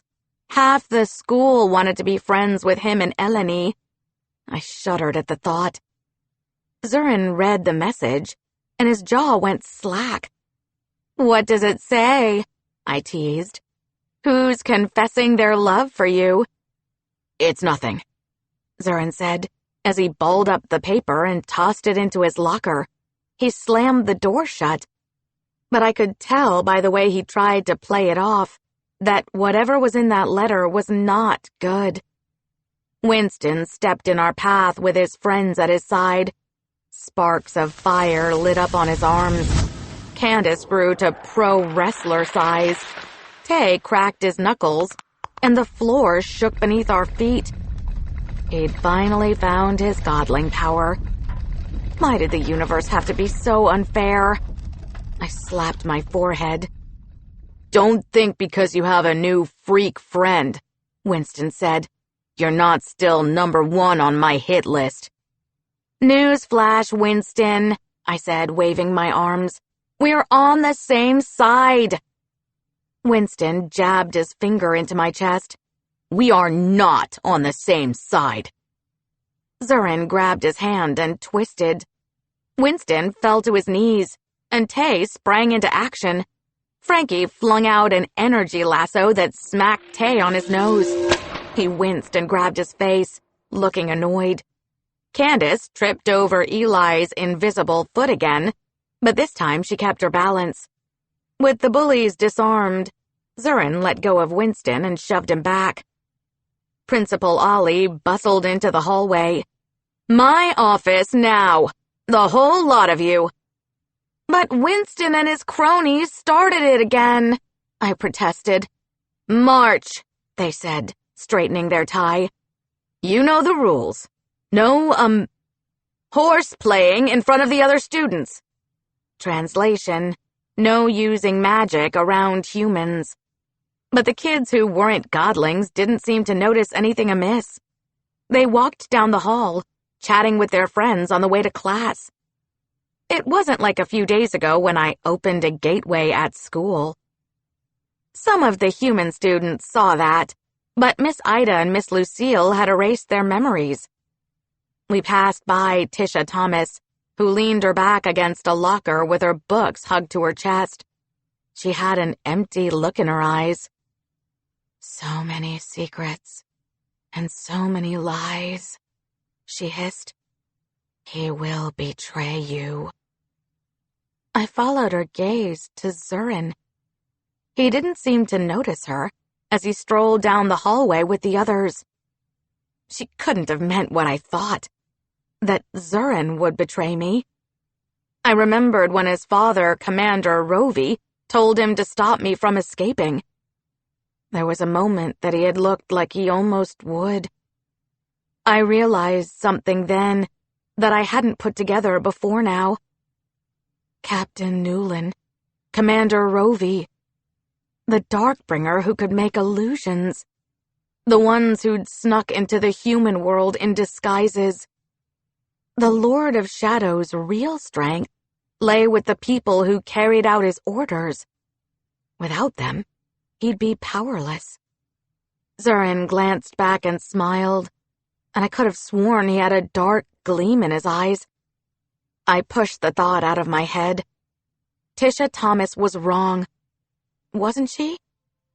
Zurin wouldn't betray us, unless that was the plan from the moment we entered the dark. Win our trust and undermine our efforts to stop the Veil from failing. Distract and divide. The Lord of Shadows was always 2 steps ahead of us, but had I unknowingly brought back a spy to our neighborhood? One who would do anything to help start a war? I cracked my knuckles as I trailed behind Zurin. I knew one thing for sure. The battle to stop the Lord of Shadows and save the human world was far from over. We hope you have enjoyed this unabridged production of Maya and the Return of the Godlings by Rena Barron, performed by Sunila Nankani, and presented by Clarion Books and Harper Audio. This program was produced and directed by Carly Katz. Post-production and sound design by Sam Palumbo. Text copyright 2021 by Rena Barron. Production copyright 2021 by HarperCollins Publishers. All rights reserved. Thank you for listening.